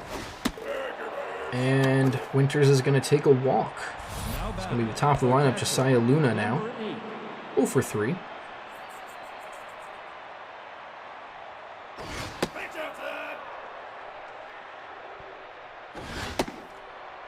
That's a pitch out. I guess they were supposedly thinking he was stealing. 2-1. The runner does go this time. Frank's throw is not in time. That's going to be a stolen base. And now it's a full count. Runner on second, a pickoff play. He is safe. Luna's going to hit this one to left field. Out there underneath is Douglas, out number 2. Now batting, the right fielder, number 23.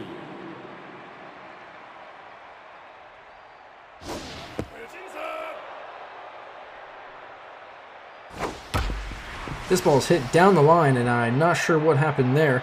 That will be a base hit. A double, in fact, as it looked like the ball kind of just jumped off the glove or hit the dirt. hit the lip or something, and it bounced over the glove of the third baseman, Dennis. So now it is Whitney on a 6-3 score, runner in scoring position. Prime opportunity to get more insurance.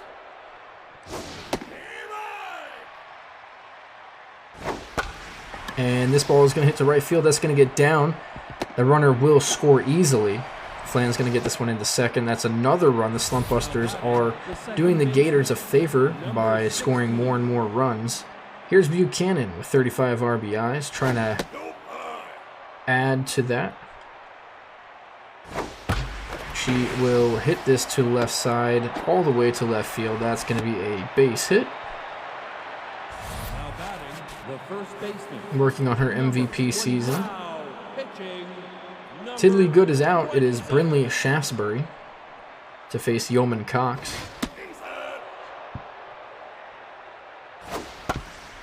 This ball is hit over to first. Another weird bounce. Charlie Kelly is going to field it, throw it over to the pitcher covering. They do score 2 more, making it 7-3. Sandies will try to retaliate here, bring it up 3-4-5. number 00.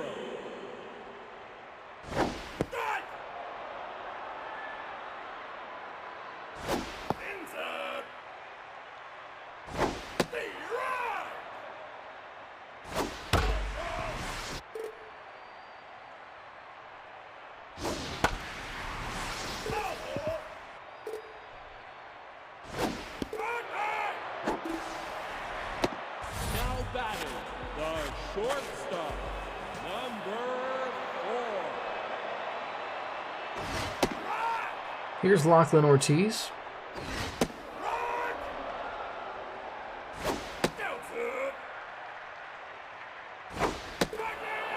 And he's going to go down on strikes. That would be long stroke, another strikeout. So here's Mac. 26.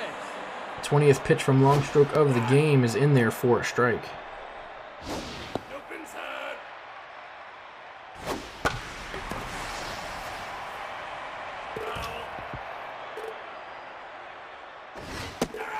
And down he goes. Mac is down on strikes again. Shaftesbury is going to be pitching still. He will face Roberson, Price, and Mashington here in the top of the 7th. Third baseman, They are leading. The Slumpbusters are leading 7-3.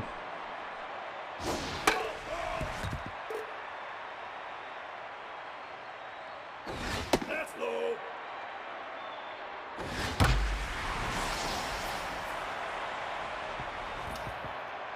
This ball is hit. And I don't know what happened there to the center fielder March, but the ball gets down, and the designated hitter. that's going to be a double. Again, I don't know what happened there. He went up to go catch it and just completely whiffed. So now it's Rustin Price. Prime opportunity to get some more insurance runs here in the 7th. And it looks like we are... I didn't even realize the time. It's 12:30. We are running super late tonight. But that's fine. It's the last stream for the regular season. Now batting, the That's going to be a strikeout for Price. Here's Mashington, runner on second.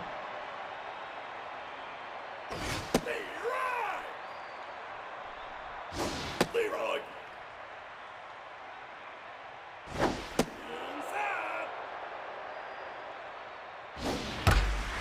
This ball is hit to the right side, or they're going to try to test Flan's arm. They are not.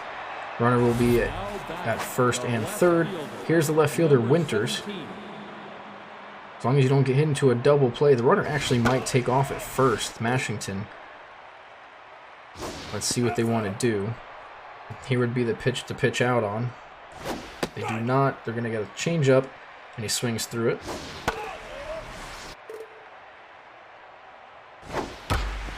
Going to hit this one over to third. Dennis is going to field it and create that double play, so no more runs for the Slumpbusters there. Bottom of the 7th, stretch your legs. Sandies are going to try to get more runs here, down by 4. right fielder, number 15.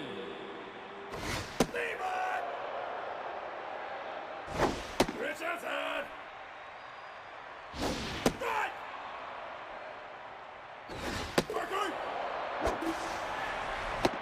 Now batting, the third baseman, number That's going to be a strikeout, so here's Dennis. Inside.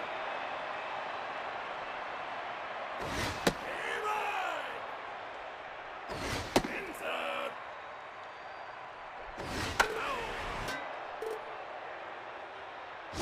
This is high. Full count, the payoff pitch is hit over to third, so one third baseman grounds out to the other. Out number 2. batting, the center fielder, Here's the center fielder, March. 13.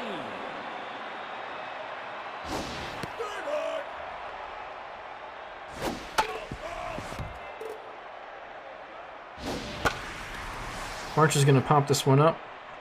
Shortstop should be Whitney. Out number 3. Top of the 8th, last 2 at-bats for both teams of the season. Now batting, the catcher, number 8.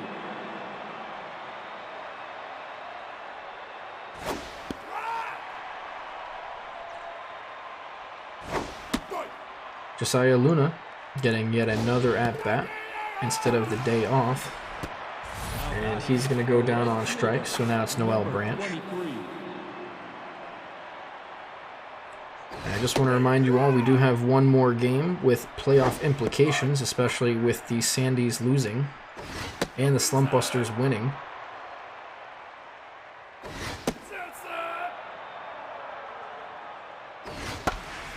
Branch is going to hit this one, but foul.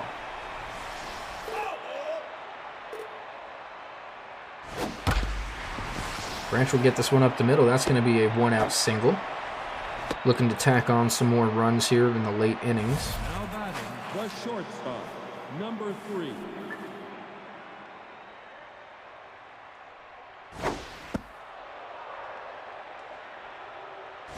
Leroy. Pizzo.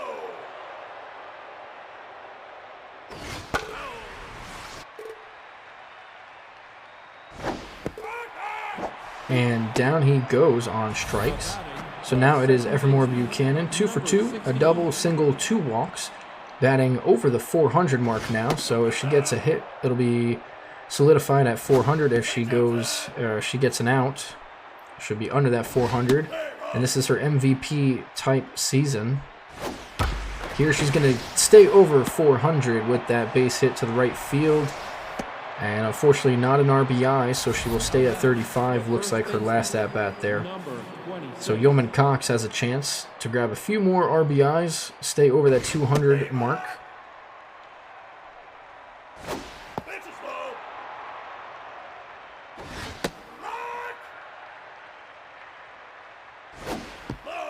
Ball 2, deuces are wild, runners at first and second. And Cox is going to hit this one, but Dennis makes a nice diving play, saves a run. And now, down to the last 6 outs, here is Boyer, the second baseman. Now in the game, number 11. Too low.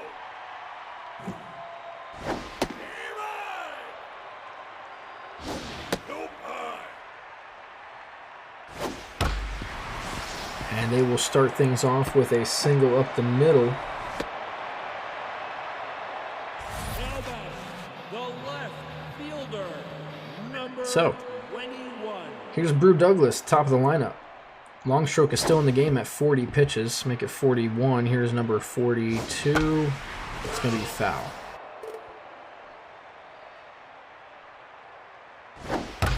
And Douglas is going to have himself a hit.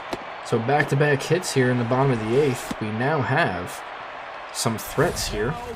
One swing of the bat could put this game within 1. Frank is out. Here is Callie Wise. She does have a homer to her name. She's going to ground this one over to shortstop. Whitney, 6-4-3, double play. There's 2 outs. Runner is still on third, and here's Charlie, 0 for 3.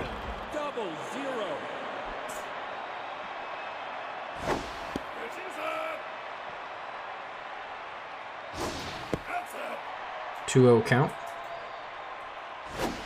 Charlie's going to send this one deep to left field.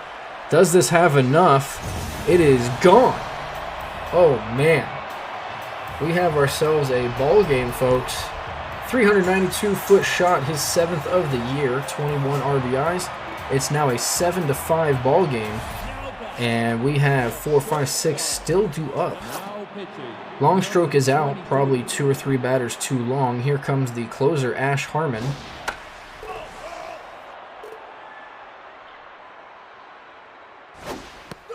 And quickly 0-2 is Ortiz.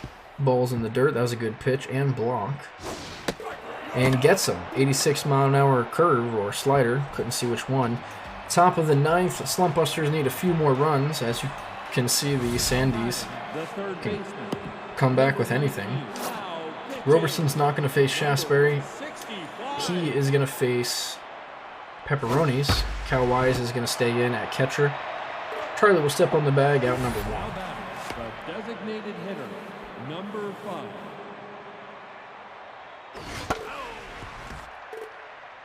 Rustin Price will roll over, out number 2.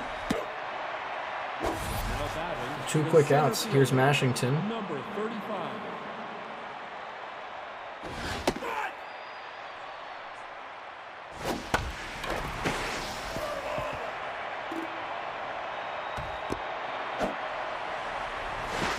This ball is going to get down for a double. The left fielder.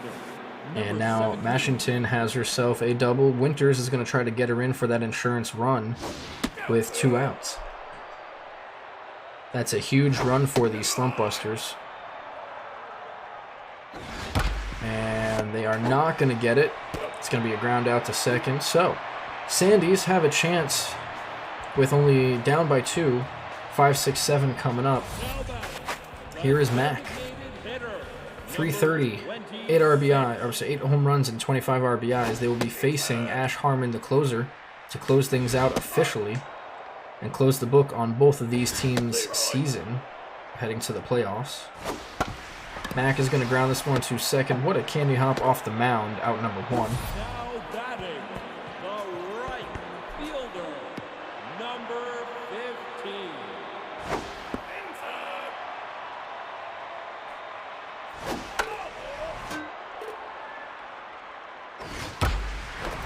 And this is going to be off Cox's glove. Harmon's over there for the second out. Now, Sandies are down to their last out. Here is Dennis, who does have a home run. And that ball was in the dirt. He still swung. And he swings at that. I don't know. I think he's just going up there hacking. And there he does on an 0-2 count. He finds the pitch and makes contact. So that'll bring up the tying run, Nathan March, up to bat. Number 13. And for the love of God, no extras. Please. No extras. Down to their final strike.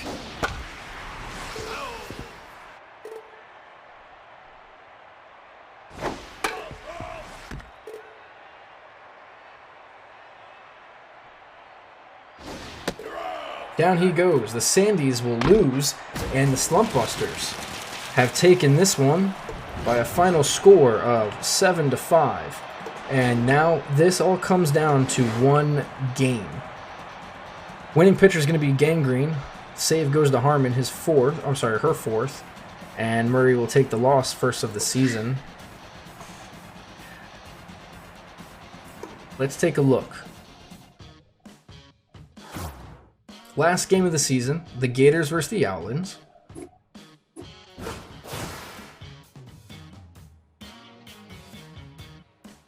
So, the Gators are half a game back of the Sandies. If they tie, if the Gators win, they have to win by 15 runs or more. So the Gators are pretty much have to just go all out. And the Slumpbusters are tied with the Owlins. So, if the Owlins win against the Gators, they are in. If they lose, they are out. There is no ifs, ands, or buts about it. Since the run differential is the same, it's win or go home. That's crazy, folks. This is literally coming down to the last 2 games of the season for 4 teams. That is insane. So, give me one moment. I have to adjust the lineup for both of these teams, and then we will be right back. It all comes down to this. Game 210. We have the Sewer Gators, who have to win by 15, versus the Owlins, who just have to win. So, this has to be a blowout, or Owlins have to win. We shall see what happens here. Willie Mays Hayes are going to lead things off against Jordan Fields. Jordan Fields will come in with a 4.78 ERA, a 151 whip, which has just gone up just a little bit. Make it 154, 43 strikeouts, and Willie Mays Hayes, who has great speed, is on first with a walk.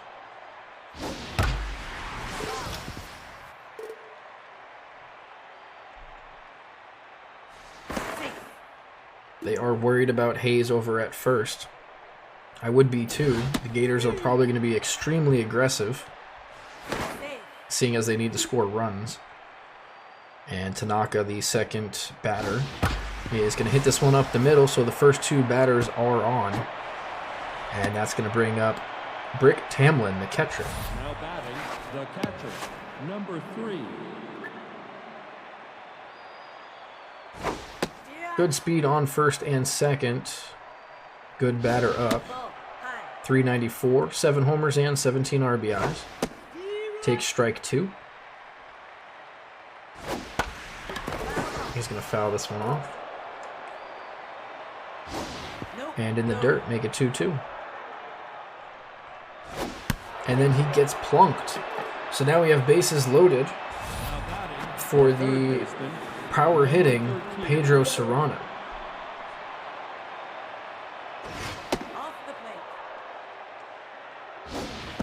And 2 straight balls. Serrano's going to be looking for his pitch. Make it 3. Red light if it's up to me. There it is. Pitch right down the middle. And he's going to walk, and that's going to be an RBI. So 4 straight batters are getting on. Now it's Teal Bishop, the newly acquired outfielder. Bases loaded, no outs. And he looks foolish on that pitch. Yikes. A little over anxious a little bit. He's going to hit it up the middle. That's going to be 1 run. Let's see if they want to send the second. They will not. So everyone advances just 1 bag. And here is Caroline Fleming playing first base today. Still nobody out. Bases loaded. And she's going to hit this one deep to right field. Still going back as the right fielder at the wall.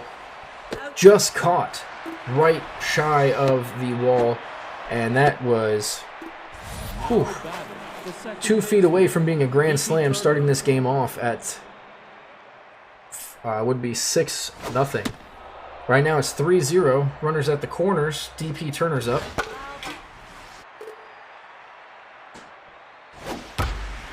Turner rips it right into Ochoa's chest, but thankfully it went through him. And down goes Turner. So 2 outs. And here comes the old-timer, Emil Logan, 42 years young. He'll take a strike at the chest. And then he gets plunked. Ouch. His fitness went down. That's not going to feel good for the old man. He is sore shoulder. That might hurt his throwing ability. Here's Ochoa, the backup catcher. Ochoa's going to pop this one up to left center. Vaughn is underneath it, out number 3. So the Gators do score 3, but left the bases loaded twice.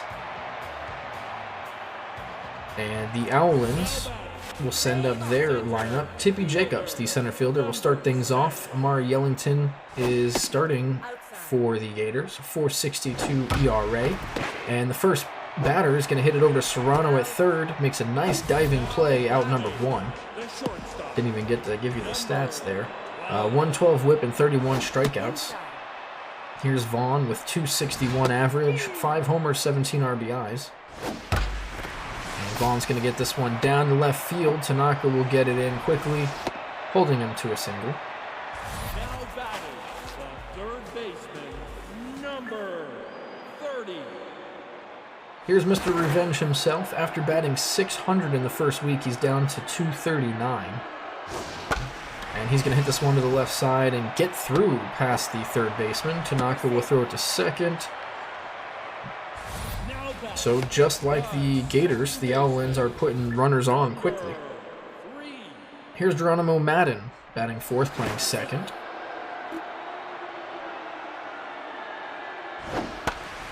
Madden's going to hit this one to shallow right center. Mays underneath it. Will catch it. No tag.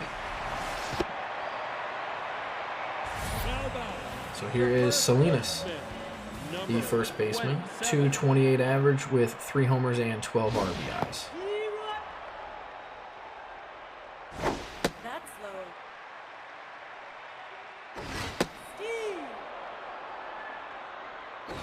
Strike 3. Down she goes. The Owlins will strand 2. 3-0 so far, going to the top of the second. They batted around, so they will start off again. 1-2-3. Willie Mays Hayes walked his first at bat.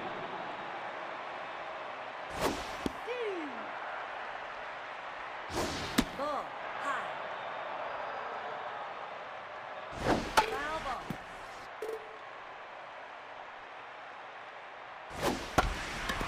Willie Mays Hayes gets the 1-1 down to right field. That's going to be a single to lead things off. So 2 innings in a row, he's on first base.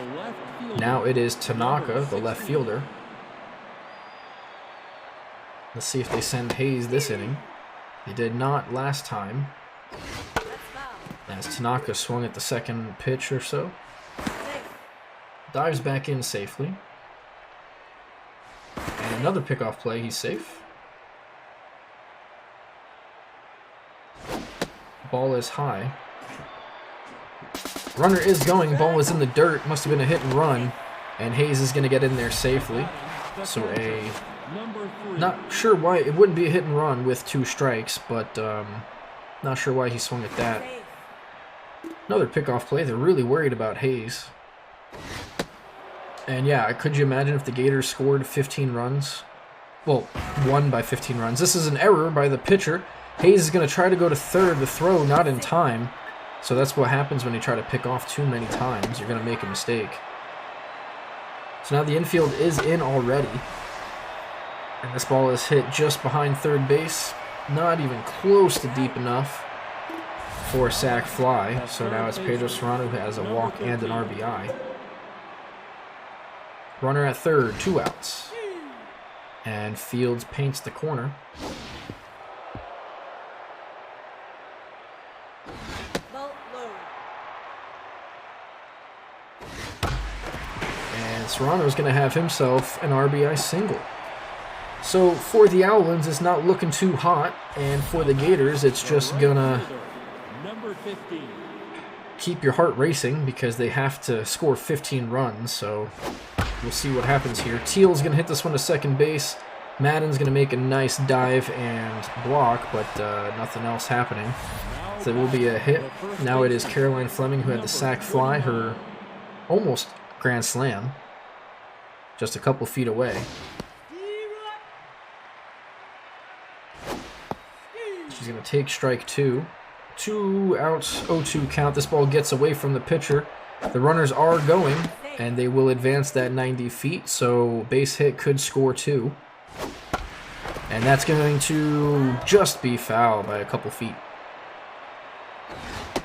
Fleming will take this one high, so a 2-2 count. And she's going to loft this one to left field. Short porch out there. It's going to hit the wall. And Herschel, what? Look at that. Herschel caught it behind his back and throws it in. I hope you all saw that. That was a phenomenal play by Herschel. Ball high. Either way, it's a 2-run double for Fleming. And, yeah, that was... Ball. Here's DP Turner, full count. Runner on second. That's ball And she's going to walk. Now batting the shortstop. So Number here is the old man, Emil Logan. Got hit by pitches last time. That's outside. Takes a ball. And he's going to hit this one up the middle. Are they going to test the arm? They are. The runner will be gunned out. I mean, oh! The catcher dropped it! What? The designated hitter. Number The catcher 19. dropped it. Make it 7-0 Gators. Off the base. And now it is Ochoa. So they batted around for the second time already this game. Ochoa is going to hit this one deep to left field. That ball is going to be off the top of the wall. That hit over the yellow line. That should be a home run. But we cannot review it. That was 100% a home run, and they officially have batted around. It is the Pitching. top of the order again. Willie Mays Hayes. Jordan Fields is out. Here is Tapello Plaintiff. Nope, that's high. And it looks like the Gators are going to get gypped here for another 2 more runs. That's low. 2-2 count with 2 outs. Willie Mays Hayes is going to take ball 3, so a full count. The payoff pitch, runner on first will go. And that's ball 4. I don't know what happened to the Owlins, The left fielder. but Number they 16. just can't find the strike zone. I think that's already 4 walks in 2 innings. So now it's Tanaka with the bases loaded and 2 outs. Another chance for more runs, as they've already left about 6 people on base. And make it 3 more. Tanaka goes down on strikes, getting fooled on the changeup. It is 8-0 here through 2. 6, 7, 8 due up for the Owlins. Now batting the right fielder. Number 25.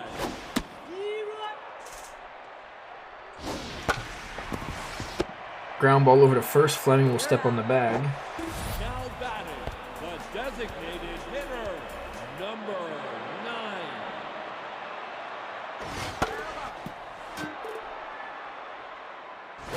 Outside. Here's Austin Greenman. 1-2 count. Yellington's pitch swung on and missed. Out number 2. Now batting the catcher. Number 11.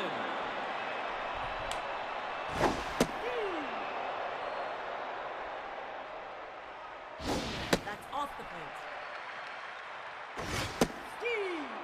plate. 1-2's the count. 2 outs to Cochran.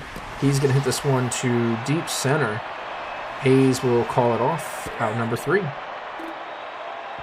So here they are, top of the 3rd. It's going to be 3, 4, 5 due up. Now batting the catcher. Number 3. That's foul. Rick Tamlin That's outside. on a 1-1 count. Strike. Make it 1-2. That's down. Ball high. Didn't chase, so it's a full count. Take And takes a ball high. Again, I don't know what the Owlins took this morning or took before this game, Number 13. but the pitchers cannot find the strike zone. So here is Pedro Serrano, inside. and he's going to hit this one up the middle, and it's going to bounce. What? This field, man. This field is making some weird Fielder. Number 15. hops. Here's Teal Bishop, runners on first and second. He's going to line this one right to second base. But out there is Chung. That's going to be the first out. Runner stayed there. So here's Caroline Fleming. Has 3 RBIs with a double. She's going to hit this one over to Vaughn at short. She's going to have hustle out of the box, and that's still going to get her. So no runs, but they do get a couple hits. 8-0 still going to the bottom of the 3rd. Now batting the left fielder. Number 23. Foul ball. Here is Hesto Herschel, the left fielder, who caught the ball behind his back. Again, I just want to say, he caught the ball behind his back after it bounced on the wall. Strike 3. Get left. He's going to go down on strikes, but I'm still complimenting him for catching the ball. Fielder. Number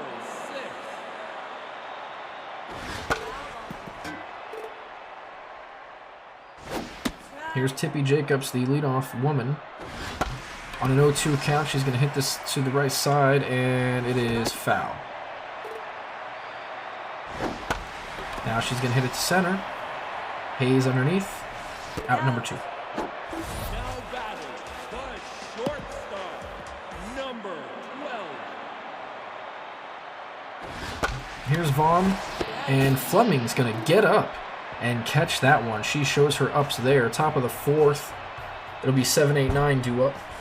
Plaintiff to face all 3. DP Turner. Turner, 301 average, 6 homers and 23 RBIs.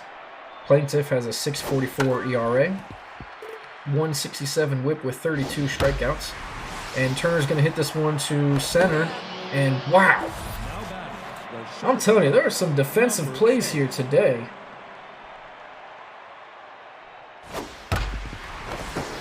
And Emil Logan's going to hit this one back up the middle. That's going to be another base hit for the old man. Now batting the designated hitter, number 19.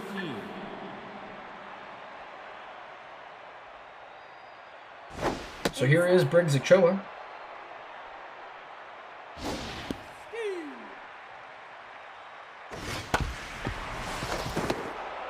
Vaughn is going to field it, and because Ochoa has cement in his legs, Center fielder. he will be thrown out by a step and a half. So here is the top of the lineup, Willie Mays Hayes. 2 outs, runner on second. That's down. 2-0, make it 3-0. Take your base. And he walks. That is his second The walk. left fielder, So now it's Tanaka, 1 for 3.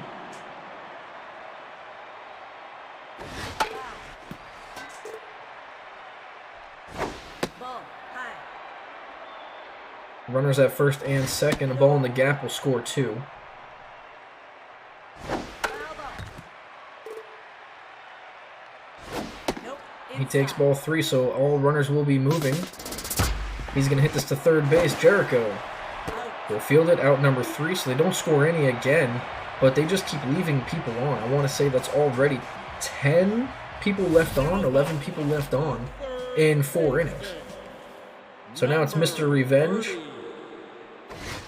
trying to get some last little bit of revenge for the season.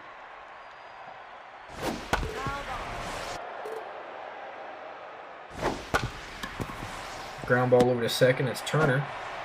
Out number 1. now batting the second baseman, number 3. Ball high. Steve. Strike. 1 and 2 is Madden. Strike. And he goes down on strikes. 96 Now inside batting corner, hard to hit. first baseman, So now it's Salinas, the first baseman. 27.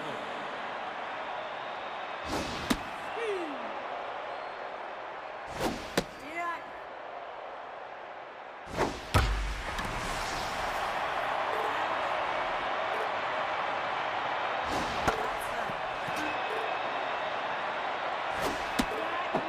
And she's going to go down on strikes. She looks at that one. So through 4, 8-0. If the Gators are trying to win, they need to score at least 7 more. Number 3. And if the Owlins are trying to win, they got to score 9. So here is Brick Tamlin to face Plaintiff, who's already at 39. This is 40th pitch. Inside. And again, they're having a hard time finding the strike zone. Strike. Down goes Tamlin, out number 1. So it's going to bring up Serrano, who's 2 for 2 with a walk and 2 RBIs. Plaintiff is out. Here is Jocelyn Brownpool. 53. Strike. Ball high. Nope, that's high. Strike. He's going to chase that one. 2-2 count. And he takes right at the knees. Strike 3. So now it's up to Teal Bishop with 2 outs. Try to get things going. And he is going to get things going. That's going to be a single. Let's see if he stretches it into 2. He will stretch it into 2. Jacobs' throw is not in time. So that will be a 2-out double. Here's Caroline Fleming, already 3 RBIs on the day, possibly 4 with the base hit here. Nope. Outside. Foul ball.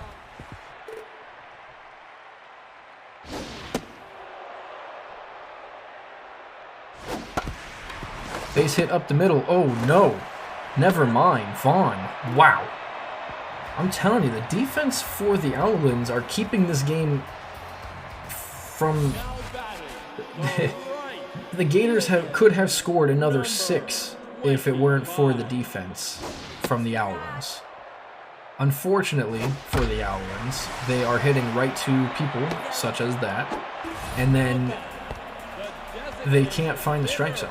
So the walks are definitely killing them as well. Here's Austin Greenman. He's going to ground this one over to first base. Fleming will flip it over to Yellington, out number 2. So now here's Piazza Cochran, the catcher, 0 for 1.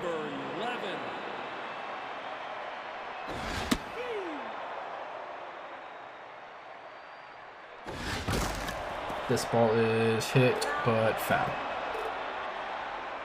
0-2. He's going to foul this one back. And another foul back. Off the plate. Good pitch by Yellington, out of the zone.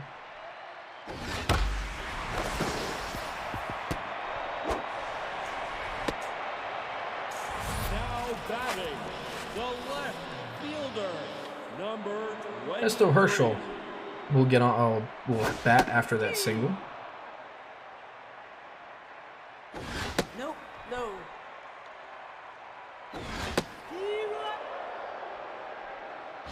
Nope. That's high. 2-2 count. Runner on first. Foul ball. Fouled back. And he's going to look at strike 3 at the knees. So nothing for the Owlins. It's running out of time for both teams. They got to score more on both sides. Second baseman, DP Turner. Got to score at least 9 for the Owlins or another 7 for the Gators. That's outside. Here's DP Turner. High. 3-0 count. Takes a strike. And she's going to hit this one very high to left field. At the wall is Herschel. What is going on Number 6. with the Owlins? The defense is absolutely absurd. Look at this. And another diving play. Designated hitter. What is going on?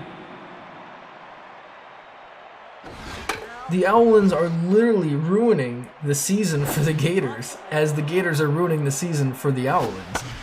They are just making plays out of their ass, and the Gators cannot capitalize on what they have. This is ridiculous. Batting, the center fielder, number 6. That's foul. Inside. This ball is hit short center. It's going to be Hayes, out number 1. Now batting, the short. Here's Brennan Vaughn, who's made a couple diving plays himself.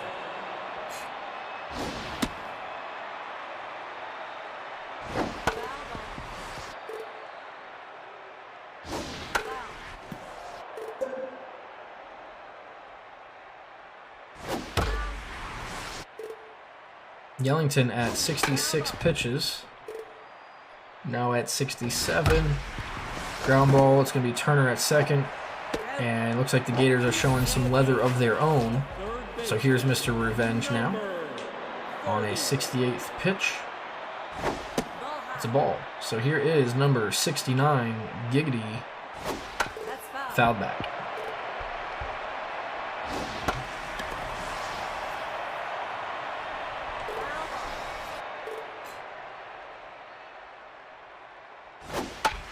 That's foul. Ball. High. This ball is going to be laced to center field. That's going to get down for a single. Now batting,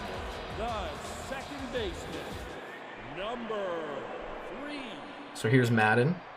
That's Runner on first, 2 outs.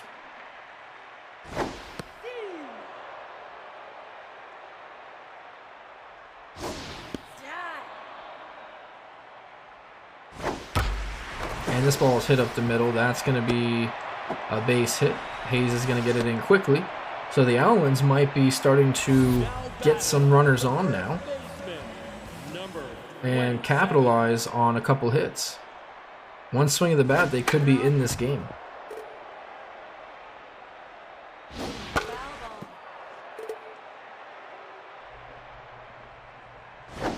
That's down. Foul ball.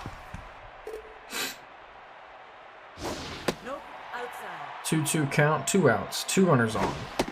And now it's a full count. All the runners will be moving. The pitch is down low. So that's going to be a walk. They're going to have bases loaded for Madden Chung, the right fielder. 2 outs. And this ball is hit up the middle. That's going to be 1 run. That's going to be 2 runs. Hayes' throw will not be in time. It's going to be cut off. So unfortunate for the Gators. They're going to have to score even more runs. Yellington is out. Striker ball 4 will come in. And good thing for the Owlins. Here's another hard hit ball, but right at Bishop in right field for the final out of the inning. So now it's a 6-run deficit. The Gators need to score 10 runs in the next 3 innings, or the Owlins need to score 7 more for either one to make the playoffs.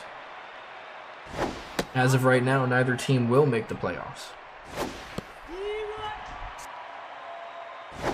Strike Hayes is going to go down on strikes. So here comes Tanaka, 1 for 4. Number 16.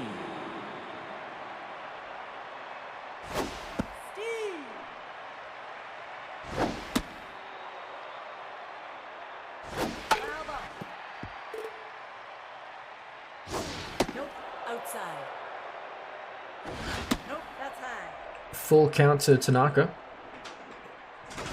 And he's going to rip this one, but right at Jacobs in center, out number 2. Now back. So it looks like the Number 3.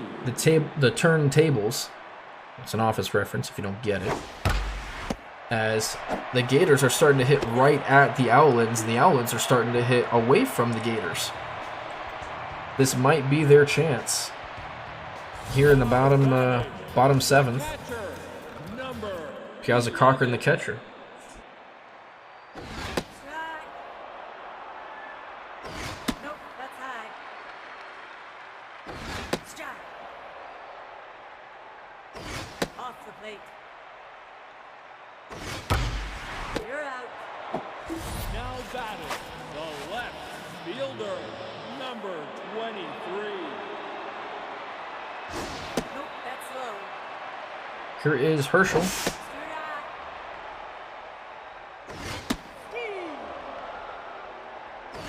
Strike, you're out.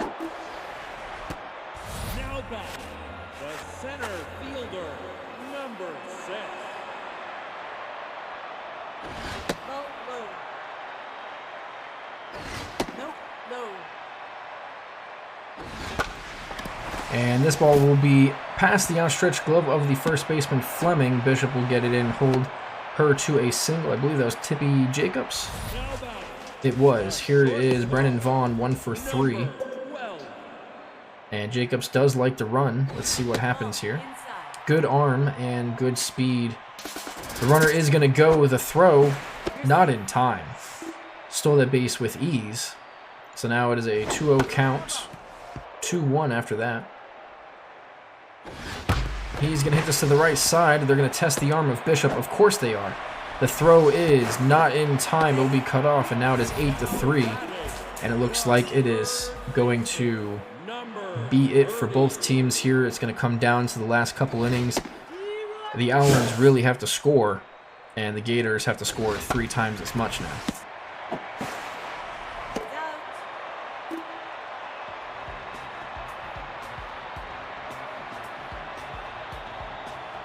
Now batting the third baseman. Number 13. Here is the third baseman, Serrano. That's off the plate. Hits this one hard right at the dugout. So 1-2 count. He's going to hit this one back up the middle. Yet another single for the big man. Now batting, the Here's right Teal fielder, Bishop, 3 for 4, number double, 2 15. singles, and an RBI. He has been nothing but hot for the Gators since coming over. Brown pole is starting to get a little tired. That's pitch number 36. And 37th pitch is going to be, again, another diving play for the Owlins. The first They are just showing why they are some of the best defenders in the game. Brown pole is out. Here comes McFreddy. And Caroline Fleming will face him. First pitch was right down the middle.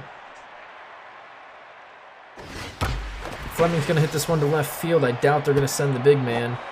Yeah, that's not going to happen. They have runners at the corners now with one out, and here is DP Turner. DP Turner. Outside. Ball outside. Foul ball. That's foul. DP's going to foul this one off. 2-2 count. Another foul pitch. Foul ball. And another one. And another one. I'm not DJ Khaled over here.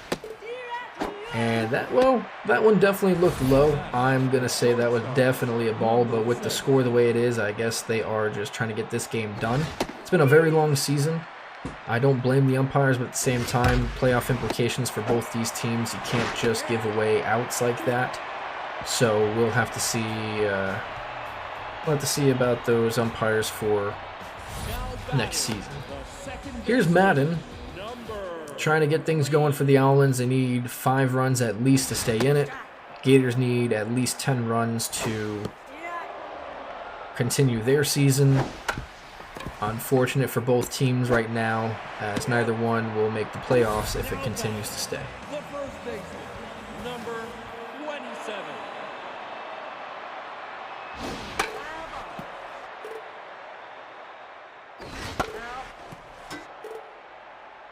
I don't know if they're protected by the union. We'll have to see.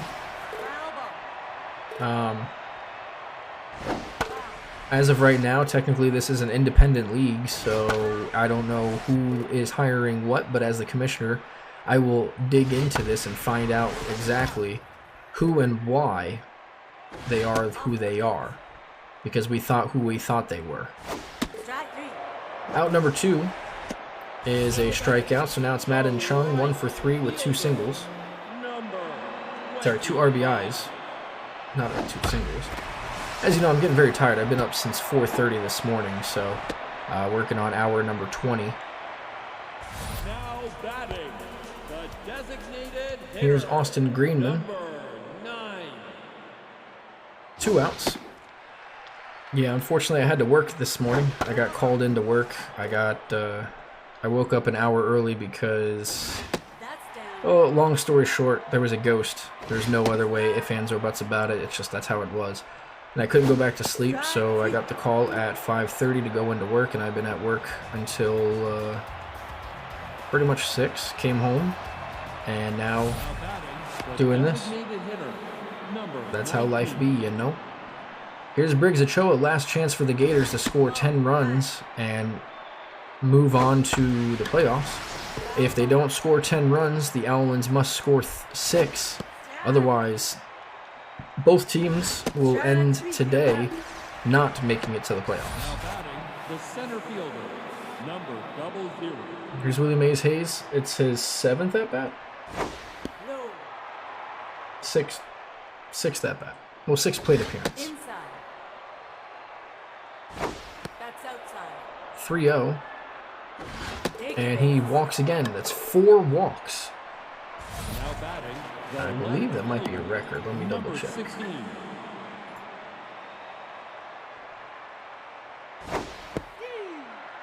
That is not a record. Well, it ties for the record for most. Now. Off the plate. here's Tanaka on a 2-2 count. Great speed at first. And he almost hits him. Full count. Let's see if they want to send him. They will not. And right at the knees, that's going to be a strikeout for Tanaka. So here is Rick Tamlin. 2 outs. Pickoff play. Looks to be it for the Gators. It's really hard to score 10 runs with 2 outs.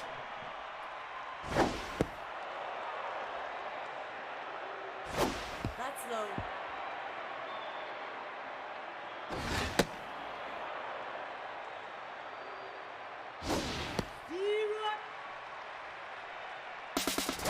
Ball for And that's going to be another walk. We'll have to tally up all the walks at the end of the game because I want to say they've had about 8 or 9. Here's Pedro Serrano. Runners on first and second. The big man is trying to hit his 8th home run of the season and complete 30 RBIs out of that 4-hole. That's inside. 2-1 count. Ball high. Make it 3-1. Ball Make it ball 4. Another walk. And that is unfortunate, so now it is Teal Bishop, 6th at bat. Everlay Strong, the closer, will come in. Lefty on lefty matchup. First pitch is out there for a ball. Paints the outside corner with a strike. And now a 1-2 count with 2 outs. Bishop goes down swinging. That's going to be it for the Gators. They have left on base, I kid you not, 16 people. 16 potential runs. The Gators have every chance to win this game by 10 or more, and they blew it by leaving runners on base. Here comes Ricky Vaughn, aka Wild Thing. The Owlins need 6 runs to win and make the playoffs. It's kind of hard to do in 1 inning as well, so again, both these teams will be knocked out of the playoff race. We will confirm after this, now that the season is over. Hesto Herschel, the left fielder. Nope. Outside. Bats with no one on and 1 out. Ball outside. And this is going to be a base hit up the middle.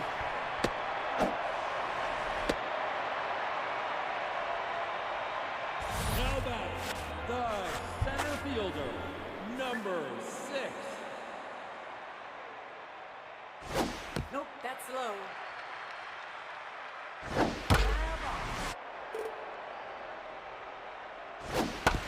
This ball is grounded over to Serrano. This could be the end of the season. It is. That will do it, folks. The Gators will take this victory. And unfortunate for both teams, it means absolutely nothing. Hoo-yah, good God, yah. What is it good for? Well, absolutely nothing. Let's see. We have Yellington getting the win, advancing to 4-3. Fields will take the loss, going to 2-2. That will be 9 walks. 9 walks the Owlins gave up. Here are your MVPs. So, let's take a look at everything here. We have officially completed all of the games, and the official standings are in. In the Heavy Conference, you have Heaven's Divine as the number 1 seed, San Diego Samurais, the number 2 seed, Swagger Defenders, the 3rd seed, and Slumpbusters coming in at 14 and 16, the only team under 500 to make the playoffs, at the 4 seed. In the Light Conference, you have the Swamp Monsters, the number 1 seed, Bearded Beavers at number 2 seed, Mudville Mud Hens at the number 3, and Pecan Sandies rounding it out at number 4.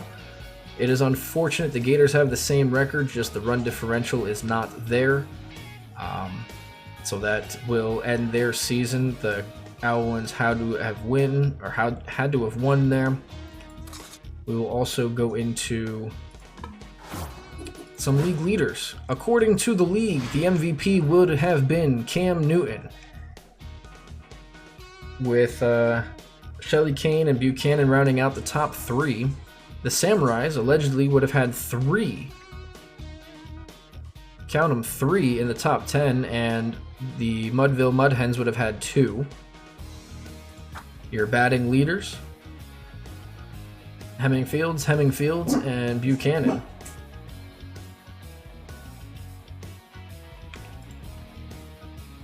You have Hemmingfields again. Hemmingfields, Buchanan, and Jesus Nazario leading things out for the strikeouts. In the other categories, flying to bases, Casey at the bat with the most runs. Stolen bases goes to Glenn, and caught stealing to Guzman and Marshall. These will all be posted. We're just going through these quickly. Top wins with 5: Duffy, Reed, Kane, and Hoover. Your ERA, the only one under 2 is Cam Newton at 124. What a season. And saves will go to Hartman and McKee with 5 apiece. Strikeout leaders: Case Hoover ended up winning it all with 63. You had 4 60K pitchers.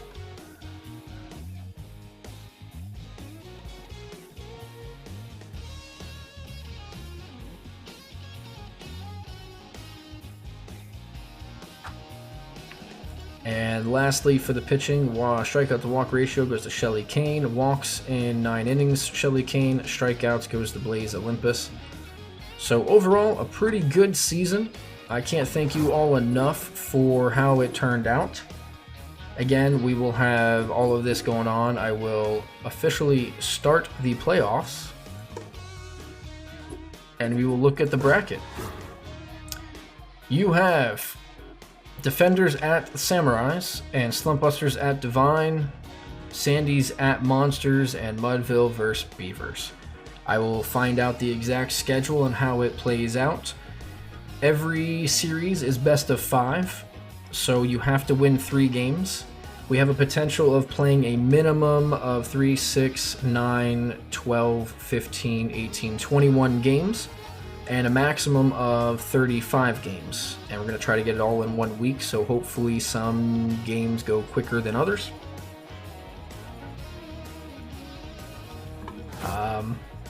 But as of right now, first game up will be Defenders vs. San Diego Samurais, and I just want to confirm really quick, everyone was reset for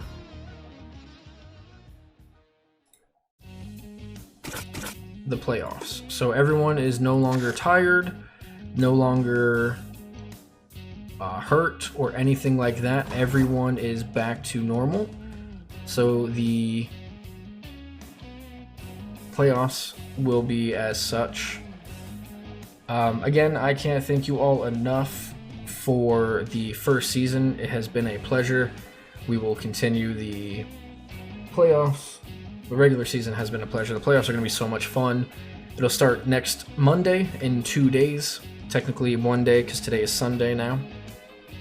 I will throw out the schedule. I will have stats. I will have the awards tomorrow. We will vote on all of them. And yeah, I again can't thank you enough for all of that. And we will get things going. So give me 1 second. Let me see if I can do something.